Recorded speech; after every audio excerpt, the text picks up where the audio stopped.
A service of KIBMradio.com, the Internet's home for an all old-time radio.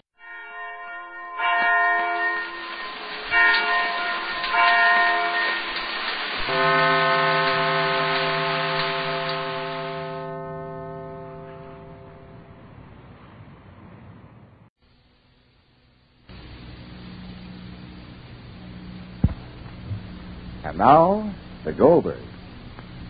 A man is what people think he is most of the time, but the man Molly's helping seems to have as many aspects as a chameleon.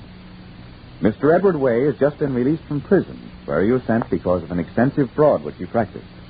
And yet, the Goldbergs just learned from a woman who worked for Way that Way had good qualities, too. However, no one in Glastonbury knows of the good things in Way's past, and they refuse to deal with him in business.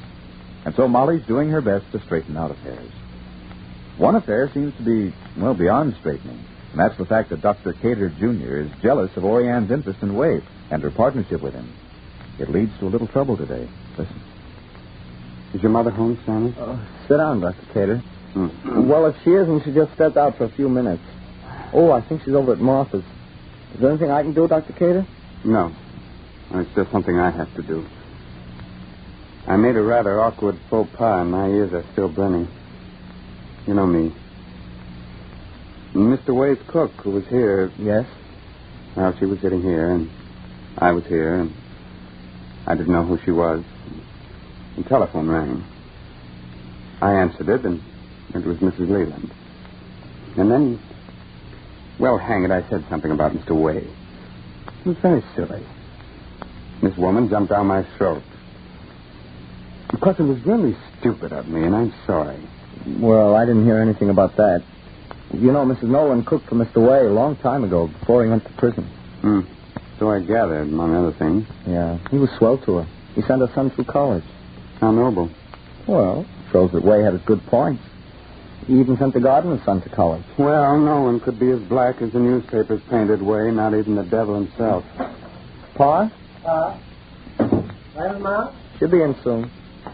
How are you, Dr. Cater? Fine, thank you. Take my coat, tell me, please. Wonderful brisk weather we're having, eh? Makes me feel like a new man. Cigar, Doctor? Not before my dinner, thank you. Are you supping with us? No, I'm just waiting to see Mrs. Goldberg. She's evidently busy counting Mr. Way's baby chicks that came this morning. No, she's over at Martha's, Pa. I think she's arranging to rent Martha's chicken house until Way has his ready. Leave it to your mother. And since his cook was here and told about Mr. Way's good qualities, there is no hope in Mrs. Goldberg's ambition. That's so. He was evidently a generous man. Very. Leaving out of the question his unfortunate experience with the law, he was evidently a fine man. Kind, good-natured, charitable. It's a good thing to know. It restores a man's faith in human nature. After all, the law can make mistakes, too. It's not infallible. Well, that's right. It's not infallible. But then it's hardly ever wrong. Hello. Hello. Hello, Dr. Cater. Mama said that she'd be right in. And you'll have to help me with the dishes tonight, Sammy. Yeah, why? Because Mama has a meeting. What kind of a meeting? That clock was last week. She's going to tell the women a few things about Mr. Way that they ought to know and that they don't know. Yeah? Do you know that Mr. Way founded a nursing home in the town in which he lived? And that he gave thousands of dollars to different organizations and that he sent kids through school and made a fund from which people could borrow money without even paying interest? And Mama wants the people who don't like Mr. Way to know that. Are you going to help me with the dishes, Sammy? I'll help you, Ursula. No, Dr. Cater? Does the apple fall far from the tree? Like daughter, so mother. Yes, you're home with us? Yeah. Oh, I'm sorry to be detained. I'm sorry to be late. I was just by Marthaville before arranging everything. How do you do, Dr. Cater? Good evening. I'm glad to see you. Good evening. I'm so busy and I'm so excited. I'm calling a meeting. I'm calling a meeting of everybody in Glastonbury. That's why I'm so busy. Jay, darling, I want you to come also. Don't make faces, but don't turn around. I want you to come also. Dr. Cater, could you come? If you could come, Dr. Cater, you don't know what happened here yesterday. Mr. Way was in the yard. He was carpentering with little David. And Rosalie came home from school. I was in the house, unfortunately. It's a good thing maybe I was in the house, because if I would heard it with my own ears, I don't know what would be. They were standing in the yard. The children came home from school, and they hollered after Mr. Ray, how does it feel like to be in prison? No, Rosalie came in. She cried her eyes out. She was good. That's why I'm calling the meeting, Dr. Cater. That's why I want you to come, Jay, darling. That's why I want you. Maybe your papa would come also. All right. Don't have to give me an answer now, Dr. Cater. Think about it. I wish you could come. I am cordially inviting you, Dr. Cater. Please. Mr. Ray mustn't know. Jay, darling. And I must tell Rosalie also. Mr. Ray mustn't know about the meeting. It's too bad, but a man is usually present when bad things are said about him. When good things are said, he's usually absent, or he's dead, or he's far away in the beyond. Unfortunately. Even Julius Caesar. What was the poem you used to read when you was in 4B2? Mm-hmm. What? Julius Caesar. What? Mark Antony's speech. Mark Antony's speech. How did it end up, Mark Antony's speech? Well, I came to bury you. What? I came to bury Caesar, not to praise him. I came to bury Caesar, not to praise him. I'm going to praise Mr. Ray, not to bury him. The village people are trying to bury him. I'm going to go to praise him. See? That's the difference. That's what I'm going to do. The good, how else? The good is often what? The evil that men do lives after them. The good is often terrored with their bones. The good is often terrored in bones. But I'm going to make that speech. That speech I'm going to make.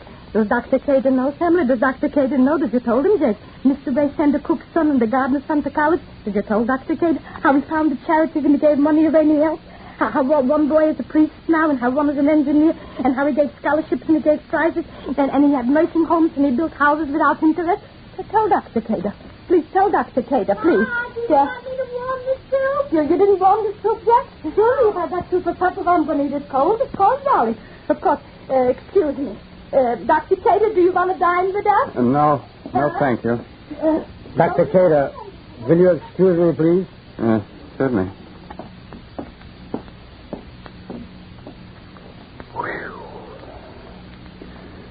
Mr. Wade's improving from hour to hour. Well, you got to admit that these things throw a different light on everything he's done. As a practicing psychologist, nothing surprises me. Well, as a practicing ordinary person, I'm surprised. And I'm glad to know my mother was right from the very beginning. Good evening. Hello. Come in. Oriane, Ma. Oh. Hello.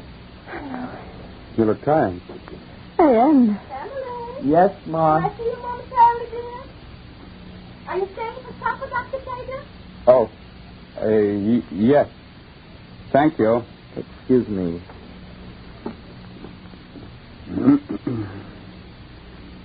Been working at the chicken business all day? Yes. And I told some of those stupid people about Mr. Wade.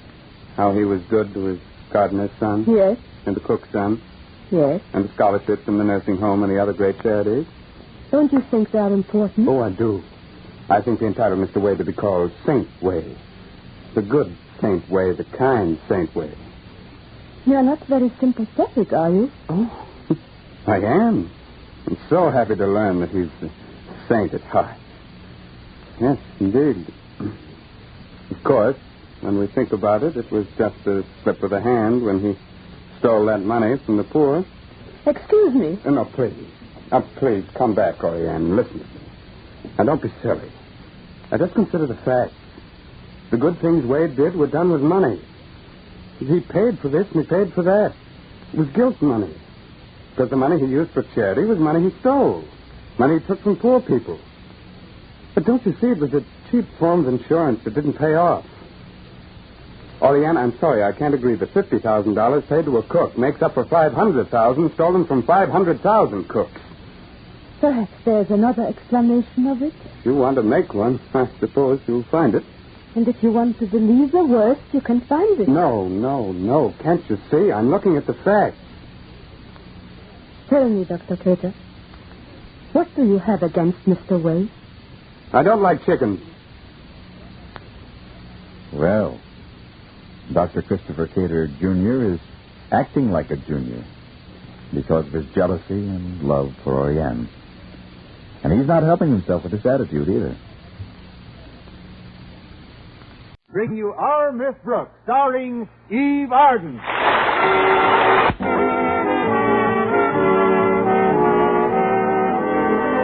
Although it was a difficult decision to make, our Miss Brooks, who teaches English at Madison High School, finally made it. So after 5 years of practically going steady with Philip Boynton, last week she finally gave the green light to other men. Yes, last week I gave them the green light, and since then they've acted as though my street is under repairs. However, I did meet a salesman named Freddie Stewart, and when a girl has spent 5 years being taken to a hot dog stand for dinner, a movie, and then a soda fountain afterward, anything would seem like a change. So Wednesday night I went out with Freddie, and the evening seemed most enjoyable. The hot dogs were delicious. The movie great, and the double malteds were out of this world. But of far greater interest than my latest acquaintance was my landlady's new heartthrob. For the past 2 weeks, Mrs. Davis had been trying to conceal her little romance, and I had been trying to conceal my curiosity. By breakfast time Thursday, I could no longer bear the suspense. But before I could ask her about it, Mrs. Davis posed a question of her own. I suppose you've been wondering where I've been spending my evenings in the last few weeks. The question did cross my mind. Well, dear, I've been going with the most wonderful man. Oh, Connie, he's so worldly, so suave, so debonair, so romantic. Who is he, Mrs. Davis? Henry, our butcher. Our butcher? Yes, that's the man who's been dating me. And I have further news for you. Now, hold on to your seat, dear. I'm even thinking of marrying him. Well, that's one way of being sure of the choice cuts. Mrs. Davis, you're not serious. Oh, but I am, Connie. Henry Pringle seems just right for me in every way. But, Mrs. Davis, this seems incredible. Who is he? What do you know about him? Where did you meet him? I met him over the phone about 3 weeks ago. You met him over the phone? That's right. I was calling in my order to Schmidt's butcher shop the way I generally do, and Henry answered it. But how did you finally meet him in person, Mrs. Davis? Well, 4 days after that first call, Henry appeared at our house in the afternoon with a large box tied with a wide red ribbon. He brought you some flowers? No, dear. Our pot roast for that night. Well, he asked me for a date, and from then on we started going together steadily. As you know, I've been out almost every other night. And last night, he popped the question. Well, I'm glad you didn't pop the answer. Mrs. Davis, you know I want you to be happy more than anything else in the world, but you've gone with Henry such a short time. After all, what do you really know about him? What has he told you about himself? Well, dear, he's a bachelor, been in town a month, and he's Mr. Schmidt's partner. But do any of your friends know him? And why hasn't he ever come over to the house to meet me? Well, I suggested it, Connie, but Henry is very bashful. However, he was going to meet you up to the time I told him you taught English at Madison High. That's when he backed out. Well, I won't hold that against him. That's when most men back out. Anyway, dear, you'll meet him tonight. I invited him to dinner, and I told him I'd give him my answer then. Mrs. Davis, not so soon. Oh, that must be Walter to drive me to school. Be out in a minute, Walter. Look, Mrs. Davis, I have to leave now, but please think this over for at least another week. Wait until you know a little more about Henry. I've already thought it over, Connie. And now that I've made up my mind, I can hardly wait to change my name to Pringle. Oh, well, that's all right, Mrs. Davis. Then you agree with me? Certainly. Change your name to whatever you like, only don't marry Henry until you know him better.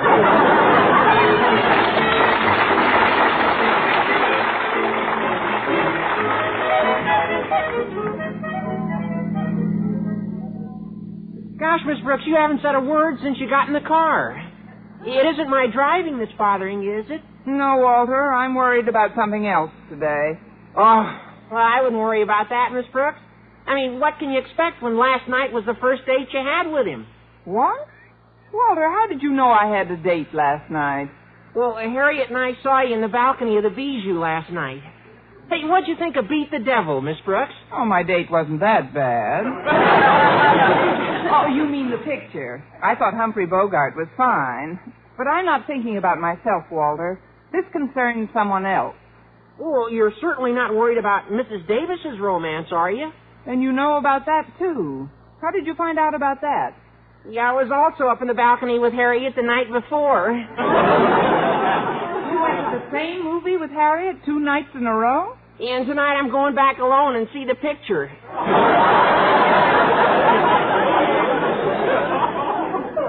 But the other night you saw Mrs. Davis up there with someone, Boy, was she with someone, Miss Brooks. Ooh, la, la. Walter, I can't say I care for that ooh, and even less for those la-las. Oh, well, I didn't mean any disrespect, Miss Brooks, but Mrs. Davis and this old fellow certainly did seem to be enjoying each other's company. Oh, honestly, Harriet and I thought we'd pop the way they were popping popcorn into each other's mouth. Cute. Well, that's exactly what's worrying me. She's thinking seriously of popping popcorn into her friend's mouth for the rest of her life. What, you mean marrying the guy? Oh, but that's wonderful, Miss Brooks. Wonderful? Well, certainly. Oh, what could be more romantic than two lonely old people in the autumn of their lives who find the warm glow of companionship and thus walk hand in hand into the setting sun together. Followed by 2 men from a collection agency and the sheriff. Walter, Mrs. Davis has known this man for a little over 2 weeks. What does she really know about him? About his background, his finances? Well, but Mrs. Davis is a mature woman, Miss Brooks. She ought to know what she's doing. Not in this case. But since we're practically on the school grounds, Walter, we'd better drop the subject for the time being. Oh, sure. I'll say, isn't that Harriet and old Marblehead? Is Mr. Conklin out in front of the school, Miss Brooks? Why, so it is. I wonder what our principal's doing outside school. Well, maybe he figures that gives him more room to pounce on it. No, I hardly think so, but apparently there's something terribly wrong today. Why, Miss Brooks? He's smiling. Yeah. I wonder who he expelled.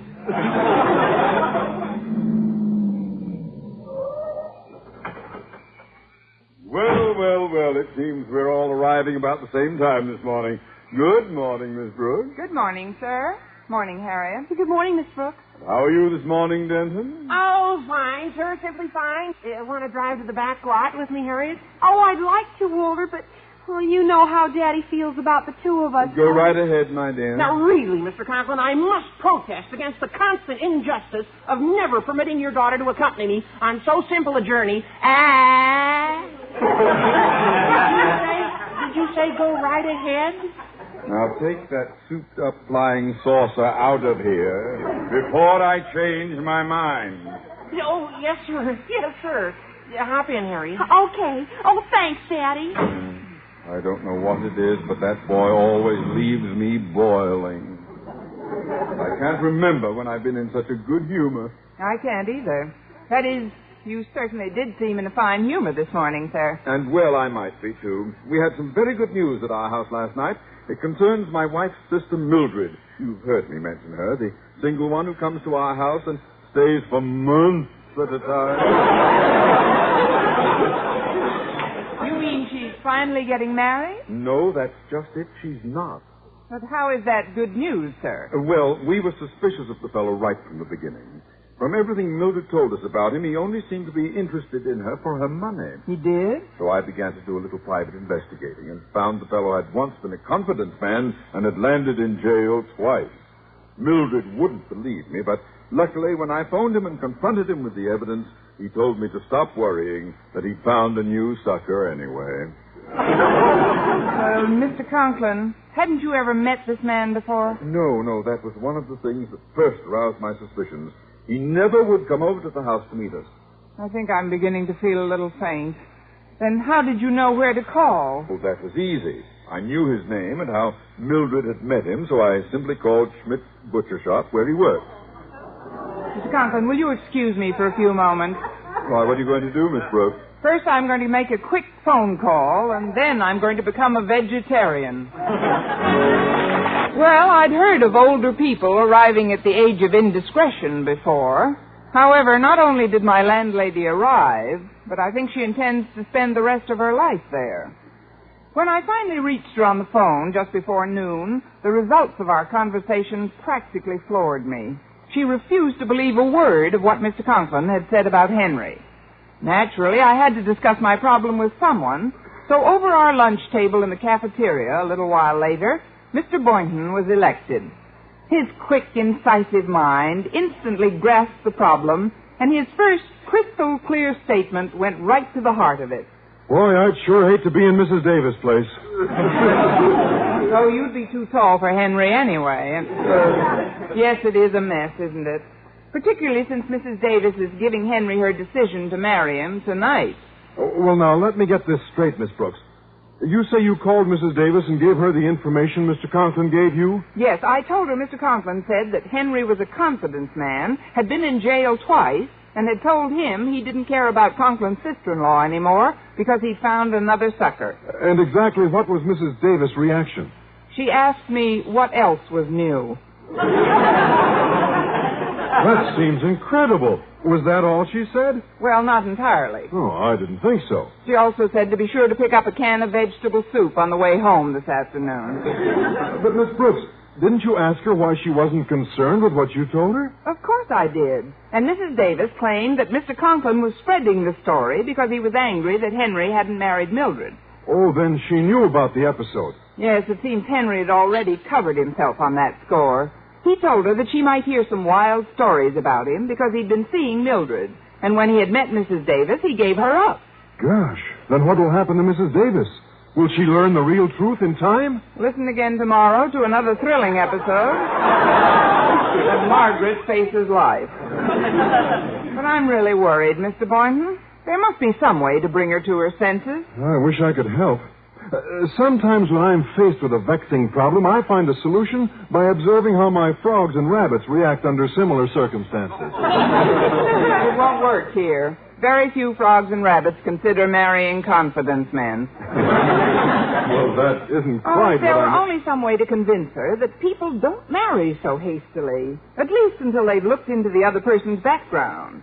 If anyone else were doing the same thing, I know Mrs. Davis would condemn it. Miss Brooks, wait. I think you've got something. Well, after all these years, it's about time you do.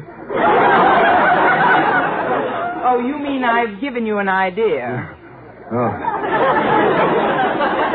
I'll say you did. Now tell me, how was your new date last night? Next time I have a secret, I'll hire a skywriter. Freddie Stewart is a very nice chap, Mr. Boynton. Very nice. Well, I'm glad you like him, Miss Brooks, because that's part of my idea.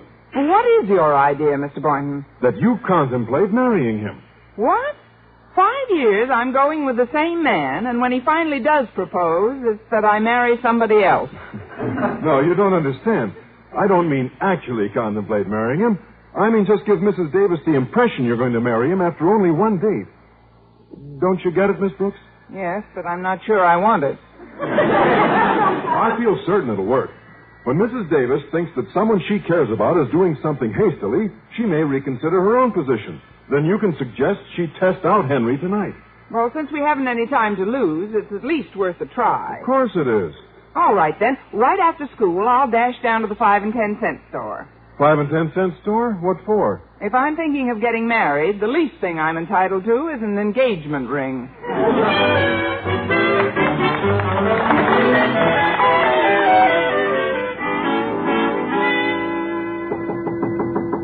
Entree.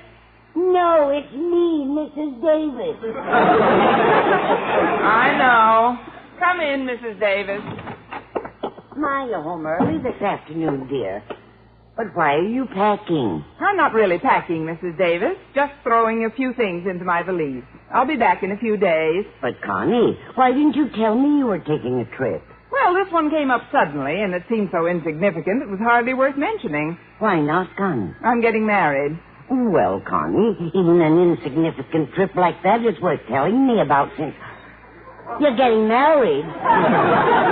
Connie, when did you decide to do that? About an hour ago, during a lull in the conversation. We're getting married this evening. Well, I think it's simply wonderful, dear. Huh? Of course, it's what we both dreamed about all these years, that someday Mr. Boynton would propose. Oh, I'm not marrying Mr. Boynton. It's Freddie Stewart. Freddie Stewart? Freddie Stewart asked you to marry him, and you accepted? Certainly. I didn't have anything else planned for this weekend, did I? He asked you an hour ago, and you're getting married tonight. Yes, Freddie said he doesn't believe in long engagements.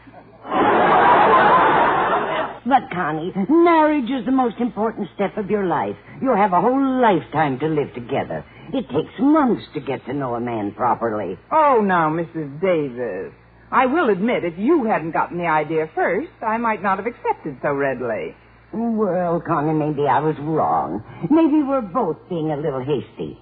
I tell you what, dear. If you tell Freddie you want a little time to reconsider, I'll put Henry to the acid test tonight. The acid test? I didn't mean for you to disfigure him for life. No, what I meant was this.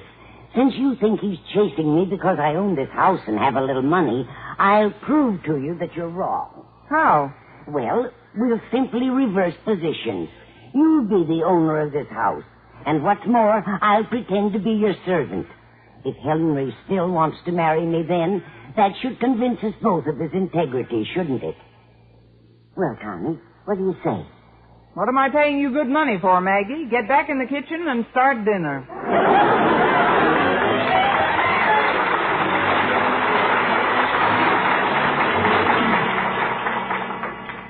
Well, Connie, how do I look? Oh, like the perfect maid, Mrs. Davis. You did a swell job on that dress in Do you such like a hurry. it, dear? I just sewed a little lace on an old black dress I found in the attic. But I'm afraid I cut it a little short. My knees haven't felt this drafty since 1926. Oh, this must be Henry now. You better go inside and give me a few minutes alone with him before you announce dinner. All right. Oh, hello. You must be Henry Pringle. Yes, my dear, Henry Pringle. And you must be Miss Brooks. I've heard so much about you. Believe me, my dear, there isn't a morning when my little sweetheart phones in a meat order that your name doesn't come up. I know. I go well with calves' brains. But won't you come in, Mr. Pringle? Just Henry. Well, come in, just Henry. Walk right in. Thank you, thank you.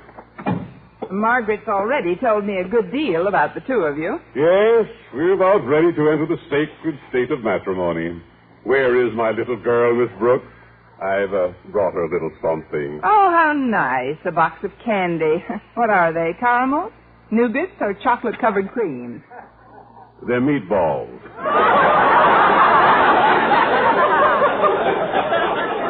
How delicious. Chocolate-covered meatballs.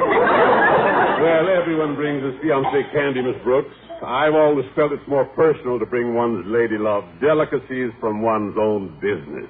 It's lucky you're not a bricklayer.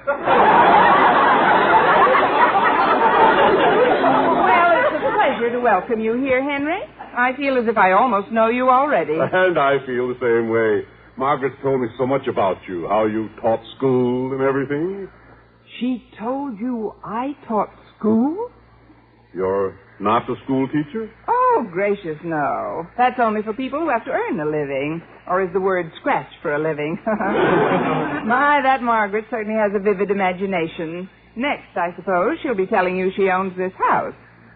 She doesn't own this house? Oh, now, really? Does a servant ever own her mistress's house? She's your servant? Henry, am I coming through clearly? But, she never told me anything about that. Well, let's go into the living room and wait for her. Only please watch those scatter rugs. I simply can't believe Margaret's your servant. Ah, here's Maggie now. Dinner is served, Mum. I warned you about those scatter rugs. Here, let me help you up. No. I'll be all right. Look what Henry brought you, Maggie. A box of meatballs. Oh, Henry, you shouldn't have. You can say that again. Margaret, is all this true? Are you really Miss Brooks' servant? Am I permitted to talk to my friend, Mum? Permission granted, but keep it within 10 words, Maggie. We don't want dinner to get cold, do we? Well, that's right, Henry, dear. Miss Brooks is my employer. Then Then all about owning this house, your little nest egg, none of it's true? Oh, that part about the nest egg is true. It is? Yes, indeed. Maggie found it in a tree in back 2 weeks ago. It ought to hatch any day now. Now, I know you both want to get started with your dinner as soon as possible, so go right ahead into the kitchen, Henry, and sit down. Into the kitchen? Yes, don't bump your head on the ironing board. That way, the sooner Maggie can serve me my dinner, the sooner you can get at the leftovers. Well, let's have no more talk now, right, Maggie? Coming, Henry? Just a moment, Margaret. I'm not very hungry. Frankly, I never expected all this. Oh, I'm sorry if I exaggerated a little, dear. A little? This isn't your house? No nest egg? You're Miss Brooks' servant? But it really doesn't make any difference, does it? As long as we have each other. Well, frankly, It doesn't make any difference, does it, Henry? You said last night, regardless of what, love would find a way. And right now it's looking awfully hard. Well, Margaret, to be perfectly honest, Aye.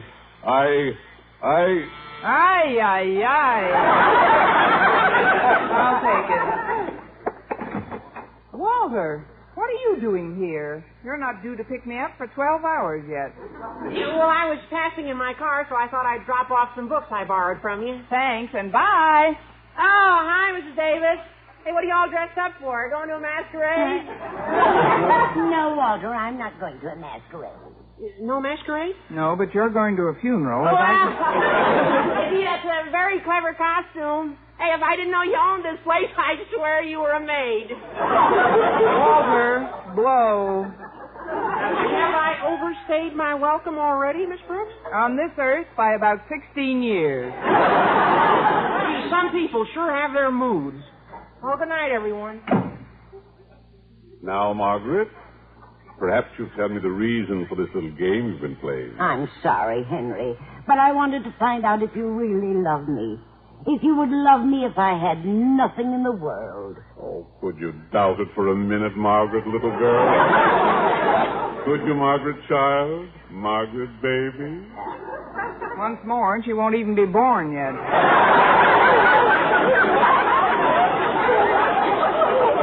I know it now. I was a fool, Henry. Can you forgive me? Please try to find it in your heart to forgive me for ever doubting you. It will be difficult. But he'll make it. Believe me, Henry, I've learned my lesson. Nothing more will ever come between us. Except the doorbell. I'll get it. Good evening, Miss Brooks. Am I on time? Well, what are you doing here this time of night, sir? And with a valise? Ah, Margaret, darling, I see I am in time. Osgood, what are you doing here? What am I doing here? And who has a better right to be here than your husband? Very own husband. My husband? Certainly. Aren't you going to kiss me, Sugar Plum? Well, if she doesn't, I am. It's certainly lucky you got here when you did, Osgood Davis. Osgood Davis? Margaret, you mean you're really married to this guy? Henry, of course I'm not. There's not a word of truth in it. This man is an imposter. There, I won't argue. But he is your husband. Henry, you don't believe this, do you?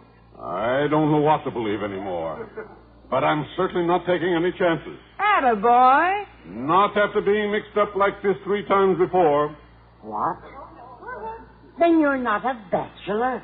Margaret, girl, I haven't been a bachelor since I ran away from junior high with my French teacher. If he'd said English, I'd have screamed. So if you'll excuse me, I'm getting out of here. Oh, dear, this is terrible. It's terrible. Then Henry really is the sort of man you told me he was, Connie. With a number of embellishments I had no idea of. But Osgood, how did you happen to come over tonight? Well, when Boynton told me this afternoon of the tragic mistake you were about to make, Margaret, I knew I had to do something to prevent it. particularly when he said you wouldn't believe a word of what I told Miss Brooks. But how did you think of this husband role, Mr. Conklin? Well, that was just a shot in the dark, Miss Brooks. Well, luckily everything worked out fine, and I believe I have an idea how we can prevent this sort of thing from happening again. How, dear? From now on, I'll do the ordering by phone.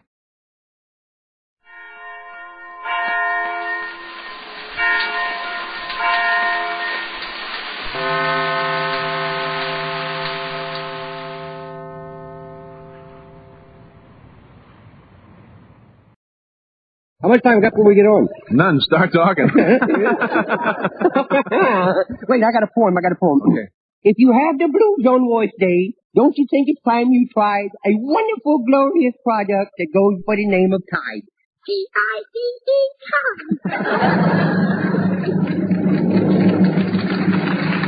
From Hollywood, Procter & Gamble's Tide, the largest selling wash day product in America, proudly presents the Red Skelton program.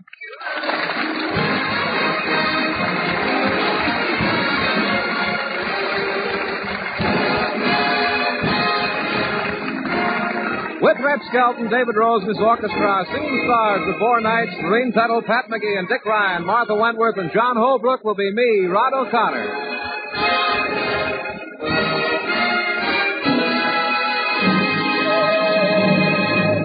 They say we copy those we like, and it's true. Because now that our clown for Procter & Gamble and Metro-Goldwyn-Mayer is working in Fred Astaire's new Metro movie, Three Little Words, whom do you think has suddenly become interested in dancing? Red Skelton.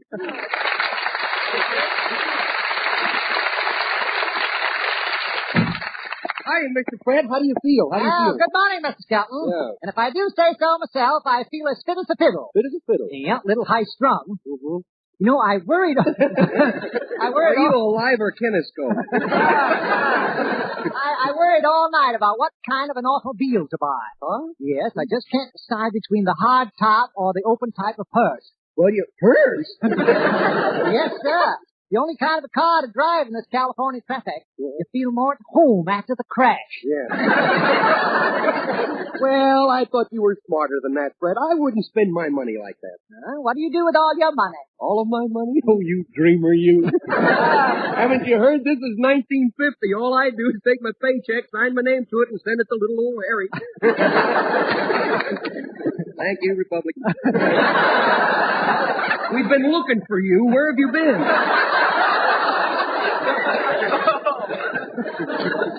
Say, they finally caught those two guys. Who? That voted for Wallace.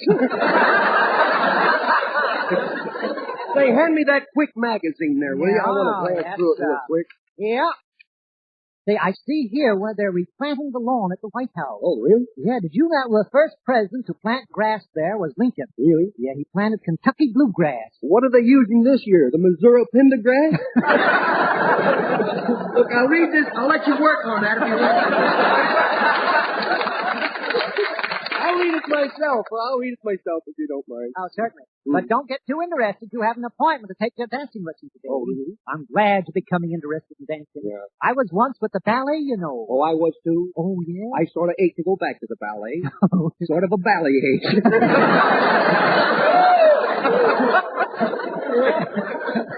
In fact... Don't get him a-laughing. You'll never hear the rest of this.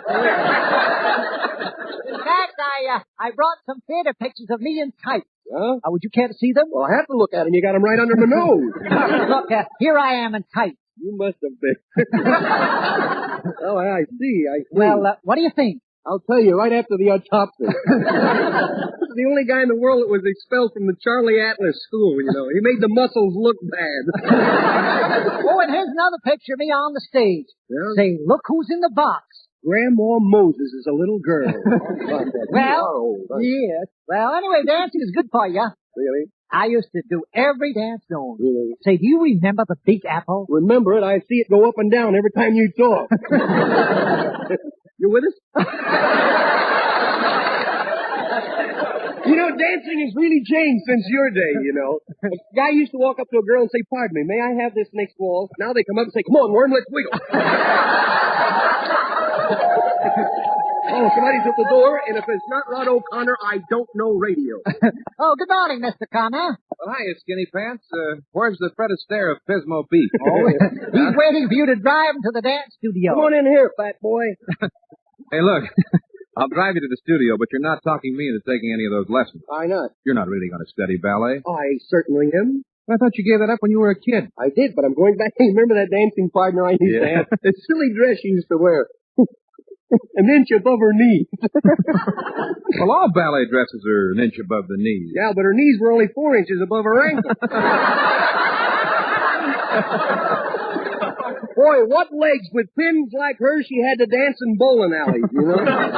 She wanted to be a bubble dancer, but she had buck teeth. Well, what did that have to do with it? Huh? What did that have to do with it? They were big, sharp buck teeth. I wonder whatever happened to her. Well, she's working in the burlesque show now. She does a fan dance the hard way. How's that? Got a feather on a yo-yo. You know, now that I think back a little, you look kind of silly dancing yourself, you know, when you went to school. Oh, I don't know. I could have been a good dancer, but for two things. What, your feet? See, I remember my first recital. I did the dance of spring. I hit a bump and busted my spring. You know, my uncle died dancing. I went to a square dance in a roundhouse and went nuts trying to talk to a girl in a dark corner.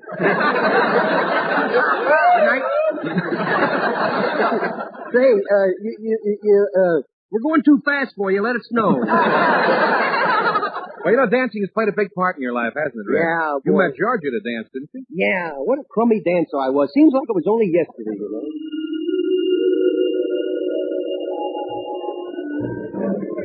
Gee. Whoop, sorry. It's okay. Nice dance, isn't it? Is that what this is? You know, you're very light on my feet. Oh. Well, I've never danced this badly before. Oh, then you have danced before. Yeah. How do you like this step? You do a lot of roller skating, don't you? Oh, I'm sorry. That's all right. You always dance this way. No, sometimes I move my feet. So move them off mine. Oh, I'm sorry. What are you doing now? Trying to put your feet in my shoes? No, I'm... Oh, gosh, I'm just so clumsy. Now what are you doing? A new step? No, I have to walk this way. My belt just broke. Well, thanks for the dance. Oh, it was nothing. Yeah, I know. Just send me some foot pads for Christmas. May I have the last dance? You just had it.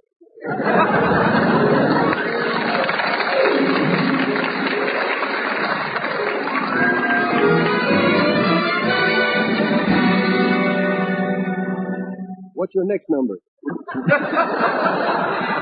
Since I was known as a toe dancer in those days, you know. Did she ever dance with you again? No, we just sat there and listened to Dave Rosen's orchestra play Holiday for Strings.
Here's a brand new Tide Miracle. Now, with Tide, you can get your wash sparkling clean without rinsing. That's right. With Procter & Gamble's Tide, you don't have to rinse. Here's why. Tide gets the dirt out of clothes and keeps it suspended in the sudsy water. So when you wring or spin dry your clothes, the dirt goes out along with the wash water. Your clothes come out clean, white, fresh. They dry soft and fluffy, iron easily, smell sweet and clean. Yes, I said clean. You know how clean Tide has always washed your clothes with rinsing. Cleaner than any other washing product you can buy. Now, we want you to try that same wonderful Tide without rinsing and compare the results. Why, it's unbelievable how bright, fresh, and clean your clothes will be. And think of the time and work you save. So try it. Remember, the Tide that's on your dealer's shelf right now in the same familiar package will wash clothes dazzling clean without rinsing. Tide is dirt out, T-I-D-E, Tide. Well, if you want me to drive you to the studio, come on. Okay. Hey, go see who's at the door while I go get my coat and hat. Okay. Yes? Well, here I am. On the shores of Stromboli.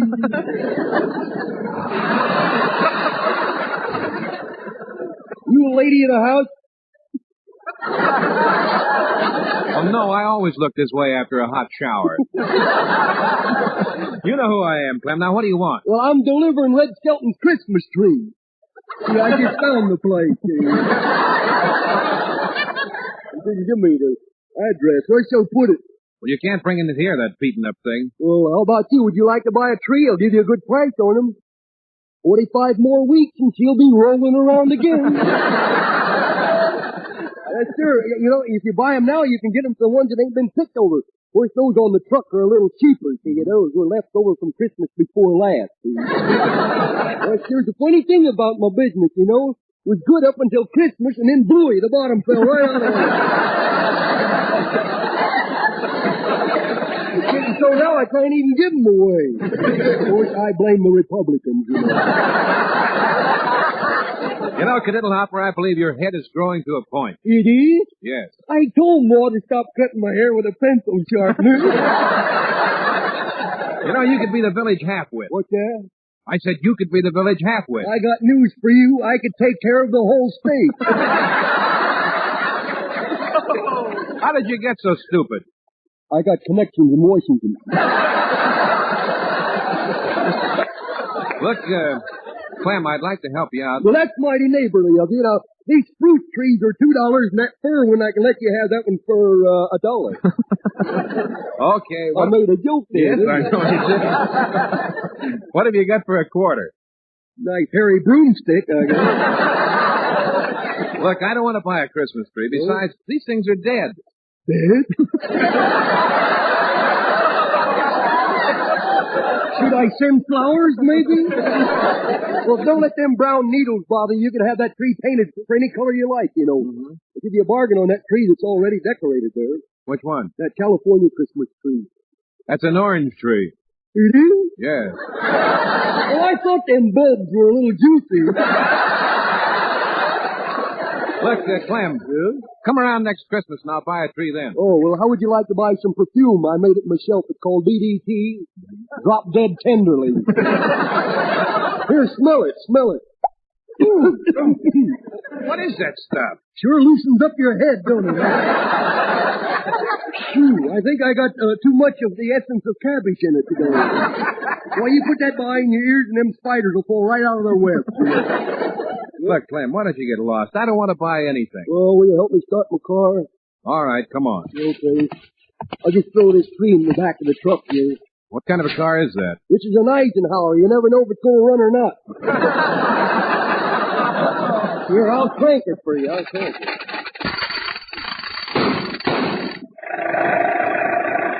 It ain't funny, but it wakes you up.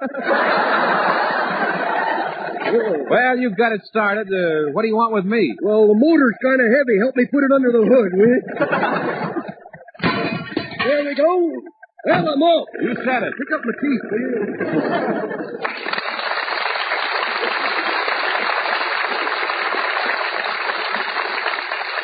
Come on, O'Connor, if we're going to go to that dance studio. Say, how come we're taking my car? Because mine's in the garage. Hey, I got to get myself a new car. This thing I got is so old. When I bought license plates this year, I had to get an upper and lower plate.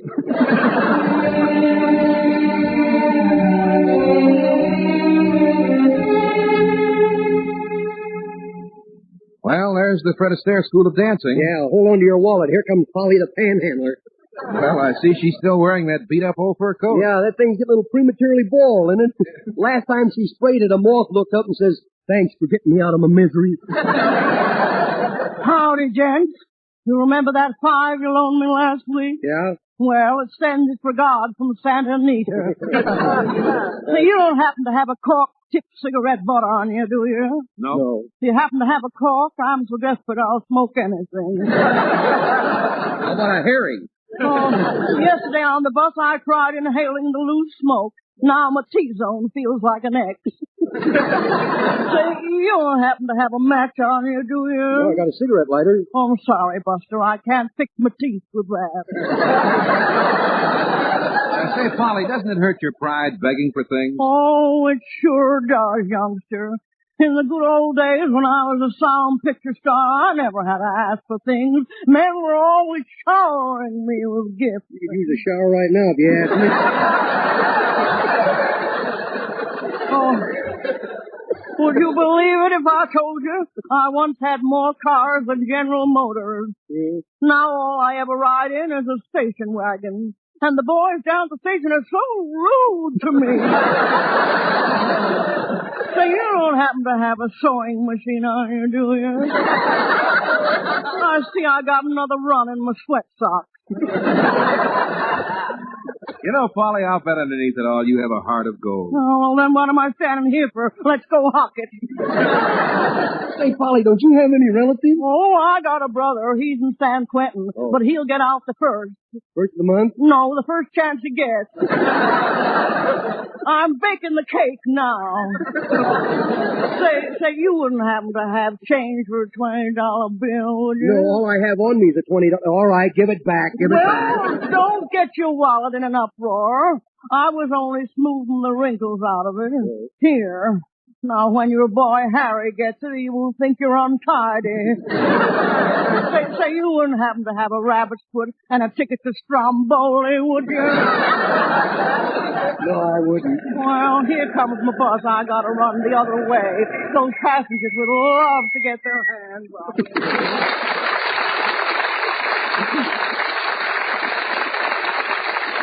Hey, look who's getting off of that bus carrying a guitar. Well, the Four Knights. You know, those guys are ready to sing at the drop of a hat. Well, let's drop our hats and hear Crocodile Tears, huh?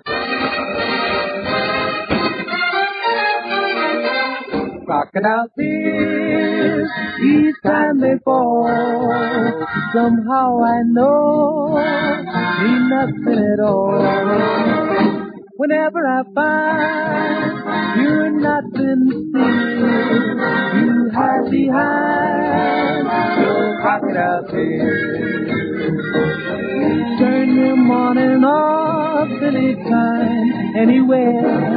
As long as you can cry, you don't care. Now you're telling those lies down through the years. It's just your eyes and crocodile tears. And your heart will break, and you really want to cry. You'd better hang your tears out to dry. You're gathering hearts like souvenirs with just your eyes and your crocodile tears. Those big blue eyes and your crocodile tears.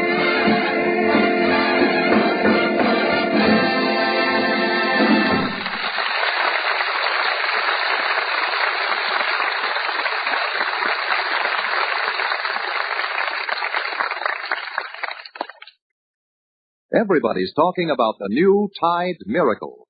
Now, with Procter & Gamble's Tide, you can get clothes dazzling clean without rinsing. Yes, without rinsing. You see, Tide gets the dirt out of clothes and keeps it suspended in the sudsy water. When you wring your clothes, the dirt goes out along with the wash water. Your clothes are white, fresh, clean. Yes, clean. You know how clean Tide washes clothes with rinsing. Cleaner than any other washing product known. Now, try that same wonderful Tide without rinsing and compare the results. Your clothes will be bright, fresh, and clean. And you'll save time and work. So buy Tide. And when you do, remember this. Every package of Tide now on your dealer's shelf will wash clothes dazzling clean without rinsing. That's right. The Tide on your dealer's shelf right now in the same familiar package will wash clothes dazzling clean without rinsing. So try Tide today. There'll be no gambling in the studio. You just dropped a whole handful of money, did you? Say, you sure you don't want to come in and take ballet lessons and learn to be graceful as I'm going to be? No, you go ahead, Twinkle Toes. hey, look who's coming out of that dancing school. Cauliflower McPug. Hey, Cauliflower! Cauliflower! What's that, bud? Mike on me? Over here, you punch-drunk numbskull. Hey, what's the idea of speaking to me out in the open like that, Glenn? You gamblers are all alike. You want to fix a fight? Let's go up a dark alley. Come on. What's the matter with you? I'm not trying to fix a fight. No, dude. Why are you so nervous? Have you ever fixed a fight? Yeah, a gambler wanted me to lay down in the second round in a fight I had in Cucamonga last week. I'm a big draw up in Cucamonga. The guy wanted me to lay down in the second round. Hey, that's a pretty tough thing for me to do. You see, I never went that distance before. You ever see me fight, boy? You ever see me fight? Was I a colorful fighter or am I a colorful fighter, huh? You passed out when your opponent shook hands with you. I know, but wasn't I colorful? Say, what were you doing in that Fred Astaire's dancing school there? Taking dancing lessons? Yeah, I'm learning how to waltz. It makes me look good in the ring, see? Look at my footwork. You want to see some fast footwork? Well, go ahead. Hmm? Go ahead. What do you mean, go ahead? I'm so fast you didn't see it. You didn't see it, huh? You're gone, brother. Huh? You're gone. Oh, no, I'll quit before I get like those other guys, you know. They start hearing them bells and birds, you know. None of that stuff for me, boy. You don't hear bells? No, sir. But I would like to ring that robin's neck. Listen to that thing chirp.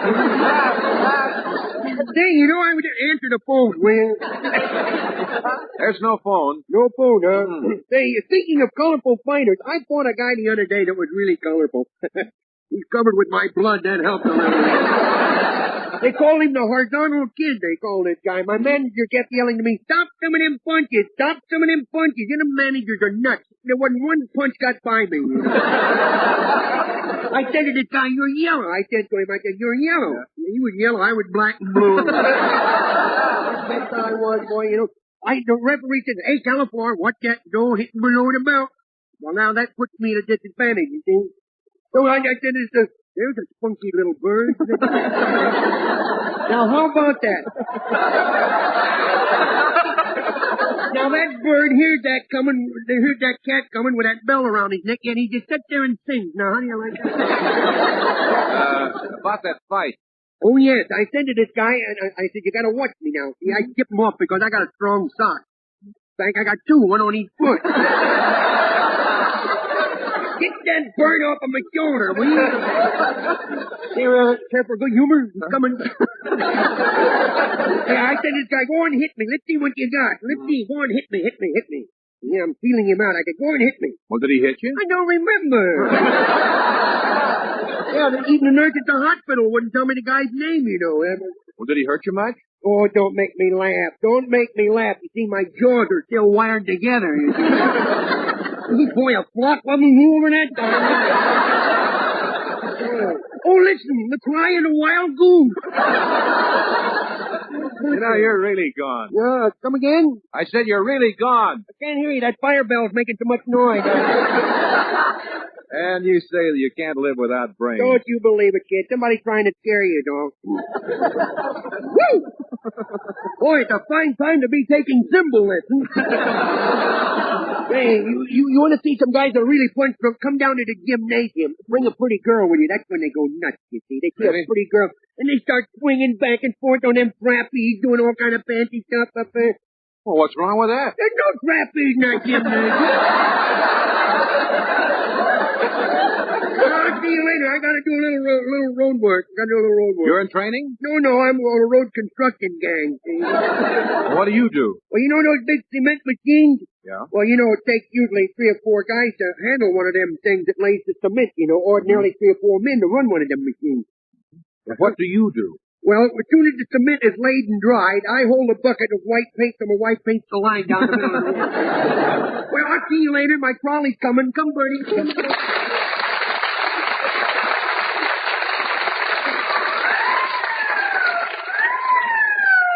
Gee, I wonder who the ambulance is for. Please, gentlemen, hurry with those stretchers. Who are you? Well, I'm Fifi LeStumble, the dance director. One of my students just tried to leap in the air and do a pirouette. Such stupidity. What happened? As graceful as a DC-6, he made a 3-point landing. Chin and both elbows, right in here, Jack. Oh, my leg. Oh.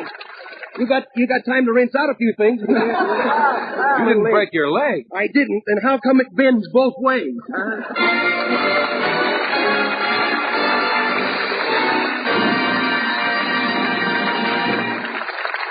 Thanks for being with us, and until next Sunday. This is Red Skelton saying goodbye now, and thanks for listening, and thanks for buying more and more of the Wasting Miracle Tide. Tide is dirt out, T-I-D-E, Tide.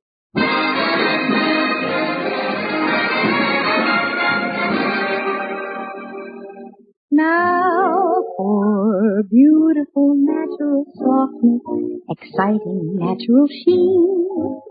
Don't just wash your hair, condition it with New Dream. It's here, a shampoo that conditions your hair. Conditions your hair to natural softness, natural sheen. It's New Dream Shampoo, now with beauty conditioner. No other shampoo has this new beauty conditioner. It's an exclusive cleansing agent found only in gentle New Dream. Don't just wash your hair, condition it with New Dream. New Dream Shampoo, now with beauty conditioner. Try it.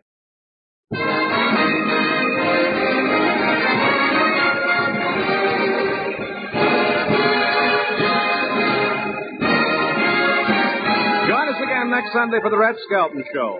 Red Skelton is heard in this program through the courtesy of Metro Goldwyn Mayer. This program is a copyrighted feature. This is CBS, the Columbia Broadcasting System.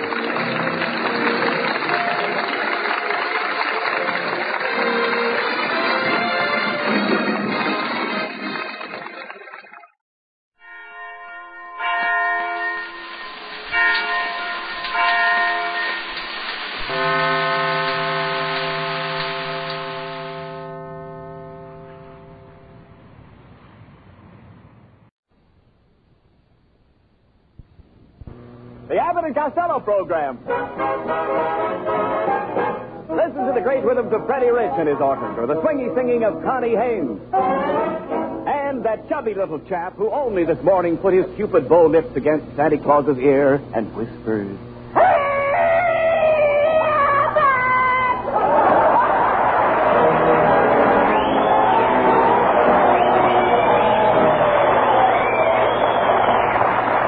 Hey, Costello, what are you doing here tonight all dressed up like Santa Claus? Oh, I'm putting on a Christmas party tonight, Abbott. Yeah? For my little brother Sebastian. I got the Santa Claus suit, a bag full of toys. I even got a sleigh. Now, how about the reindeer? The what? Don't you have reindeer?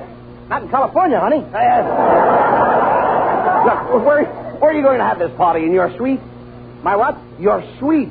You're cute, too. Look, talk sense.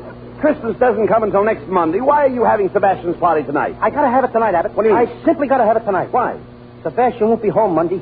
He's joining the Marines. The Marines? That's ridiculous. How could little Sebastian join the Marines? He's only 5 years old. He lied about his age.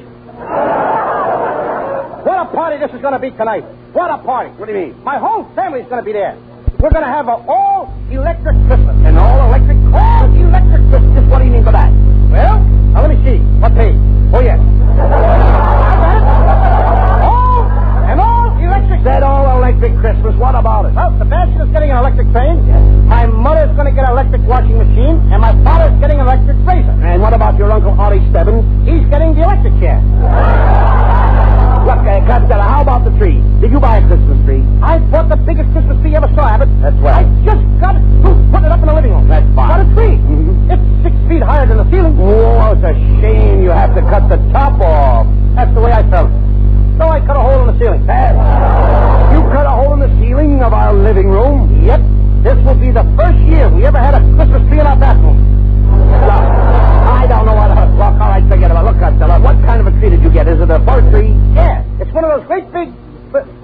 said it was a fir tree.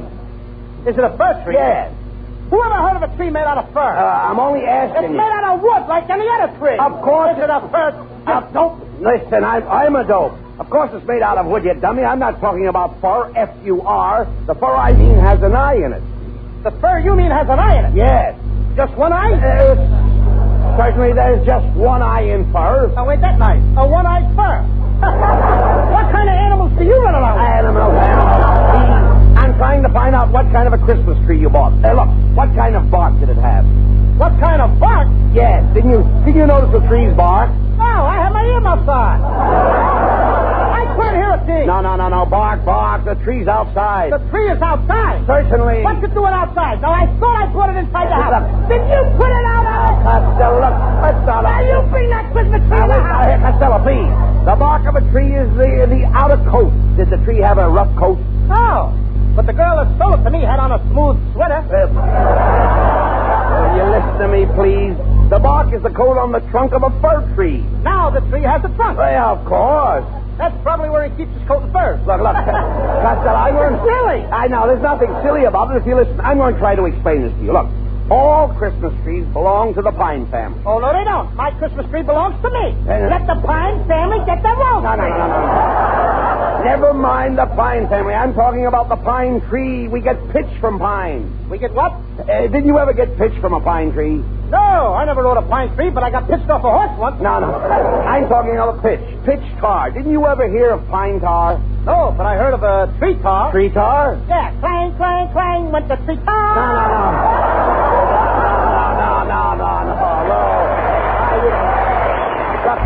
I'm trying to tell you the fir tree is a species of pine. Now, you can tell the different kinds of pine trees by the shape of the cones. By the shape of the cones? Yes. Now, what shape are the cones? Well, you know the shape the cones are in. What are they? Well, Meyer Cone, he's short and fat like me, and Mrs. Cone is skinny like you. No. Look, never mind that. I'm talking about the cones in your tree. You're talking about the cones in my tree? Yes. What would the cones be doing in my tree? Now, I bought it from A. Yeah, Green. all right, never mind that. You bought Cones got nothing to do with it. Look, Costello, for the last time, you bought a Christmas tree, didn't you? Yeah. All right, now, well, a Christmas tree is an evergreen tree that belongs to the pine family. Now, it's a fir tree. It has a rough coat or bark. If you climb the tree, you'll find a bunch of cones, and they will be surrounded by long, sharp needles sticking in their limbs. Now, just a minute, Abbott. This time you have gone too far. Gone too far? That's what I said. What do you mean by that? I didn't mind it when you said that my tree belonged to the pine family. I thought you were only slightly crazy when you said the tree barked and wore a fur coat, and that keeps the coat in the trunk. But when you asked me to climb that tree and stick long, sharp needles into the limbs of my friend, the cones, not only have you impugned on my good name, but you have dragged me through the muck with Meyer, and Mrs. Cone is not going to like it.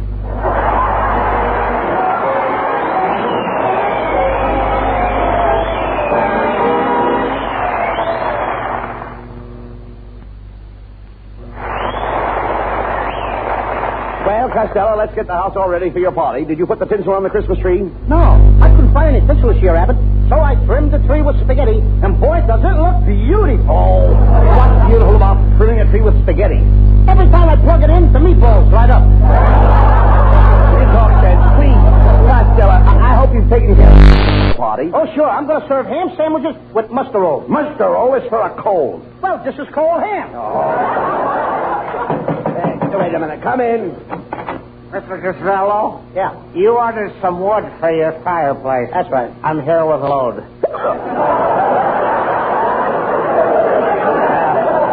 Where do you want me to put it? You'd better put it to bed. Look, please, let's not waste any time. Just pile the wood there in the corner. Now, come on, Costello. We better start putting the gifts around the tree. By the way, what kind of a present did you buy for Connie Haynes? Oh, Abbott, I bought her the most beautiful corsage. That's where... no, not corsage. You mean... Corsage? No. You mean corsage. A-G-E is pronounced arge, as in corsage and garage. Where did you get the corsage? Oh, from the man who comes to collect the garbage. No.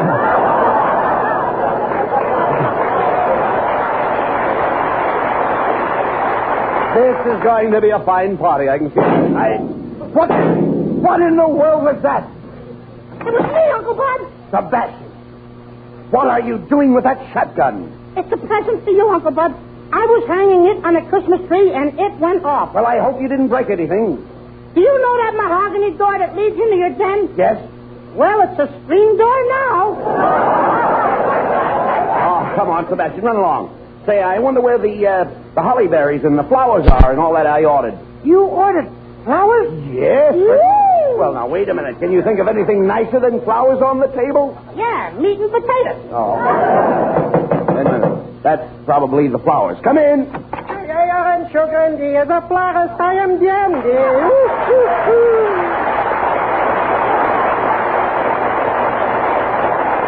Kitzel, don't tell me you're a florist. That's right. As the big rose said to the little rose, hiya, Bob. Yeah, but what did you bring this guy over for anyway? I don't want any flowers. The last time I smelled a nasturtium, I got a big bump on my nose. A nasturtium. A nasturtium. That's nasturtiums.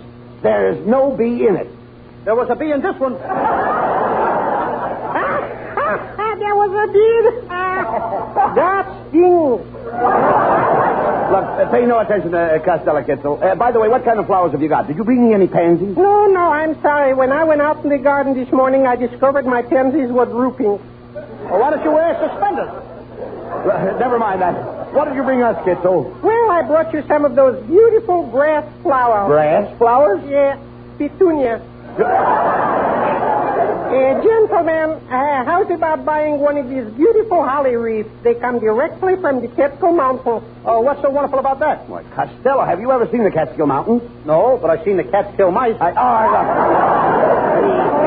was some joke, eh? No time for joshing. Now, gentlemen, for goodness sake, you're wasting my time, and time with me is money. Oh, yeah? Well, I'd like to take a peep at your income. What are you, an income thief? Yeah. You know, I'm a very busy man. Do you want to buy some flowers or don't you? Make up your mind, yes or maybe. Costello, let's see what Kitzel has in that box. Costello, for goodness sake, watch where you're walking. You just stepped on my puppies. On your puppies what? The plants you just broke are puppies. So what? I'll buy puppies some new ones, and I'll buy some mummies, too. Costello, you ought to be mummies some, too. You ought to be Either way, it don't mean nothing. I don't care. You ought to be ashamed of yourself. Come over here. You know what's wrong with you, Lou?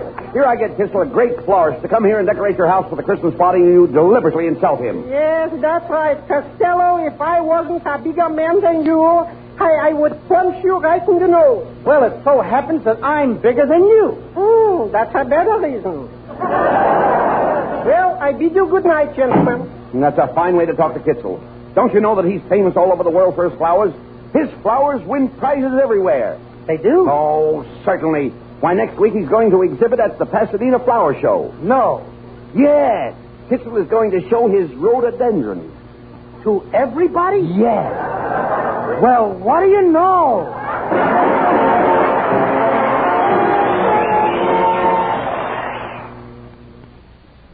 There isn't going to be any party. Now, if you'll go to sleep like a good little boy, your brother Louie will tell you a nice bedtime story. Will you tell me the one about the farmer's daughter? What? I never heard of such a story. Get the character of my Uncle Buddy. No. Costello, you've got to get this little boy to sleep. Why don't you sing him a lullaby? Okay, Go ahead. I'll sing him something. Come here, Sebastian, and sit on my knee. I'm going to sing a beautiful song about Christmas. Now listen to me. I'm a-dreaming of a white Christmas. I wish I had a hard day today. Just like... You know, Sebastian, I was a little boy like you. And I was a bad boy, too. I remember how my mother...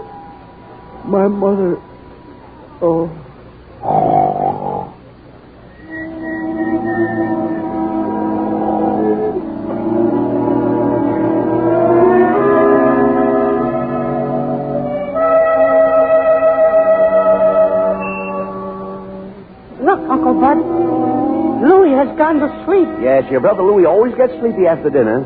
I wonder if we ought to pick him up and burp him. No. Shh. Don't disturb him. He's dreaming.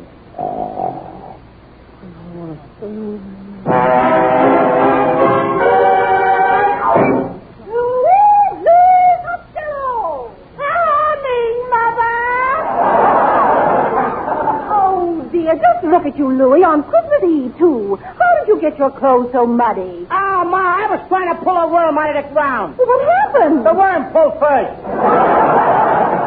Oh, I'll see who's at the door. You go wash your dirty face. Oh, why can't I just cover the dirt up with powder like you do? Merry Christmas. Why, it's the little Abbott boy and the Niles boy. Yeah, we came over to stay with Louie tonight. Kenny Niles' teacher's pet. Is your father riding a bird tonight, Kenny? Oh, Kenny's father riding a bird. Whatever gave you that idea? I heard his mother say he was out on a bat last night.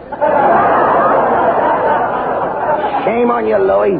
Mrs. Costello, I'm no stool pigeon, remember? What happened is a snitcher! You shut up. You shut your shut up. It's a dirty snitcher! And Louie came Knock over. that off my shoulder. I will ask I'm only kidding. I'll get around to you, Louie. Don't worry. Louie came over to my house and asked my mother to take off her shoes. Louie? Yes. Why did you ask Mrs. Abbott to take off her shoes? I heard you say she was getting crow's feet, and I wanted to see them. And they never fly to niche. Oh, now you children stop this arguing and get into bed immediately. And I don't want to hear another word out of you until morning. Now, good night. Hey, let's not go to sleep, eh? Let's wait up for Santa Claus. What do you say? Hey, listen to those sleigh bells. You must be Santa Claus. Look, he's parking up there on the top of the roof. Hey, he drives like my old man. Look, he's getting ready to slide down the chimney.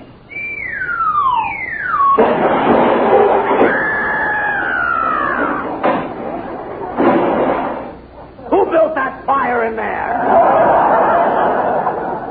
I did. I wanted to see you make a nash of yourself.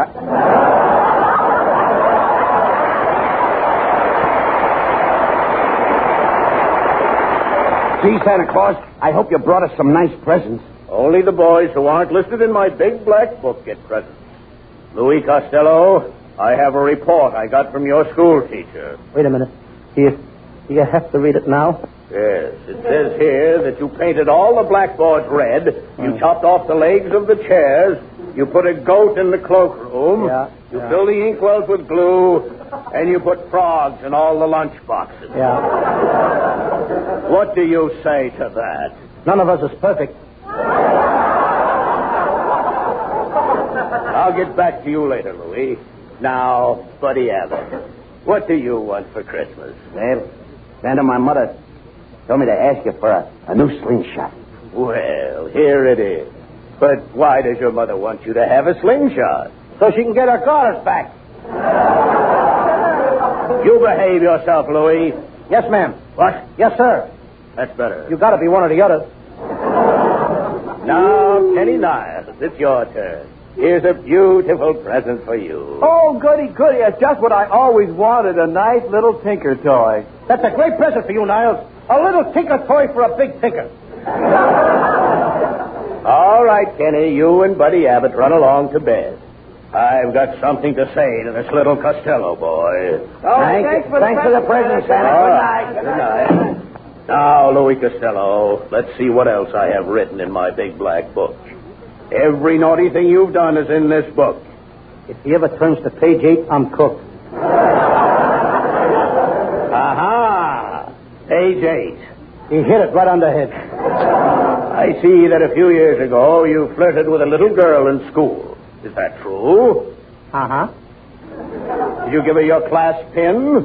What class pin? I was only 2 years old. I gave her the only pin I had.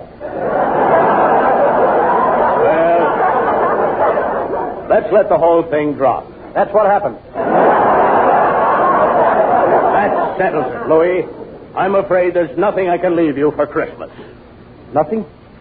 You mean just plain nothing? That's right, Louis. A great big nothing? Yes, maybe someday when you've learned to behave yourself, I may come back again. Good night. Nothing at all. Oh, I'm a bad boy. Nobody likes me anymore. Even Santa Claus can't even stand me. Those two snitches, Buddy Abbott and Ken Niles, they both got presents. But I got nothing. I'm going to write a note, and I'm going to run away from home. That's what I'm going to do. Dear Mom and Dad, when you read this, I will be 1,000 miles away. And don't try to find me because I'm not ever going to come back anymore. maybe when I'm old, about 10 or 11 years old, and then after I make $1 million, everybody will be sorry that they were so mean to me, especially those two snitchers, Abbott and that Niles. Listen, everybody, please don't forget to feed my little pet skunk twice a week. There's a clothespin hanging by his cage. P.S. Mom, don't forget to let my turtle swim in a bathtub on Saturday nights. Please do this for me. Your loving son, Louis Costello.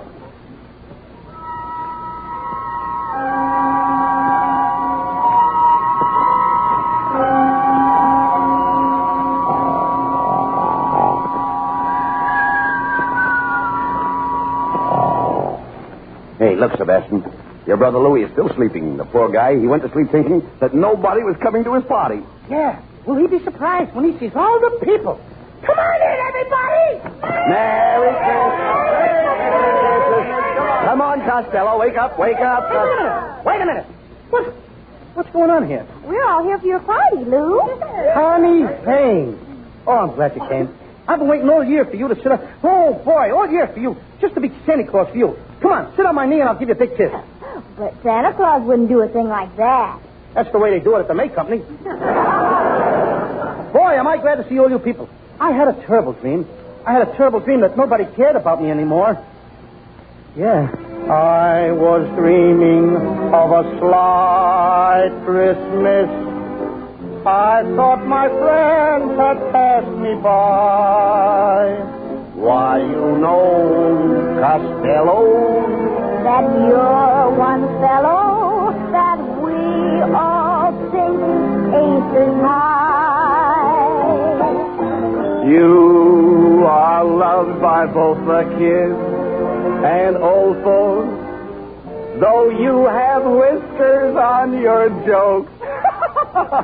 May your life be merry and bright, and may all our Christmases be. Help me, Ma.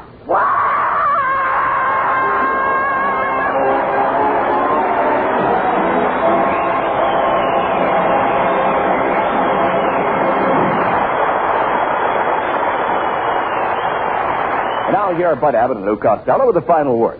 Thanks, Ken. Lou and I just want to wish everybody, everywhere, a very, very Merry Christmas. That's right, folks. And this year, hang a war bond on your Christmas tree so that our boys can hang a sock on Hitler's jaw. Good night, and a Merry Christmas, folks. Merry Christmas, everybody. And get well quick, Betty. Get well quick, Betty.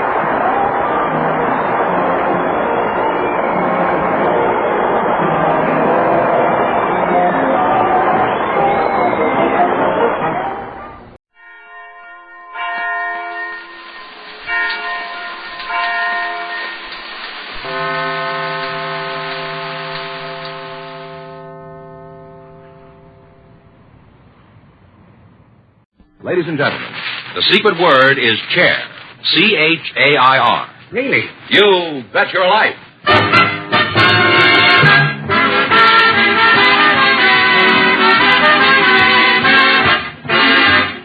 It's Groucho Marx in You Bet Your Life, the comedy quiz series produced and transcribed from Hollywood and brought to you by the DeSoto Plymouth Dealers of America, who invite you to see and drive the most exciting car in the world today.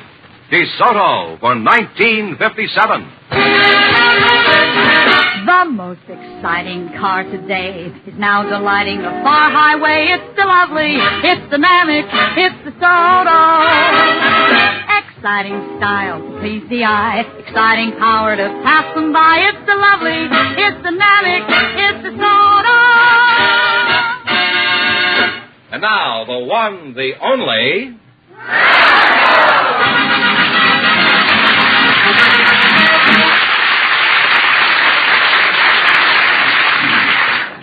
Well, here I am again with a chance for each of our couples to win $2,000. And it's even possible somebody might walk out of here with $10,000. Well, Groucho, before I introduce the first couple, I'd like to say that the charming lady from Tusa, Italy, Bettina Consolo, is here again tonight, and she'll be out here later in the show to see what kind of a plot you've cooked up for her. Good work, George. And since she's a good cook, I trust she has something cooked up for me, too. I wouldn't be a bit surprised if she has. Right now, though, I'd like you to meet our first contestants. They're Carol Yost and Emmanuel Klein.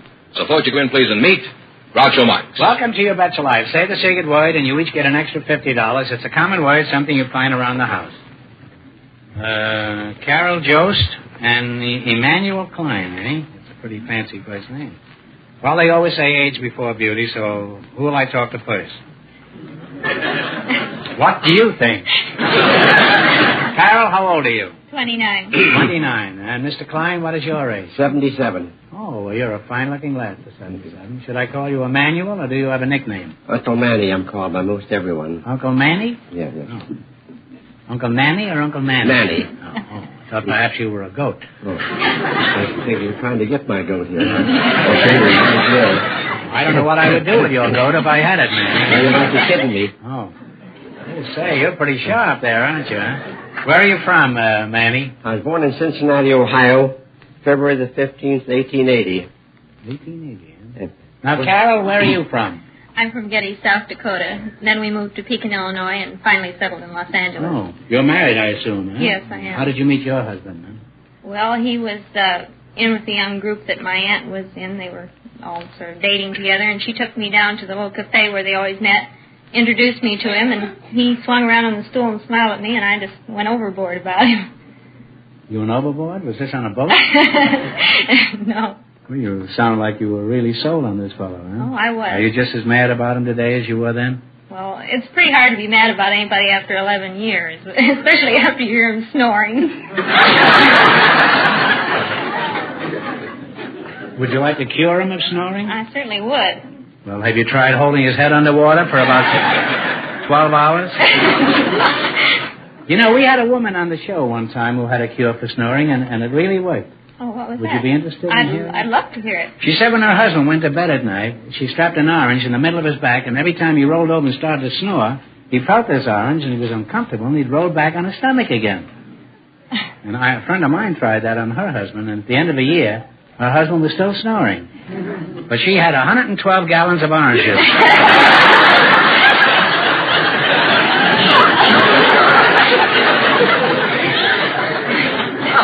You believe this, Manny? I believe it.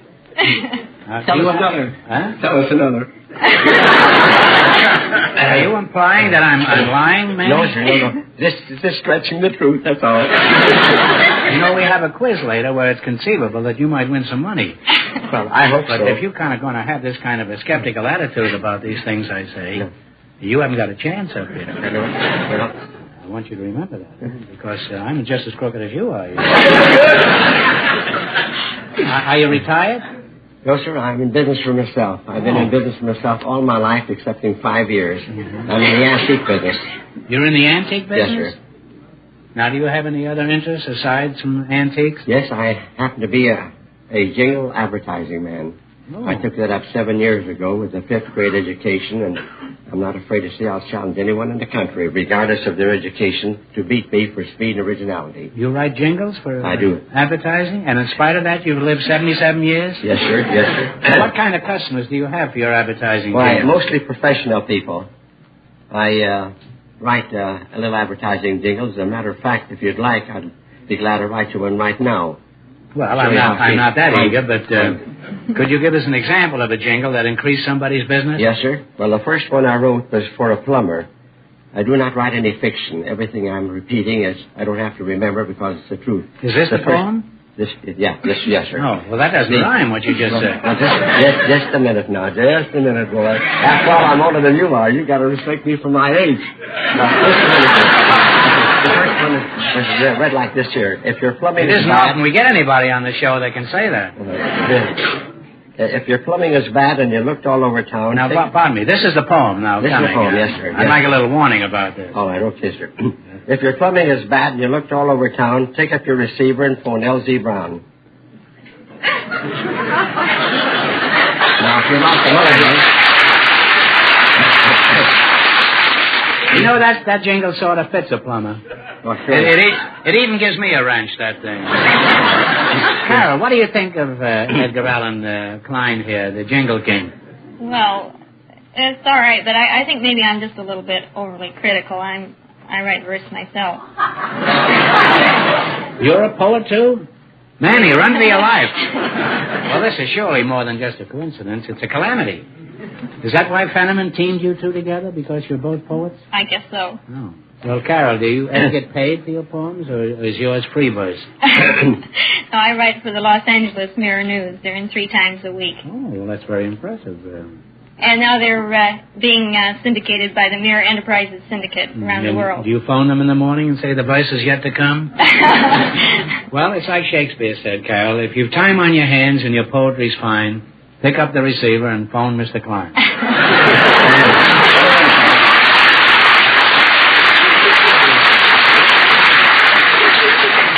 What do you write about, Carol? Well, I write about the children and you my have husband. You have children? Yes, and my husband, myself, and it's. And is that enough to keep to write 3 poems a week about just about your immediate family? Yes, and it's. Don't you require more children?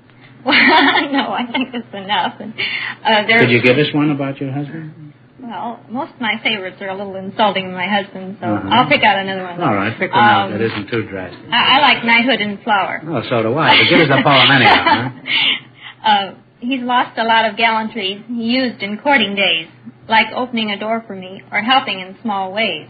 Now, when I go out to the car, I find he's gone before and settled down behind the wheel while I close my own door.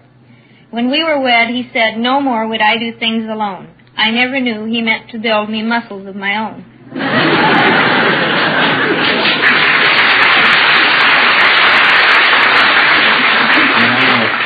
Well, that was very good, Carol. You say he always gets in the car ahead of you? Well, after 11 years. Yes. Well, no. That isn't a lack of gallantry, Carol. No, but he does it for a very good reason. He's probably seen you drive, and he wants to get to the wheel first. Now, I'd like to continue this, but we've got to get down to the serious business, which is winning money. We're going to play You Bet Your Life. You selected the dictionary quiz. Are you very good at this, Manny? Well, fairly good. I'll ask you some questions. If you miss 2 in a row, you're out. If you get 4 in a row right, you win $1,000.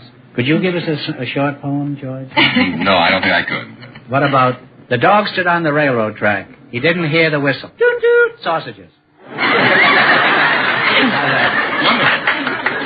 We used to use that in our school life about 35 years ago. Now, remember, one answer between you. That's the main thing. If you get 4 in a row right, you win $1,000.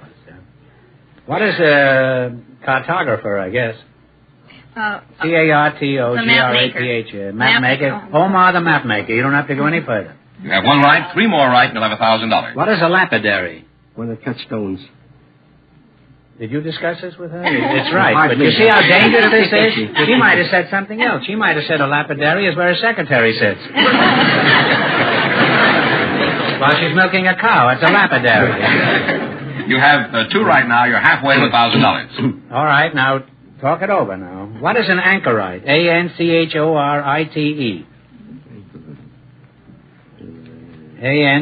A-N-C-H-O-R-I-T-E. And T-H or C-H? A-N-C-H-O-R-I-T-E. I'm afraid we don't know. Well, it's a hermit or a recluse. Well, you have 1 wrong now. Don't get the next one wrong, or you're out of the game. All right, what does salubrious mean? S-A-L-U-B-R-I-O-U-S. S-A-L, what's that? Salubrious. U-B-R-I-O-U-S. Happy and healthy. That's close enough. Healthy or wholesome is right. Well, you're back on the right track. You have 1 right now. What's the word for a trench usually filled with water that you find around an old castle? Moat. Moat is right. Manny, Moat, and Jack. 2 more right, you'll have $1,000. What is a samovar? It's a Russian teapot. A Russian teapot is right. 1 more right, and you'll have your $1,000. Work. It is? Yes, it is. And it's hardly worth it, huh? All right, what is the word for the sash or band that men wear instead of a vest? A cummerbund. Cummerbund is right. And you got 4 in a row, and you have $1,000. Well, we can't go Wait a minute now. Wait a minute. Oh, You won $1,000. You can keep it and quit, or you can come back later at the end of the show and try to double your money. You may even get a crack at $10,000. So go over there and think about it, and no matter what you decide to do, thanks for being on the show. Thank you, Groucho.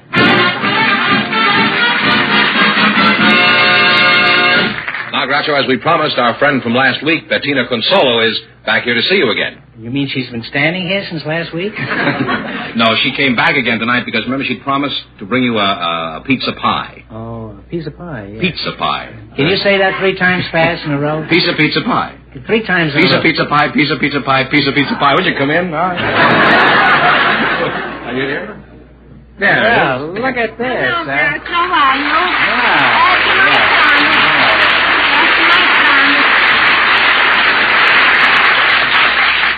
Looks like 2 bath mats. Are you sure this is a pizza? That's a pizza. Oh, well, it looks wonderful. This got a salsiccia italiana. It's got a what? Salsiccia italiana. Oh, and what is this got? And this mozzarella e anchovy, delle calecche, delle lilagnenze, and cheese. Cheese, huh? And a dog. And a dog? And a dog. There's a dog inside of one of these. No, it's a dog. Flower dog. Oh, I thought you said a dog. I thought you meant a chow. Because we're going to have chow later. Now, well, you fooled me. I thought they were hubcaps. Well, before you know, you got to warm it up in the oven.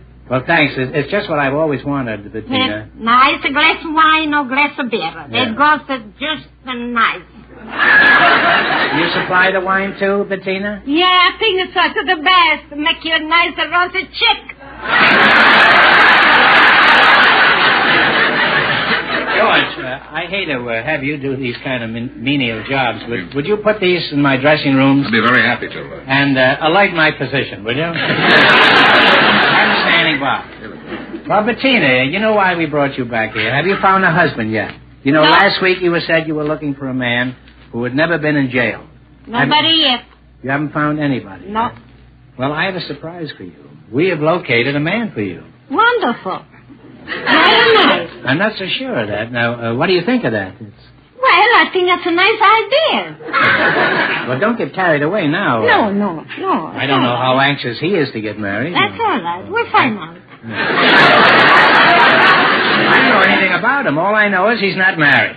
That's it. And even more important than that, he's still breathing. Yeah. George, will you send out the pigeon? I mean the bridegroom? Here he is. Here is your dream man. Welcome to You Bet Your Life. If you say the extra secret word, you get an extra $50. And a pizza pie. It's a common word, something you'll find around an Italian restaurant. Well, what is your name, sir? Oreste Seragnoli. Oreste Signorelli? Seragnoli. Signorari, huh? Seragnoli. Seragnoli. Well, I'm Groucho Marx, and this little kid here is Bettina Consola. I'm very glad to meet you. Just call her Baby Doll. Now, Bettina, take a look. And look a very nice man. Yeah. I think we should find out a few facts about him. Don't you think so? He may have a record a mile long. That's right. Now then, where are you from, Mr. Seragnoli? Norway? Bologna. And you came from Bologna, Italy? No, Bologna. Bologna, huh? Yeah. And you're not married? No, never married in my life. This doesn't seem like a very likely subject, does it? How old are you? And if you feel like lying a little, don't hesitate. Huh? No, I don't hesitate. No, how old are you? I am 73. Oh, well, you're a very vigorous man for 73. Are you cheating a little, or is that the real story? No, it's the truth. The truth, huh? How old a man did you say you were looking for, Bettina? Well, around 65. 65. Mm-hmm. It's too late for me, then.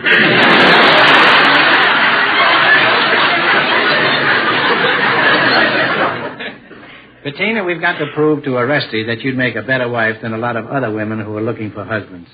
In your opinion, what do other wives do wrong? Oh, a lot of things. Gotcha. What, for example? A lot of things. They don't know about to spend the money. Bum housekeepers? Yes, a bum housekeeper, and then stay on the phone all the day long, and they don't get about the house. Huh? You stay on the phone all day? Stay on the phone and talk to all the friends. What are they doing? Where are we going? What are we going to do tomorrow? What are we going to do tonight? And all the things, and talk. And the husband coming home in the night, and they find all the mess all over the place.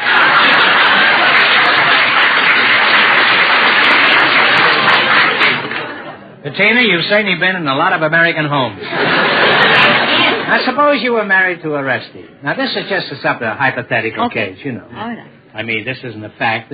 We're just building this now. Fine. Now, suppose he came home late some night. Would you ask him where he'd been? Oh, yes. That's the first thing I'm going to ask her. I want to know what they've been, why they're coming home late.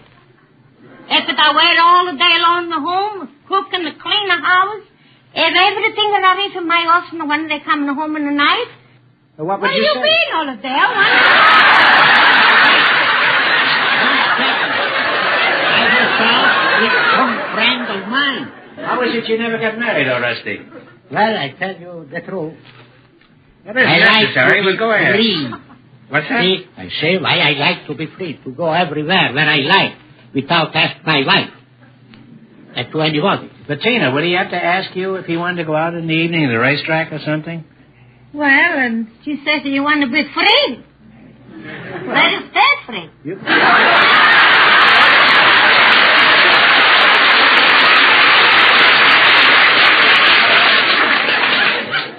Well, Rusty, don't you want to have any children? Don't you like children? I like it very much. You like children? Absolutely. I adore children. Plenty. But not mine. Bettina, could you come back next week? Sure, anytime. We'll have another fellow. Now, Rusty's a nice fellow, but obviously he's not interested in you. He is a woman hater. He's a misanthrope. No, I don't hate him. Oh, you're a misanthrope if I ever saw one. Isn't he a misanthrope, Bettina? Yeah, I think it's all.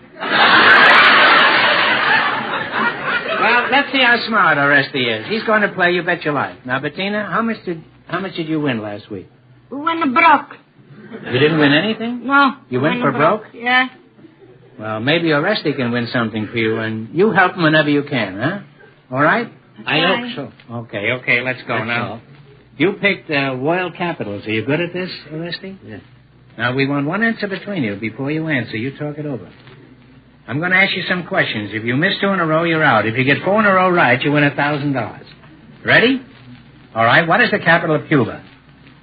Cuba? Big city. Cuba? Let's see. I know. I wrote that.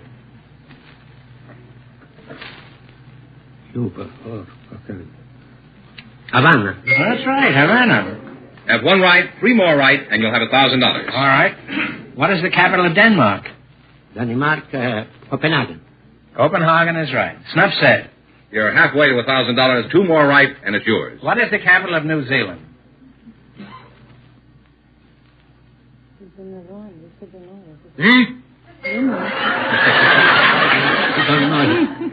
Well, it's Wellington. It's named after the Duke of Wellington, I believe. You have another chance. You have one wrong now. Don't get the next one wrong, or you're out of the game. What is the capital of Egypt? Egypt, talk it over. Egypt is, I know. It's, Alexandria? No, I'm sorry. It's Cairo. Cairo. Well, They lost, huh? They're out of the game, yes. I'm sorry you missed 2 in a row. We don't want you to go away broke, so I'm going to ask you one question for $100. Okay? All right. What city is famous for Boston baked beans? Italy.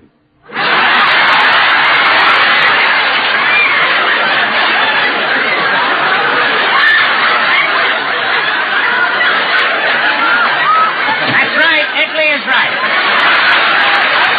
Sorry you didn't win more. Arrivederci. Arrivederci. Very much. And thanks for being with us. You bet your life.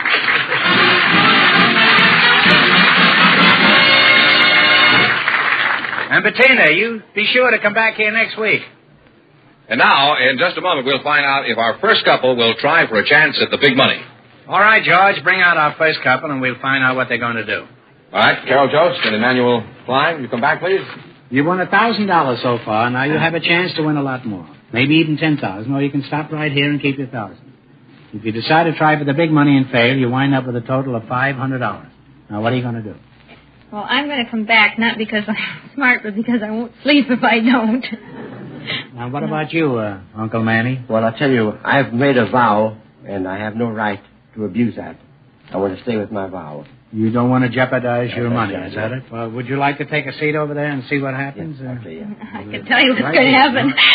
Manny, you know you get $500. So you can sit quietly and rest with your conscience. Are you ready? Now, one answer between you. You know what this means now. You have a chance to win a lot more. If you fail, you wind up with a total of $250. And I can't go home either. There are many places you can go, Carol. Huh? Okay. Think of a number now between 1 and 10. Sorry. Take a number. 2. 2, and give it a swing.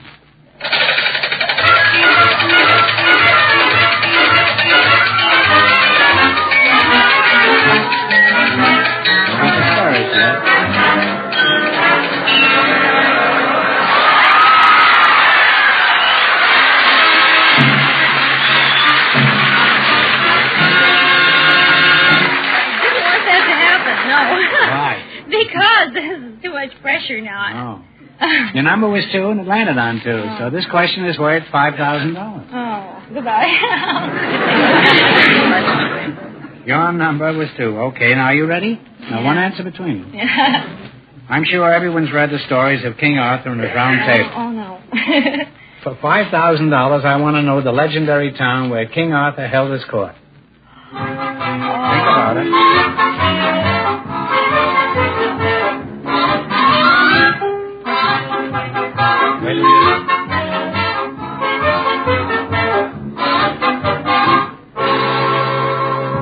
What do you say? It wasn't Camelot. It certainly was Camelot.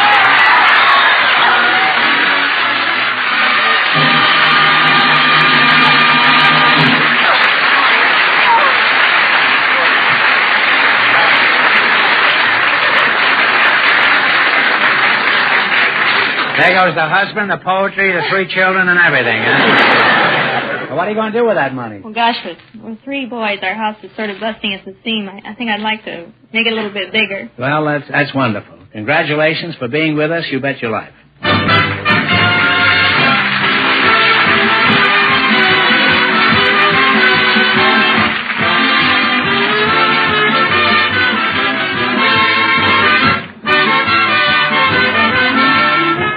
Be sure to tune in again next week, same time, same station, for Groucho Marx in You Bet Your Life. Don't miss the Chrysler Corporation's big TV show on another network. And don't forget Groucho's TV show, also brought to you by the DeSoto Plymouth Dealers of America, who invite you to visit your neighborhood showroom today to see and drive the most exciting car in the world today, DeSoto for 1957. And when you go in, tell them Groucho sent you. So long, folks, and remember... It's the lovely, it's dynamic, it's the soda.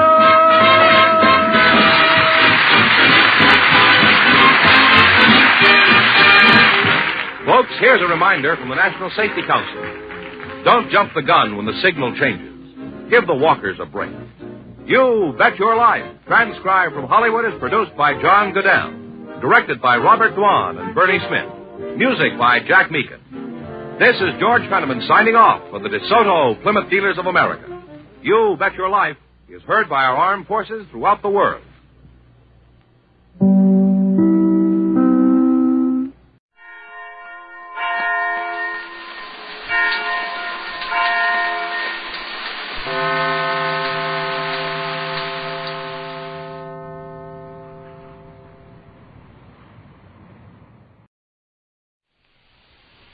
Well, sir, it's late afternoon as we enter the small house halfway up in the next block now.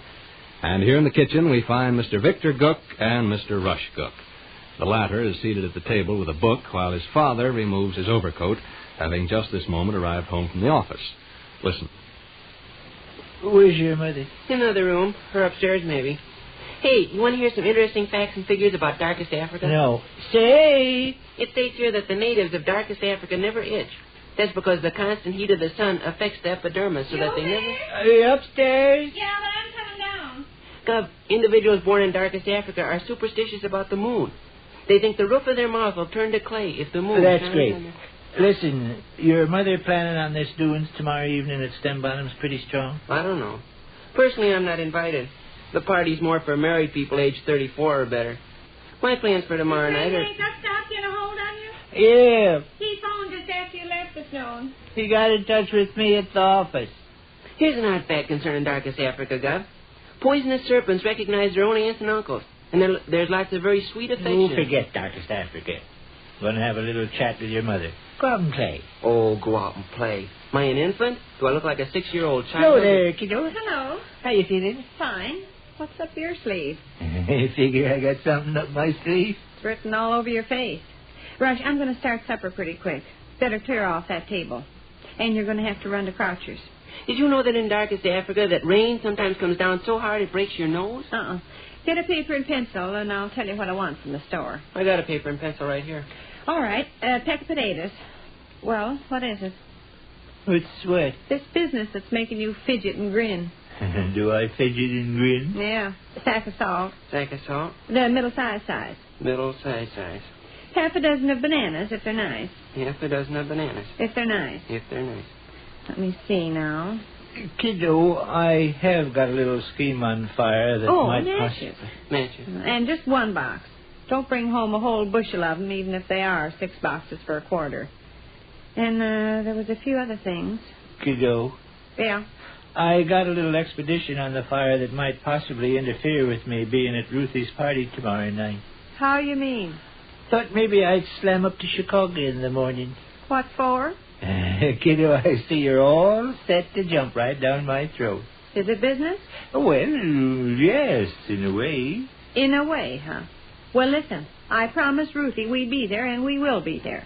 Well, there's nothing to hinder your going. No, and there's nothing to hinder your going either. Ruthie's having Miss Brighton and Willard and Mr. and Mrs. L.W. Royce. She's scared to death she'll fall down entertaining them, and she's got to have friends like us to lean on. Prunes, Rush. How many? The kind in the package. Mr. Croucher knows the kind to get. How are we fixed for eggs? I don't know. We'll go see. No, Vic, you're not going to run away tomorrow night and leave Fred and Ruthie in the lurch just on account of that old lodge. Who said anything about any old lodge? Well, that's it, ain't it?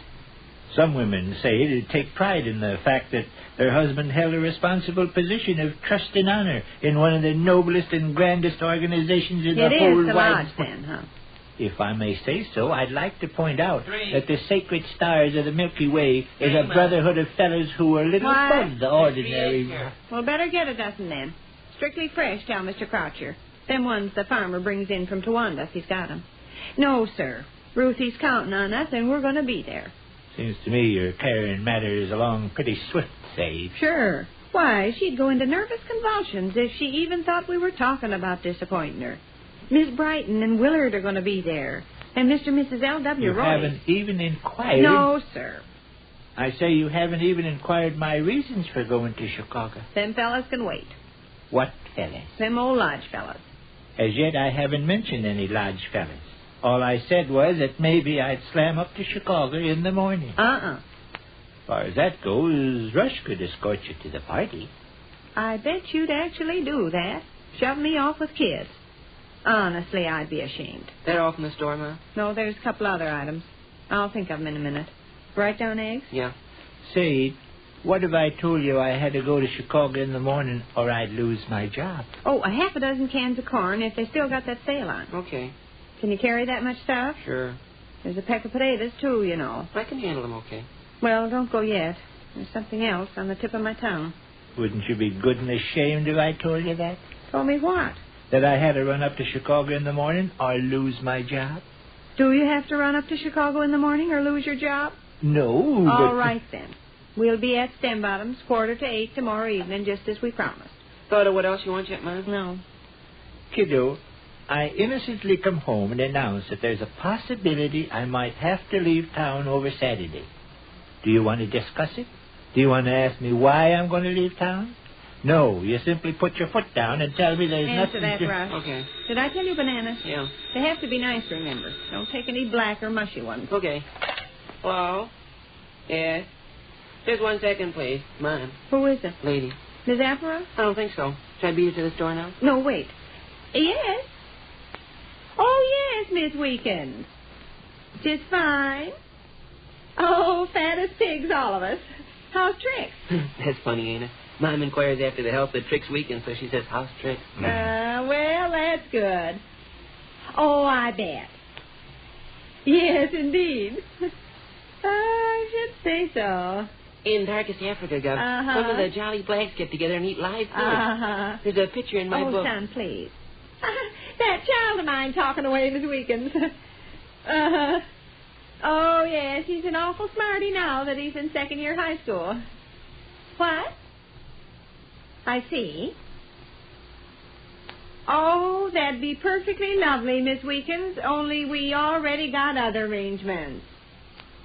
Yes, I'm sorry as I can be because I know we'd have a wonderful time with you. And sure. Well, you're terrible, terrible nice to ask us, Miss Weekends. Some other time, maybe. You bet.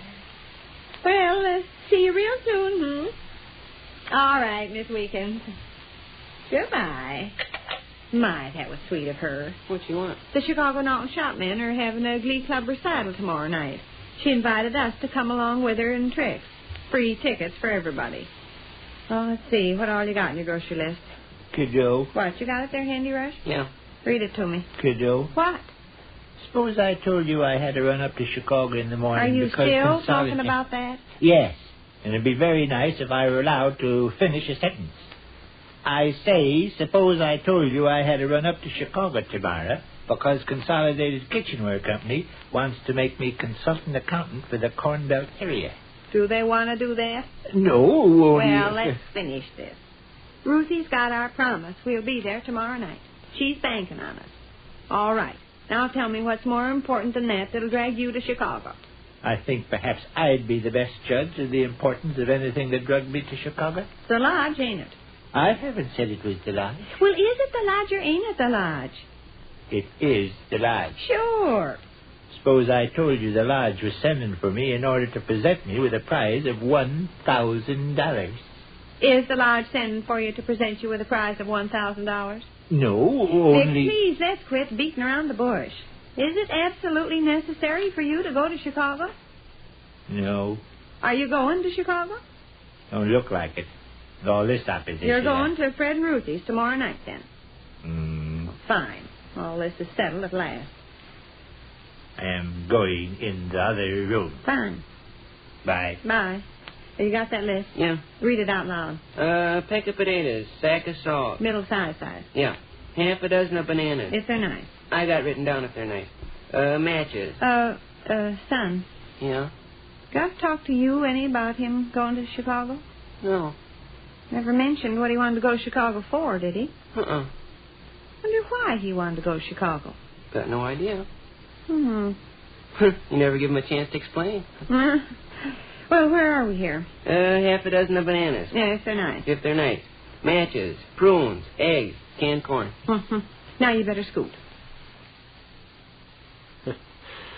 Which concludes another brief interlude at the small house halfway up in the next block.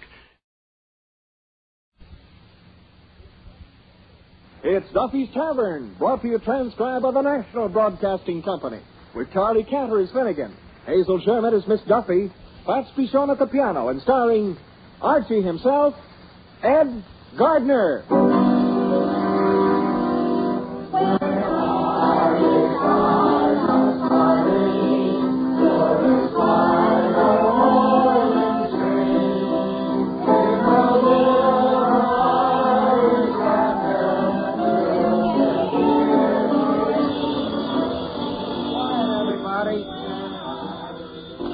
Hello, Duffy's Tavern, where the elite meat to eat. Archie the manager speaking. Duffy ain't here. Oh, hello, Duffy. How's business? Well, let me put it this way. You know that mouse that's been living in the cash register? Well, he finally packed up and left. Yeah, the register's been open so seldom, he was beginning to develop night blindness. What else is new? Well, we've been getting some nasty phone calls about the fight here last night. Yeah, Second Story Jackson lost his hat and his blackjack, and Louis DeLush was making a big fuss over losing his toupee. Well, it seems his scalp was still in it. Huh? You think it's an unhealthy atmosphere for me little nephew Morton? Look, don't worry about Morton, Duffy. We've been treating him with loving hands. You know what I'm even doing every morning? I'm having milk delivered for him. Milk? You know, that white stuff without the head. Well, look, I'm busy. I'm surprising little Morton by doing his homework for him. I'll call you later, Duffy. Say, Fats. Yeah? Where are Morton's school books? Right here. Oh, thanks. Let's see. Geography, astronomy, trigonometry. I think I'll take a belt at this one, this algebra. Fats, read me the first question. Okay. Divide 3,942 by 7,863. Very good question. Well, let me see. 3942 by 7863. I used to know the answer to that one. Let's see if I can still figure it. Now, you put the 5 over here and the 8 over here. Then you carry the 3, capitalize the 6, jiggle the 7, jack up the 8. I think we'll have to ostracize the 4. 7863. It don't seem to go into 3942. And I hate to use force.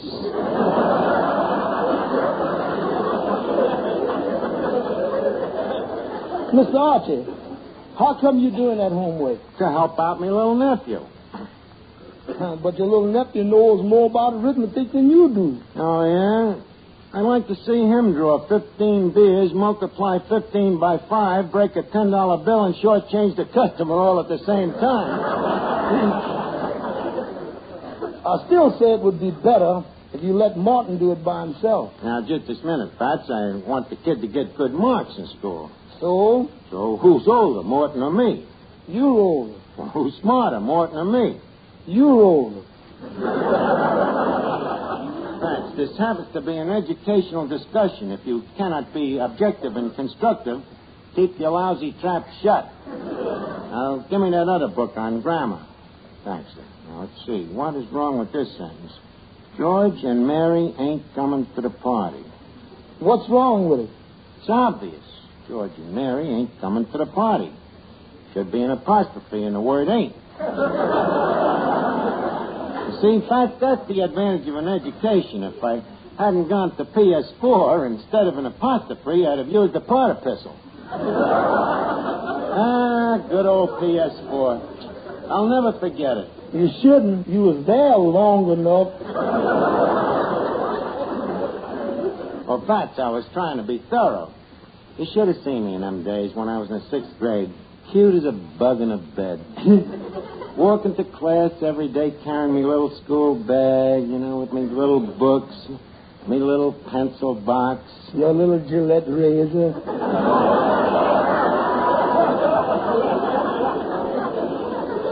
So what? So I was slightly hairy for my age. Oh, them was the happy days, childhood. What fun we used to have in our gang, turning in false alarms, siphoning gas out of cars, burning down the schools. All the healthy outdoor sports. I often wonder what that old gang is doing now. Oh, they're probably making license plates, throwing rocks at the warden, planning jailbreaks. All healthy indoor sports.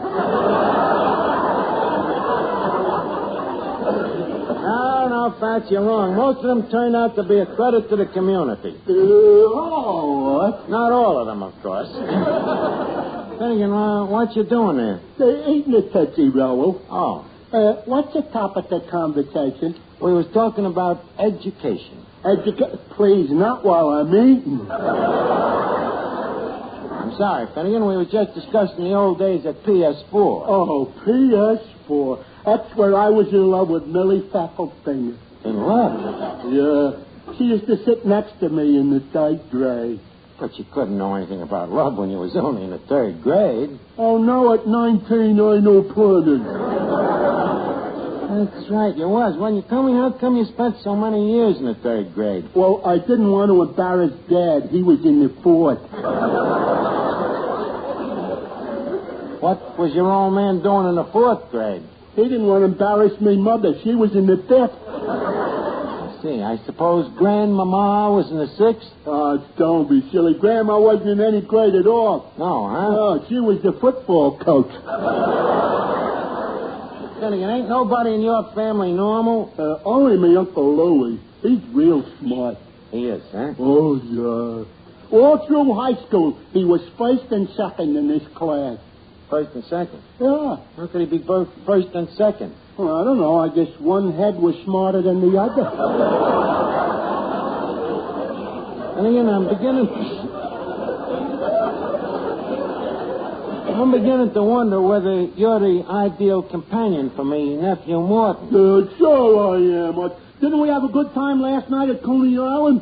Yeah, too good a time. Finnegan, what was the idea of keeping a kid out of Coney Island until midnight? Well, you know them merry-go-rounds. They're hard to get away from. That's no excuse. But don't get sore at the kid. He tried to make me get off.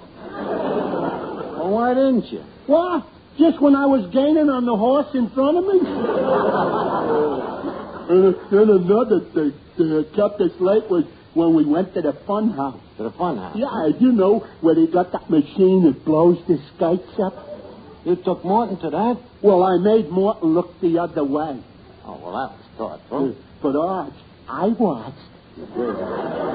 Oh, you little devil. Yeah. And boy, did that wind machine blow one of them skates up high. Yeah, real high. Huh? High. It scared the guy so much he almost dropped his bagpipes. Just a second. Hello? Oh, yeah, it's for you, Miss Duffy, a fella. A fella? Hello, this is Miss Duffy, and I'd love to. Archie, it's not a fella. It's only Vera Fogarty. Then how come she talks like that? She idolizes Tallulah Bankhead.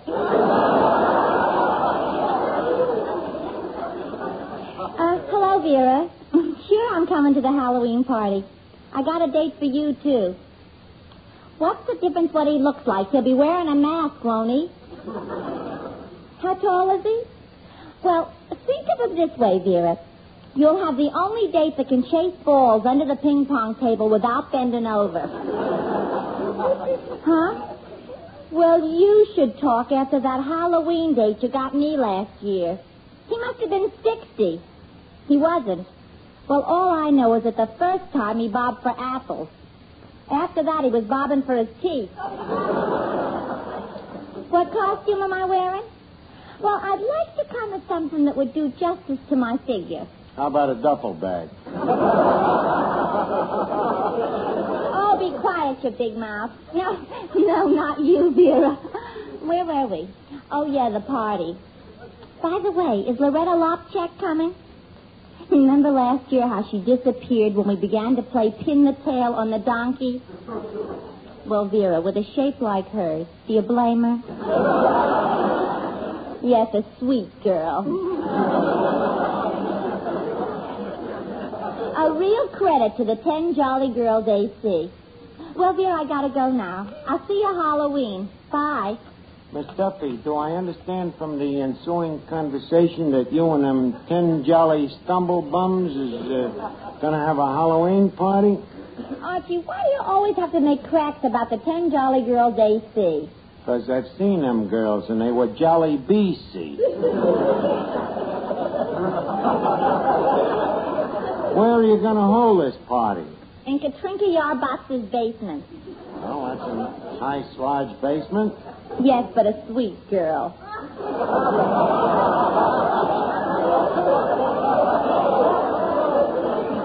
Oh, and you should see the Halloween decorations she's putting up. Pumpkins hanging from the ceiling, jack-o'-lanterns around the windows, And along the wall, there will be 12 witches. 2 new members? Archie, please. The girls in my club are not witches. I'd still like to have the broom concession. By the way, what unlucky chap is taking you? Rodney Haybinder. Oh, him. He's calling for me in a taxi. In a taxi? Yes. That's one thing about Rodney. He's always so considerate. He never turns on the meter until we're halfway there. But how come you ain't going with your other boyfriend? Oh, the one from the UN? Yeah, from the Russian delegation. Oh, I'm off of him. He had his chance last Friday night. He came over to my house and we sat on the sofa for 3 hours just looking at one another. Why? Well, you know, those Russians. He couldn't make a move without wiring Moscow.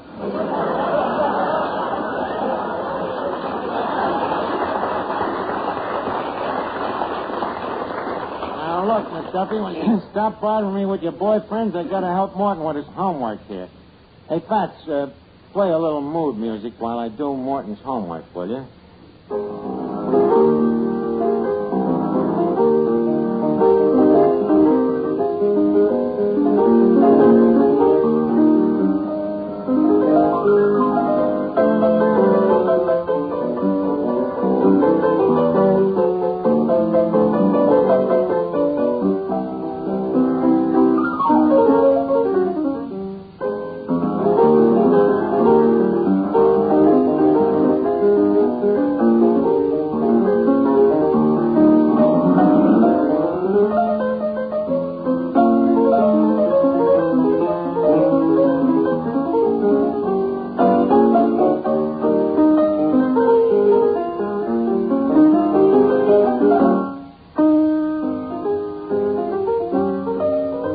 Just picture me upon your knee.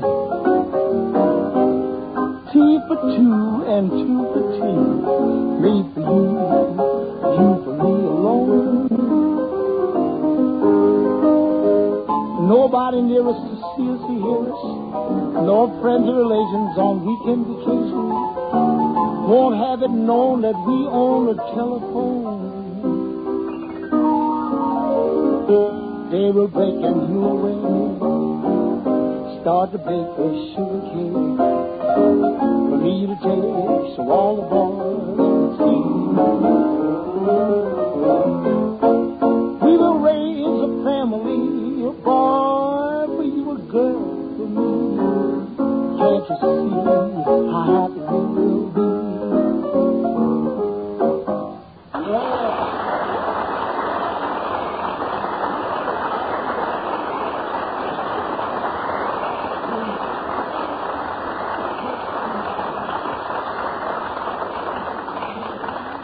That was great, Fats. Thanks. It gave me the answer there that tea turned out to be two here. Morton. Yes, Uncle Archie. Morton, I got a surprise for you. Look, I've done all your homework. Now, let me see. Arithmetic problem. Divide 3,964 into 7,863. Answer? Impossible. That's right. Oh, this is very nice of you, Uncle Archie, but what about my teacher? What about her? I'm afraid she's a little angry with me. Angry? Yes, since she found out I'm staying with you. Oh, how did she find that out? She probably got suspicious when he came to school with his lunch wrapped in the Police Gazette. The nerve of that school teacher. Inferring that this place is a dump even before she comes down and finds out for herself. Oh, she's coming down all right. She's on her way now. She is? Well, look, kid, I want to be nice if she's coming down. Here's the bar rag. Better go wash your face. Hey, Fats. Yes, sir. Fats, Morton's school teacher's coming down. How long would it take to make this place look respectable? Well, let's see. This is 1951. Look, Fats, this ain't funny. We got to fix the place up or we're liable to lose the kid. Now, what can we do to make it, real homey? Hey, what happened to that hand-crocheted sign we had, the one that said, love thy neighbor as thyself? It's down at the police headquarters. They're checking the blood stains for fingerprints. Oh, yeah, that fight. I forgot about that. Pardon me. Huh? I'm trying to contact a gentleman named Arthur. Huh? Take a look at you. Honey, the contact has been established. What you got to worry about is the gentleman part. I beg your pardon. I happen to be Miss Agatha Dinwiddie. Morton's teacher? Yes. You're Morton's tutress? Mother, get out me velvet pants. I'm going back to school. Now, if you don't mind, I'd like to sit down. My legs are bothering me. Okay, sit right here. Uh-huh. Now they're bothering me. Well, so much for the social extremities, Miss Dinwiddie. Now, leave us get down to our problem. Very well.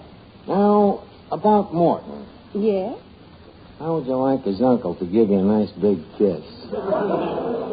Young man, I didn't come here looking for romance. Look, honey, you're a school teacher, ain't you? Yes? You've had vacations? Yes. Why don't you just close your eyes and imagine you're on a summer cruise? Young man, I told you once, I'm here on behalf of my pupil, Morton. Okay, then we'll talk about Morton. Now, he's been staying here with me, you know. Yes, I know. That's why I came to look over this place. Well, what do you think of it? I'm appalled. Well, that's the tavern. Everybody loves it. I mean, it's shocking. Now, just a second, Miss Dinwiddie. This place is very deceiving. It ain't quite as crummy as it looks. Indeed. Do you realize that the gutter out front is filled with drunks? So what? Do you realize a lot of joints leave them drunks laying on the sidewalk?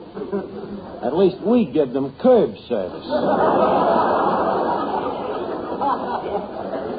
And I might add that we don't like constructive criticism around here. You know, you can find a flaw in a $50 diamond if you look hard enough. Oh, this is nonsense. Where is Morton? He'll be here in a second now. In the meantime, how about a little demi-tasse? A demi-tasse? Yes, a small cup of tea. Oh, Fats. Yes, sir. A cup of tea for Miss Dinwiddie. Tea? Yes, tea. T-E-E, tea. Oh, that. The idea of bringing up a child in a place like this. Now, just a second, Miss Dinwiddie. Morton don't spend all his time around here. Most of the time he's at home in my place. He lives with you? Of course. Well, how big a place do you have? Well, let's see. 2, 3, 4. I should say about 6 by 10. You have one room? Approximately. And Morton lives there? Well, no, he has the room adjoining mine, you know, where he can enjoy complete privacy. Except occasionally, of course, when I go in to brush my teeth. Morton sleeps in the bathroom? Don't act so shocked. I assume you've heard of the Audubon Society. Well, of course. And you approve of it? Yes. If that bathroom is good enough for them pigeons, it's good enough for Morton. Archie, I've heard enough. I'm afraid I'm going to have to take Morton out of here. This is no environment for a child. It ain't, huh? Look, would it change your mind if I told you that he was living with a Harvard graduate? You, a Harvard graduate? Not only a graduate, but summa cum laude and Phi Beta Kipper. Archie, please. Miss Dinwiddie, you seem to be a little skeptical. I admit I've forgotten some of the stuff that my old prof learned me. Yes. Sic transit gloria. Well, that's true, but on the other hand, Caesar Romero in hoc.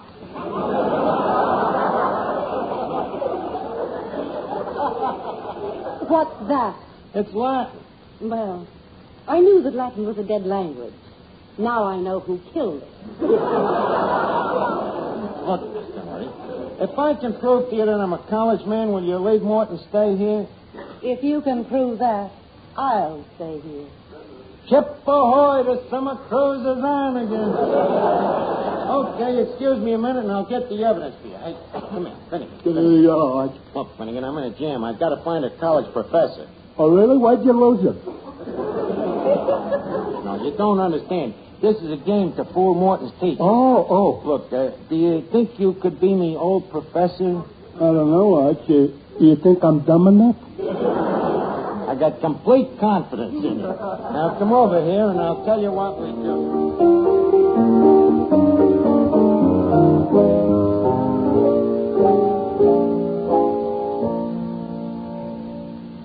Well, Miss Dimwitty, have you been looking around the joint? Yes, I have. Uh-huh. Interesting place for a kid, ain't it? Music, sawdust on the floor. Just like a circus. But there's one difference. What? In a circus, they separate the animals from the human beings. Miss Dimwitty, don't sell the people around here short, neither. You might not think it by looking at some of these people. But beneath them lowly patches on them tattered pants, there beats many a talented brain.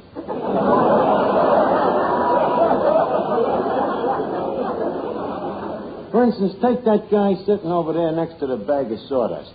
You mean the one slumped over with his collar open? No, that's the bag of sawdust. No, I mean the one a little to the left of him and down. That's Horace Guttenberg, the counterfeiter.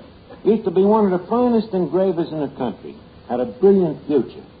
But the trouble was he watched too much television, see? So one day he made the inevitable mistake. He tried to pass a $5 bill with Lincoln's head on Dagmar's body. Yeah, Miss Dimwitty, there's some great intellects around this lowly place. Yep, Miss Dimwitty, some great intellects around this lowly place. Professor Finnegan. Professor Finnegan. Oh, what? Professor, please, the game is over. The game is over. The goalposts have been torn down. Now, shut up. By the way, Miss Dimwitty, you know I was talking about my old dean from college? Yes. Is this it? Yep, I'm the old dean. Yes, sir. Well, I'm happy to know you. Yep, I'm the old dean. At Harvard. Yeah, the old dean at Harvard. Tell me, Professor, what did you major in your undergraduate days? What? I mean, in what subject did you specialize? Yep, I'm the old dean. Look, Professor, Miss Dimwitty means, what did you study? Oh, I studied anatomy. Anatomy? I never knew that, old dean. Where did you study it? At Vassar. That's so. Archie, Vassar is a girls' school. Can you think of a better place to study anatomy? Archie, I think the old dean is a bit of a humbug. Oh, yeah? Ask him a question. Yeah, ask the old dean a question. You're worried about Morton. Ask him about child psychology. Very well. Tell me, Professor, are you an advocate of a progressive theory? No, I'm the old dean. Oh, what a sense of humor. No wonder the gang still refers to him as Old Corny of Cornell. Now, Archie, you stay out of this. Huh? Now, Professor Finnegan, do you mind if I put a couple of questions to you? Well, not at all. Put away. Do you believe that the emphasis should be placed along vocational or academic lines in the middle and upper IQ groups? Well, I think it depends to a large extent on the economic background of the individual pupil.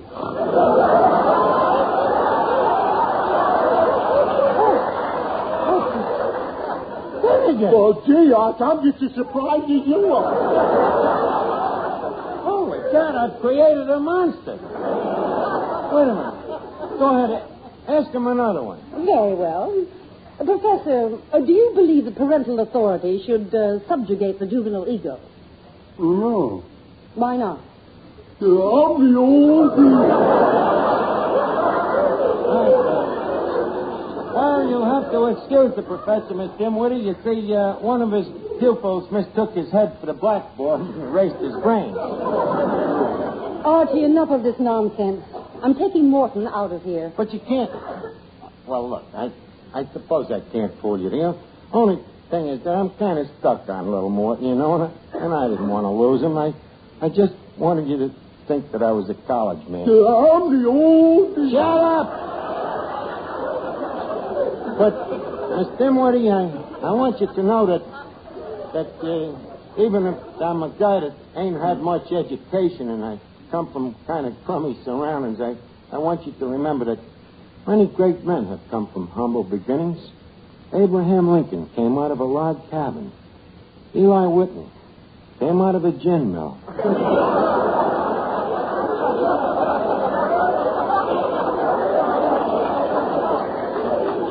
Watson, Hoover in a vacuum cleaner.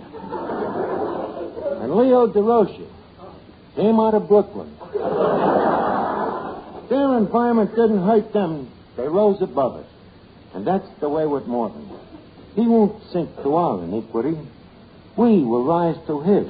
Archie, this all sounds very good, but... Look at little Morton over there now, talking to Second Story Jackson. Second Story Jackson, a bank robber, a safe blower, everything that's foul. What? Will the child be influenced by Jackson? No. Rather, will Morton lead Jackson out of the darkness? Here, I'll prove it to you. Morton, come here. Tell us, son, how have you and Mr. Jackson been getting along? Great. Him and me's going to knock off a hot shop on 33rd Street. What? Yeah, Jackson says the joint's been caked. It's a soft touch. Oh, no. Miss Dimwitty's right. Look, maybe you better get away from this joint after all. There's only one thing, Miss Dimwitty. You see, I'm his uncle, Archie, you know, and his guardian, and if you take Morton, honey, you got to take me, too. I have to take you? That's right. In that case, Morton. Yes, ma'am? Go down to 33rd Street and knock off that hot shop.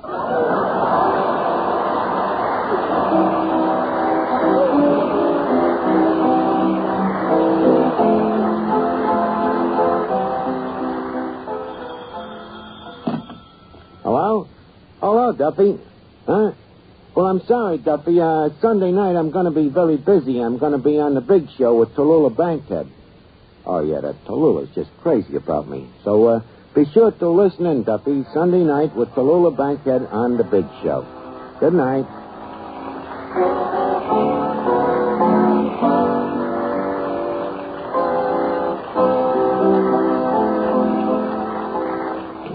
This program was transcribed. Stay tuned for You Can't Take It With You on NBC.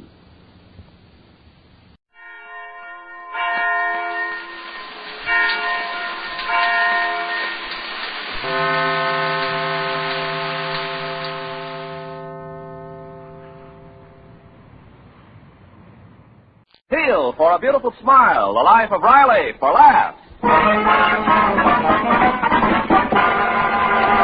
Teal, T-E-E-L, Teal, the amazing liquid dentifrice. That's it, T-E-E-L.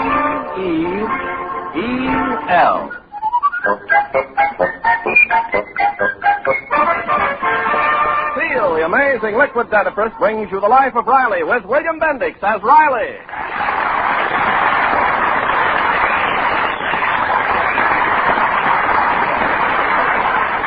Remember, friends, for beautiful smiles, it's T-E-E-L, Teal. And just for laughs, it's R-I-L-E-Y, Riley in the life of Riley. Most people believe that the pen is mightier than the sword. But Chester A. Riley believes the knife and fork are much more important. Food is one of the true loves of Riley's life. But every now and then, our hero discovers that the course of true love never runs smooth. Junior, Oh, what's the matter, Pop? Honest, I don't know where you get your manners. That's no way to eat. Gouging the center out of a slice of bread and then nibbling the crust like a chipmunk. I'm sorry. Well, you watch me and you learn manners. The etiquette way is to take a slice of bread, fold it neatly in 4, and then shove the whole thing in your mouth. Remember, Junior, people shouldn't make gluttons of themselves over food. That's right, Peg. Personally, if I didn't get hungry, I'd never touch the stuff. Slice some more bread, huh, Dumpling? You've had one slice, Riley. We have a new rule in this house. Only one slice to each person from now on. Well, what about the gravy? I can't eat gravy without bread. It keeps slipping through my fork. Why all of a sudden can't I have bread? Riley, if you read the newspapers once in a while, you'd know why. I read the newspapers all the time. I know everything important that's going on. The news has been full of Lewis, ain't it? Well, I can tell you anything you want to know about him. Well, all right, Smarty. Tell me one thing. He's 2-1 to knock out Billy Conn at the Yankee Stadium. Not Joe Louis. John L. Lewis. Who's he? Oh, you're impossible. If you read anything beside the sport page, you'd know there's a bread shortage through the whole country. Why don't you just admit you forgot to go shopping today? I did not forget. I'll bet you my friend Gillis's wife didn't forget to shop for her poor, tired husband. Junior, run next door and borrow us a bread. Riley, you're only sending the boy on a fool's errand. Fool's errand, huh? Okay, then I'll go myself.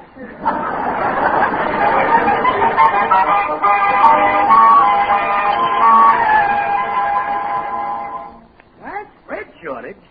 My darling wife, you don't expect James Madison Gillis to believe that. Why don't you just admit you forgot to go shopping today?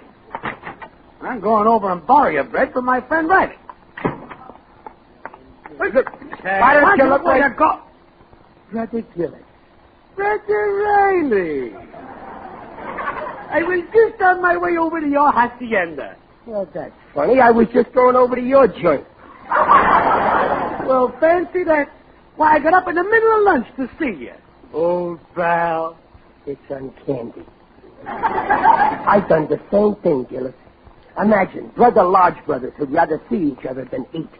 Yeah, this we ought to tell down at the lodge. It belongs in the minutes of the BPLA. Yeah. What an example for the Brooklyn Patriots of Los Angeles. Yes, sir, when it comes to brotherly love, we're crawling. Like, if any time you wanted a small favor, you only got to come to me, right? Right. And any time you wanted anything, I'd be hurt if you didn't come to me. By the way, brother... proceed, Brother Riley. No, Brother Gillis. You proceed. Very well. Loan me a bread. Is that all, Gillis? Is that all? Why, I'd be only too good. Bread? Yeah, just one loaf. Well? Gillis, if I had it, you could have it. You know that, but... Look, Riley, you told me to come to you for anything, and here I am. If a whole loaf is too much, I'll settle for a dozen slices.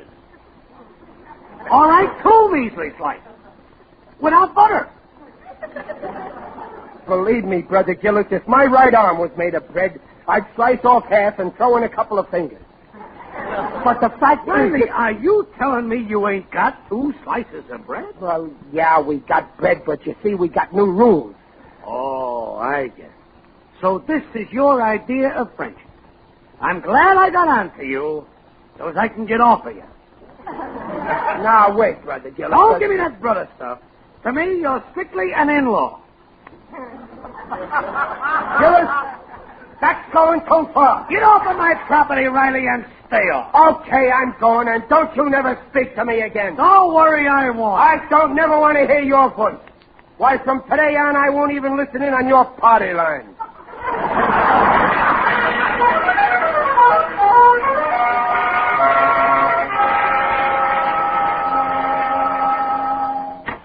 Well, okay, Mr. Daroff. If you do get in any bread, send one over to my house, please. Be glad to, Mr. Riley, if I get any. Yeah, all right. I've been to 8 grocers. Everybody tells me the same thing. I can't... Hey, Riley. Who? Oh, it's you, Benny. So long. Hey, wait a minute, chum. I can put you onto a good thing. Look, Benny, I ain't interested in betting on horses. All I want right now is some bread. Well, what do you think I'm talking about, chum? Just follow me into this alley. You mean that you know where the... Here's the place. Wait a minute, Benny. This ain't no bakery. Look at that sign. Pool parlor. That's just to keep out the riffraff. We don't sell to everybody. Now, wait a minute, Benny. This bread ain't over ceiling price, is it? I don't want any part of that. Riley, I'm hurt. Deeply hurt. I guarantee we sell bread at strictly market price. Are you sure? Why, Riley, would I be associated with anything shady? I got a reputation to hold up. San Quentin didn't knock 6 weeks off for good behavior for nothing. Well, I don't know, Benny. Don't worry. This is strictly on the up and up. Everything's wide open. We got nothing to hide. Yeah. Now, come on, let's go in. Oh, all right.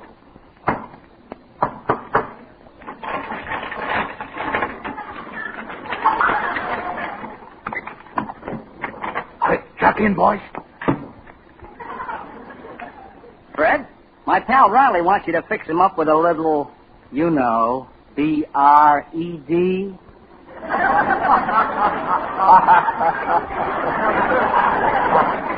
It's a good thing I don't want pumpernickel.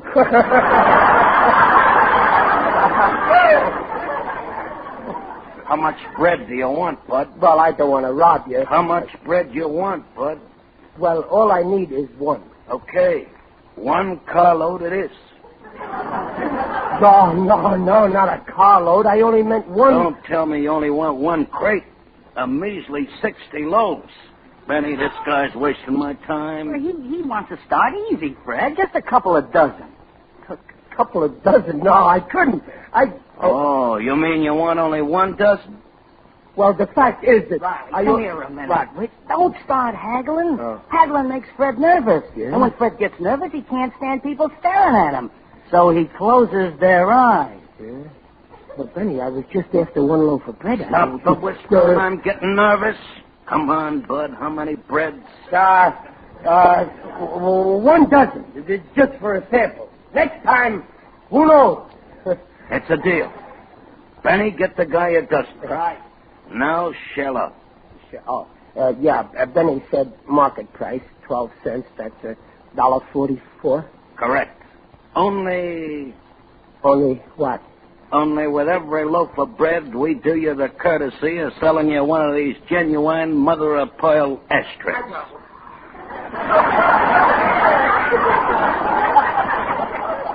Ashtrays? Oh, say, that's just a clamshell. There's a million of them on the beach at Santa Monica. We refer to them as ashtrays.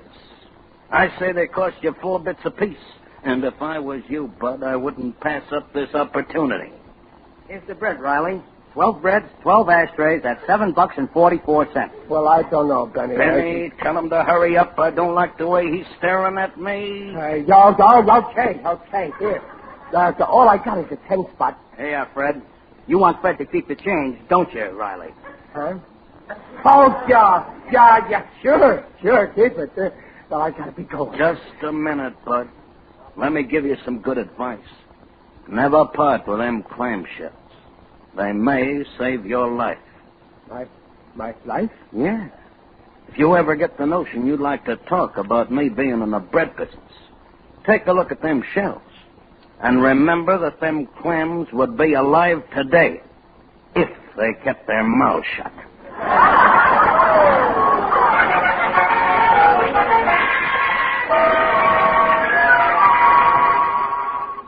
12 loaves of bread, Pop. Yeah? And 12 clamshells. We refer to them as ashtrays. I couldn't help it, son. When you buy these ashtrays, they make you take the bread. Yeah, but for 12 loaves.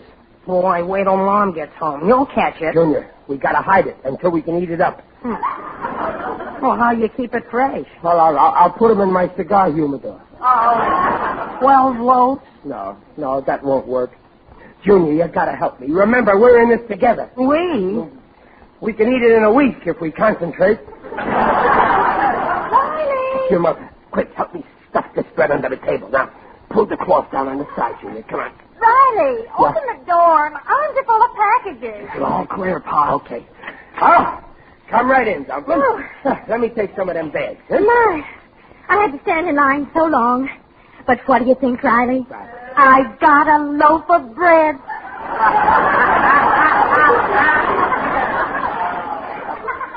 Just what we needed. Well, I'll be seeing you, Pop. Well, aren't you pleased, Riley? You wanted bread. Please. I'm speechless. Peg, what are we having for supper? See. Salad, soup, roast leg of lamb, and dessert. Why? I got a better idea, Peg. Tonight, let me make dinner. Well, I never. What would you serve? Oh, I got a great menu. First, bread salad. That's chopped bread and lettuce. What? Yeah, and then for soup, we'll have toast. Toast? Yeah. I mean milk toast. Milk toast on toast. What are you talking about? And then we could have roast bread loaf. That bread stuffed with breadcrumbs. And for dessert... Chester Riley, you've got a strange look on your face. Have you been up to something? Oh, me? No, only... Look, Peg, suppose, just suppose, mind you, that I knew where to get bread. Lots of bread. What would you say? There's only one way to get lots of bread, Riley. We talked about it at the League of Women Voters. We're organizing to fight it because it's a black market. The black market? Yes. It robs honest people like us of our share. The bread goes to people who are willing to pay overpriced. Oh, I wouldn't go for a racket like that. Or else they sell the bread at market price, but make you buy some worthless thing along with it. Only a moron would fall for that. Now, wait, Peg. Maybe you're being a little unjust. Unjust? I mean, look at it through the moron's eyes. Like I do. Well, Riley, it's nice to be tolerant, but all I can say is I'm glad you're not the type of man who'd do a thing like that. I ain't? Then what type am I? Well, you're sweet and unselfish, and the main thing, you're honest. What a revolting development this is.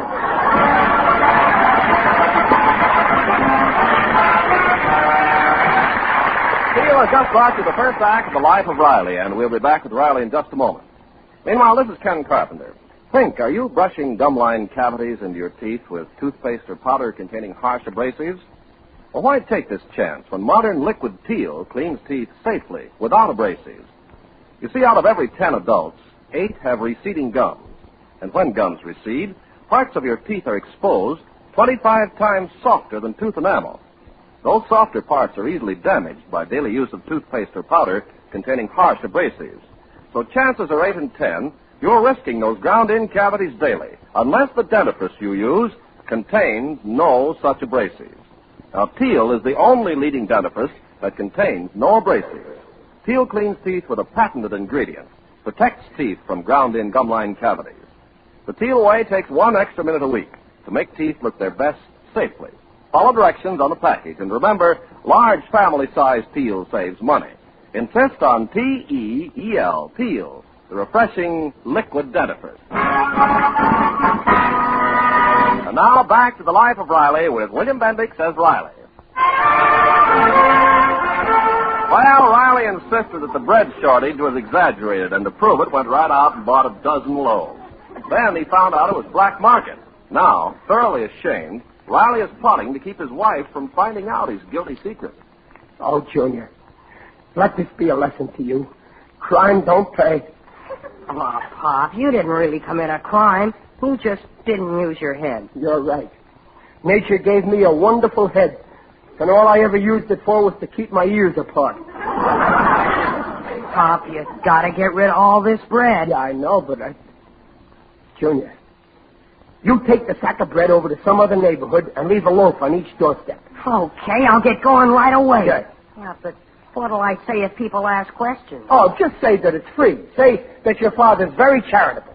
Tell him I'm one of the biggest philanderers in town.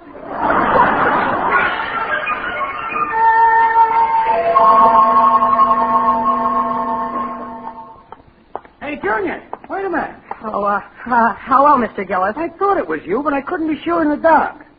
That's quite a sack on your back.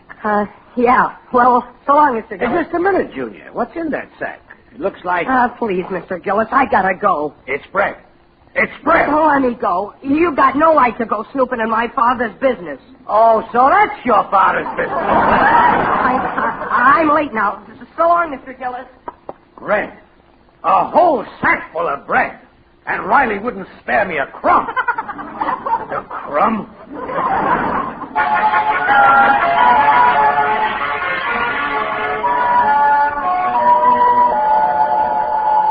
Brother Riley, a racketeer? Are you sure, Brother Gillis? Fellow Lodge Brothers, his own son admitted it.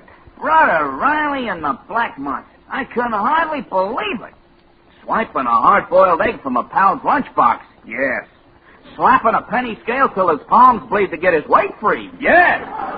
But the black market? I know how you feel, boys. It's a cat's apostrophe. But I'll do it as plain. Therefore, I call upon the Supreme Council here to pass judgment on ex-Brother Riley. Yeah, I say so. If it pleases the court, this may have no bearing on the case, but before we pass judgment, shouldn't we have a trial?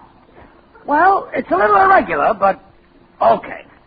Instead of voting Riley guilty without a hearing, let's hear his lying story and then vote him guilty. Why ain't Riley here? He's been informed of the trial. Yeah, but we didn't tell him he's the one who's on trial. Maybe he'd like to defend himself. That would be unconstitutional.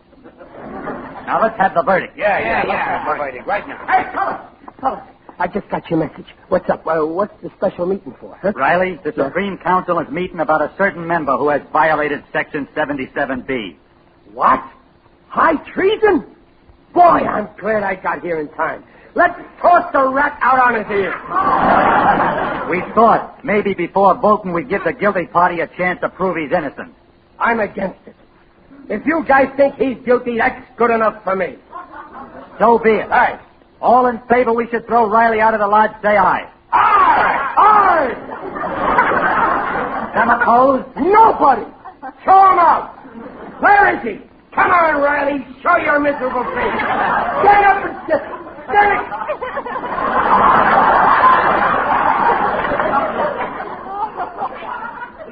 Riley? Did you say Riley? Correct. But I'm the only Riley in the lodge. You mean you're the only Riley who used to be in the lodge? We don't like black marketeers. No, wait, fellas. I didn't know. I mean, a crook named Fred was, and I'm as innocent as Benedict Arnold. Riley, you're through with this lodge. No. Yes. To us, you're legally dead. We're hanging your pool cue at half-mast.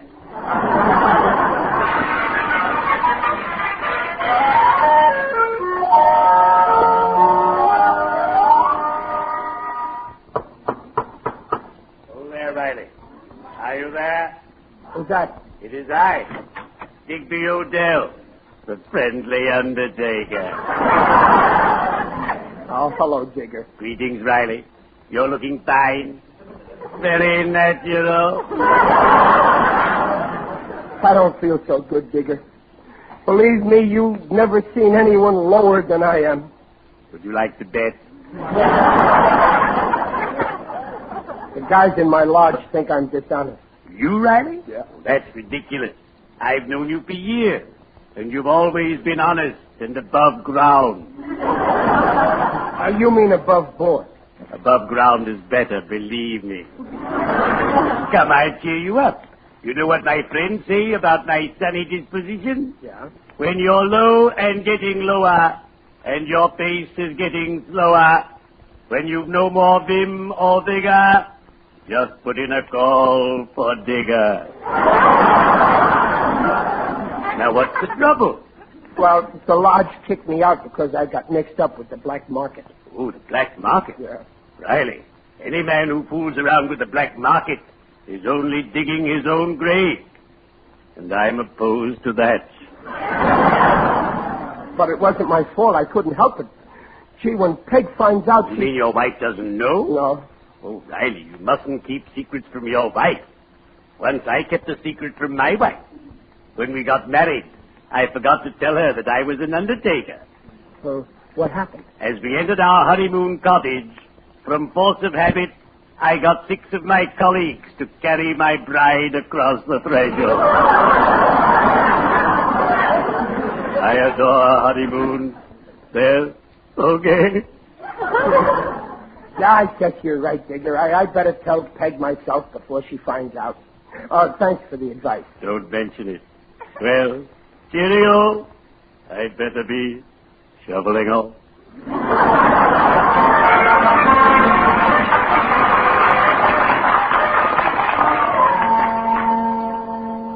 And so, well, Peg, that's the story. So just say that you forgive me, and I'm willing to forget the whole thing. Oh, no, Riley. Too many people are willing to forget the whole thing. They don't like to remember that most of the world is hungry. Hungry? I don't want nobody going hungry. We're asked to cut down to 1 slice of bread per meal, and we holler murder. Why? Well, it was okay during the war, Peg. The war's still on, Riley. Only now it's a war against starvation. But we've got plenty of food. Instead of bread, we can eat mashed potatoes. But some people have nothing. Nothing? But people in China are eating clay. Clay. People in India are eating weeds. Old people, working people, and children. And you help starve them. Me? Yes. The people who buy on the black market aren't much better than the people who run the black market. Starving kids. Oh, yes? Riley here. Fred. Yeah, Fred. Nice little joint you got here, Riley. You want to stay healthy and enjoy it? What?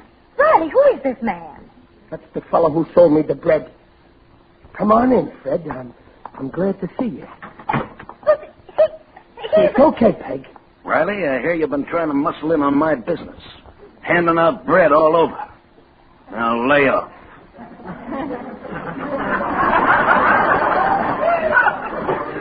We like giving away stuff, Fred. It makes us feel good. Like I got something to give you. Free. And it ain't clamshells. It's something you need bad, Fred. And here it is. Oh, that's for the people in China. Why, I'll give you... Oh, that's for the people in India. Oh, stop. I ain't finished yet. I still got to give you for the people in Yugoslavia. Oh, that's for Yugo, and that's for Slavia.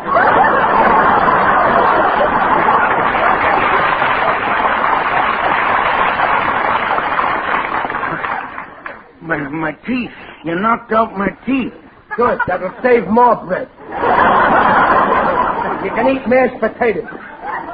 Now get out of my house before you break every bone in my miserable body. I'm going. Fine. I'm going. Why, Riley, you were wonderful. Yeah. It's lucky for him I didn't know any more geography.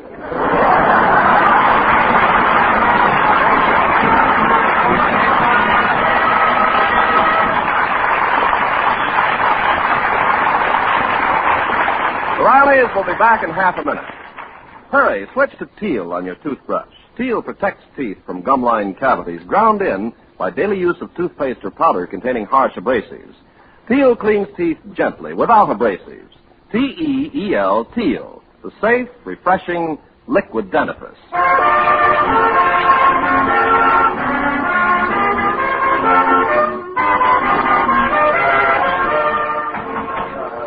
Meeting will now come to order. Brother Riley, one of the lodge's most loyal stool pigeons has informed us how you bravely exterminated a black market skunketeer. Therefore, on behalf of the BPLA, I am reinstating you as a member of this lodge. Oh, fellas. Thanks. Thanks. I'm grateful. That's fine. And now, Brother Riley, would you mind handing over $5 for the new membership fee? It's a losing fight.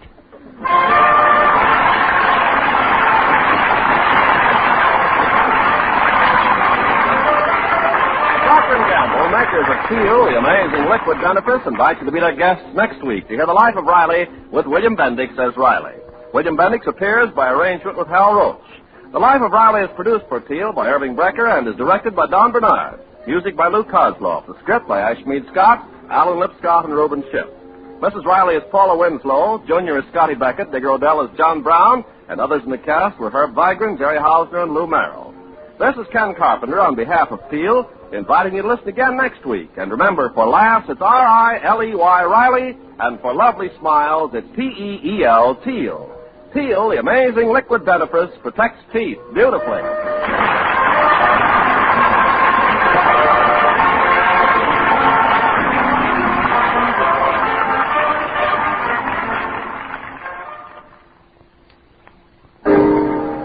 It's a washing miracle for silk, nylon, woolen, dishes. What are you talking about? Dreft. I'll spell it.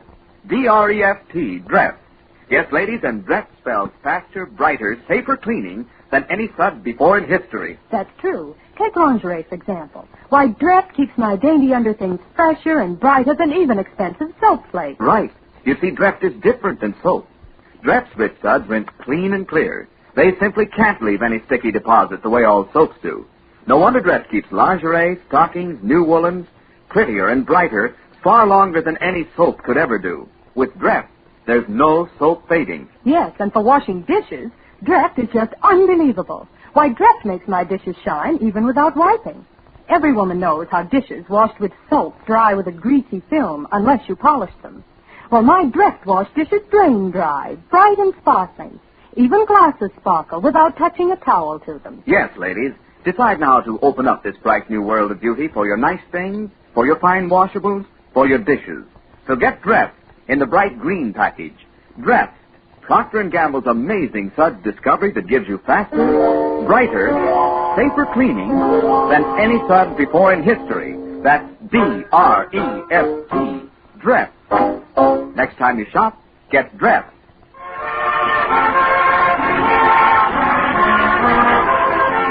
Listen again next week, same time, when Peel for a Beautiful Smile brings you The Life of Riley for laughs. This is NBC, the National Broadcasting Company.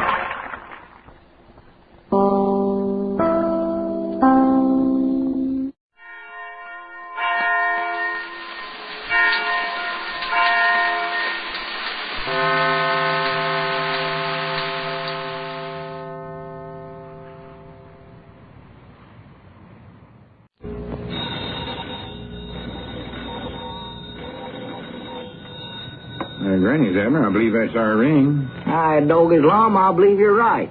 I'll see. Hello, Jot 'em Down store. This is Lum and Abner.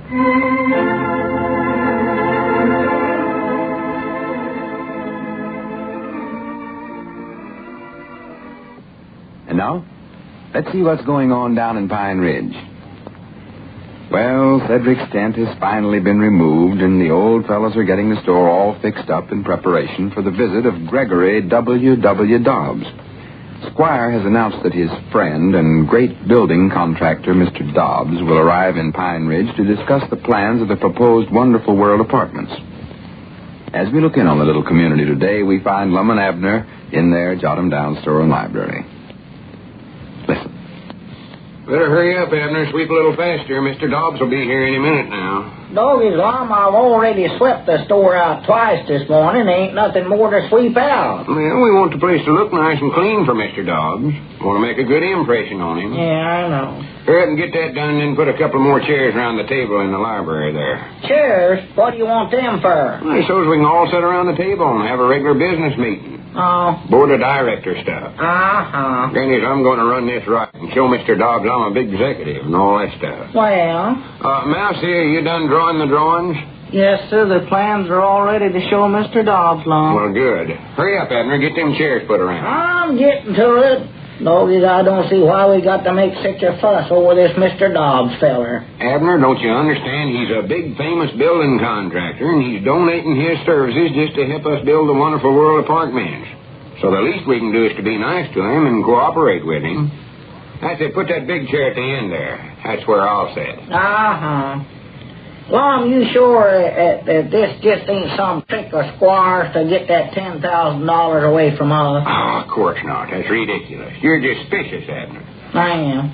This Dobbs wouldn't get himself mixed up in such a scheme as that. Well, I hope not. Don't forget, he's a rich retard feller. Why, he built the Empire State Building, don't forget that. Yeah, but I've been thinking about what Squire said about us having to turn the money over to Mr. Dobbs. That don't sound exactly right to me. Well, that's just a usual business custom, Abner. Yes, huh? Yeah, you see, Mr. Dobbs being the contractor, he's got to pay all the carpenters and painters and cement workers and all that. Yeah, but, well, just the same, I think we ought to keep being in charge of that money ourselves, old. Maybe you're right, Abner. You might have a good idea there. I believe I'm right, Mom. I'll discuss it with him and see if we can't work it out some way or other so we can handle the money ourselves. Well, good. Leastways, I won't let them put nothing over on me. I can tell you that right now. Well, look out there, Mr. Lum. Here they come now. Huh? Hey, Doggy, that's him, all right. Squire Mr. Dobbs. At least I reckon that's who that fella is. Yeah, that must be him, all right. Granny, ain't he a big, distinguished-looking fella? Yeah, look at him. He's a little older than I figured he'd be. Yeah. Just tell by looking at him that he's built an awful lot of big buildings in his time. He's got an awful red face, I'll say that for him. Yeah, well, that's more than likely on account of him being outdoors so much. Working on them buildings all the time. Yeah. Hurry up, Mousy. Get your drawings all laid out on the table there. Yes, sir. That's it. Now, don't forget, Abner. I want both you and Mousy to try to act dignified. Sort of keep an eye on Mr. Dobbs and try to be like him. Yeah, I will. Don't worry. Mind out. Here they come. Well, howdy, Squire. Come on in. Yes. Thank you, gentlemen. Well, I want you to meet my good friend and old school chum, Gregory W. Dobbs. Mr. Dobbs, this is Mr. Edwards here. How do you do, Mr. Dobbs? Well, glad to know you. And this is Mr. Peabody. Peabody, glad to know you. Howdy, Mr. Dobbs. Oh, yes, now, and this is Mousy Gray, the lad that conceived the idea for the Wonderful World apartment. Great work, Mr. Gray, great work. Yes, sir. Well, now, we're all acquainted. Well, cigars. Nice-looking cigars you have on the counter here, Mr. Edwards. Oh, well, thank you. Go ahead and help yourself to... Oh, you done that. Yeah, great. Here, you want one, Squire? Why, yes. Thank you, W.W. Nothing I like better than a good cigar when I'm looking over a new set of plans. No need, nothing better. That's funny. That's just the way it is with me, too. I always have to smoke 6 or 7 of them when I'm looking at plans. Well, Lum, I never seen you smoke a... Here, Abner, you better have one, too. Well, I never do. Go ahead and take it. Here, Mousy, you take one, too. Well, all right, Lum, but I don't know much Well, I reckon we're all fixed up now. Well, let's all sit down at the table over here and get the meeting started. Great. You sit over there next to Mousy, Mr. Dobbs, or WW, so you can look at the plan. Great. That's it, Squire. Sit right there. Everybody ready now? Here, Mousy, you got to bite off the end of a cigar for it'll smoke. Shut up, Abner. Oh, thank you, sir. The meeting will now come to order according to the laws and bylaws by virtue of the power invested in me. You got that the lodge meeting. On this day at exactly... Oh, my goodness, I lost my watch.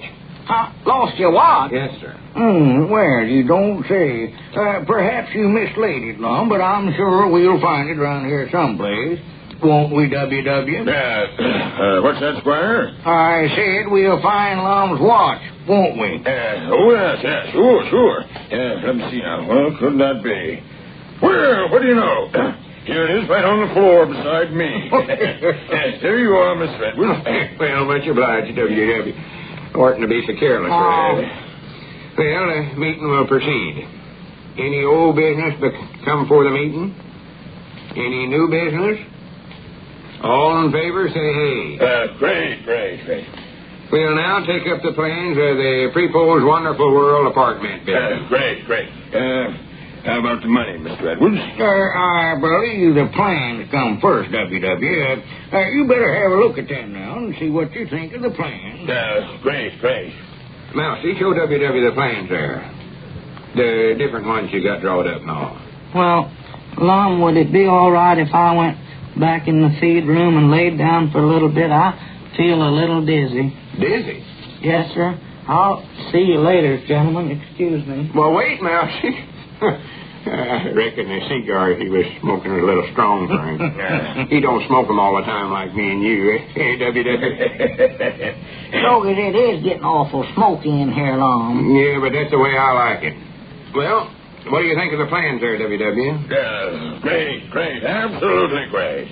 You're looking at them upside down, Mr. Dobbs. Yes, upside down. You see, that's the way big contractors usually look at plans, Abner. Gives them a bird's eye view, you see. Oh, natural. Yes, they have to do that when they're working on those tall buildings. That's the way they do it. Yeah. Oh, yeah. Like the Empire State Building. Hey, W.W.? What did you say, Mr. Edwards? I said like the Empire State Building. Yes, I like it fine. Great piece of work, great. Well, so much for the plans. Now, about the money. Well, just a minute, W.W. We got a couple of questions we want to ask about the plans first. Do you think we ought to build the apartment out of brick or stucco? Great. You won't go wrong on that. Or we can build it out of stone. Stone is great. Never go wrong on stone. Never go wrong. I strongly recommend that, yes, indeed. Now, about the money. Yes, you see, Lum, W.W. wants to get started as soon as possible because, he feels that this is such a magnificent and beneficial civic project. That's great. But, of course, in order to do that, why, he must have a free hand to order materials and to hire workers and all such as that. And, as you well know, that all costs money, Lum. Oh, natural. So, now, if you'll just turn the account over to W.W. Oh, wait just a minute, though, Squire. Me and Abner were just talking this over a while ago, and we figure we ought to keep the money in our own hands. Yes, sir. You see, Dodge and he's left that money in our care, so we feel like we ought to follow out his wishes as long as he's putting up the money. Well, now, if I'm going to build this building, I've got to have control. Yes, I agree with W.W. Yes. Lum ought to keep charge of the money. Yes, he should. And I see no reason why it won't work out satisfactorily. Lum can write all the checks, and that way, he can keep an eye on the accounts. Yes, that's a very good plan, Lum. I'm glad you brought that up. Great. Much obliged, Squire. I'm glad you see it my way. Yes, well, now, the first thing to do is for W.W. to order the lumber. Naturally, he'll have to have money for that. How much do you think you'll need, W.W.? Just enough for a down payment, you know. I don't know. About 20,000, 30,000. Yes, that's about right. Yes, $1,200. Make out a check for that amount, Lum. We'll get this apartment underway right now. Yeah, all right. You reckon that'll be enough lumber? Oh, yes. Well, enough to start anyway. Here's a blank check, and there's my fountain pen. Oh, yeah. You better take this blotter, too, Lum. That pen leaks a little.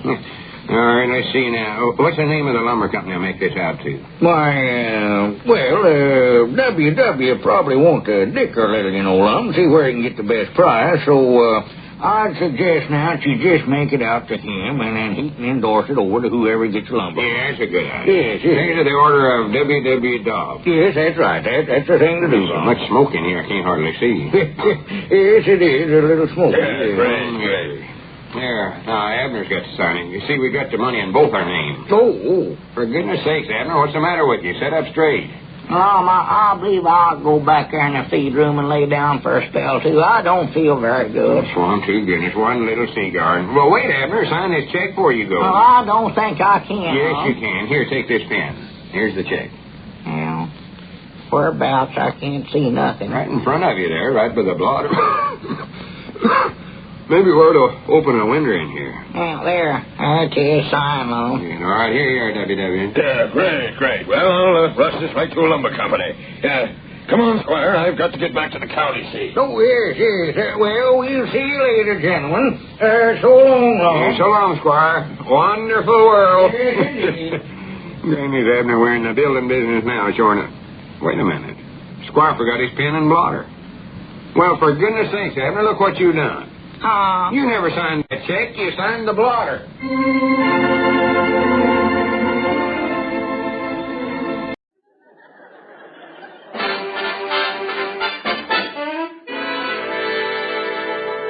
Man, oh man, that's sharp and clear. That's the absolute finest television set I ever did see. How you know that that's such a fine television set, Andy? You ain't even got the thing turned on. Don't need to turn this set on to know it's the greatest, Amos. Just look at the nameplate. See what it says? CBS. Oh, CBS, yeah. That makes it the greatest. Sight unseen, boy. Yeah.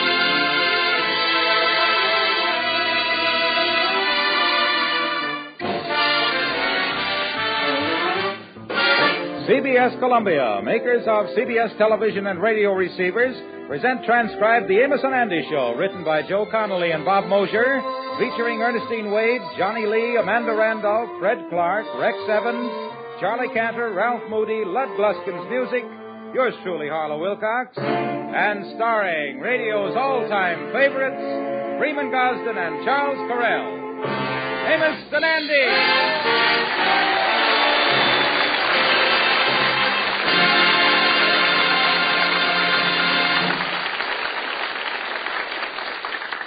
Thank you, ladies and gentlemen. I'm Freeman Gosden.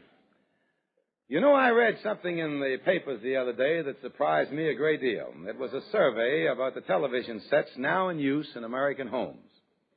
It showed that in this day and age, there are 6.5 million families that still may be watching TV on sets with screens 16 inches and smaller.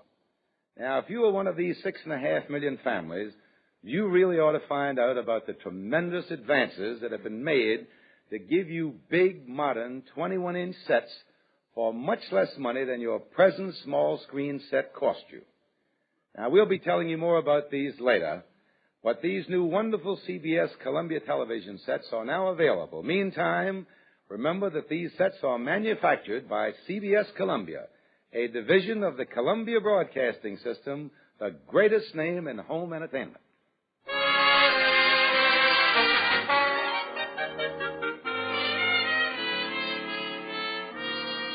When the Kingfish got home tonight, much to his surprise, he found Sapphire and her mother with their bags packed and their hats and coats on. George, Mom and I is leaving right away. My sister Imogene is getting married, and we're going to Baltimore to the wedding. Oh, yes! My little Imogene is finally going to tie the knot. Yeah, well, I ain't surprised. I knew when she got rid of them warts on her head, she'd have a chance. Her cranium had more bumps on it than a beanbag. Why, George, they was just beauty marks. Imogene was always considered the beauty of our family. Being the beauty of that family is like being the prettiest fish head in a bowl of bouillabaisse. Now, George Stevens, don't you knock my family. After all, you must have seen something in Sapphire when you married her. Yeah, I suppose I did, but after 25 years, I'm still trying to figure out what it was. Well, now that you brought the matter up, George, you wasn't such a prize neither, with your droopy eyes and your protruding Adam's apple. Why, every time you talk, you look like an ostrich swallowing tangerines. Oh, daughter, we can't stand here and exchange pleasantries with this idiot. Our taxi is waiting. We don't want to miss our train. Yeah, don't do that. No, don't miss nothing. No. Now, listen, George. You listen to me. Before I goes, the landlord ain't taking no nonsense, so I put the $50 rent money in this envelope. He'll be around tomorrow for it, so don't let nothing happen to the money. No, don't worry. Nothing will happen to the money. Well, see that it don't. Goodbye, George. Goodbye, Sapphire. Goodbye, George. Goodbye, Mama. You messy old creep. Hey, goodbye, Mama. I'll miss you a heap. That's all I'm saying.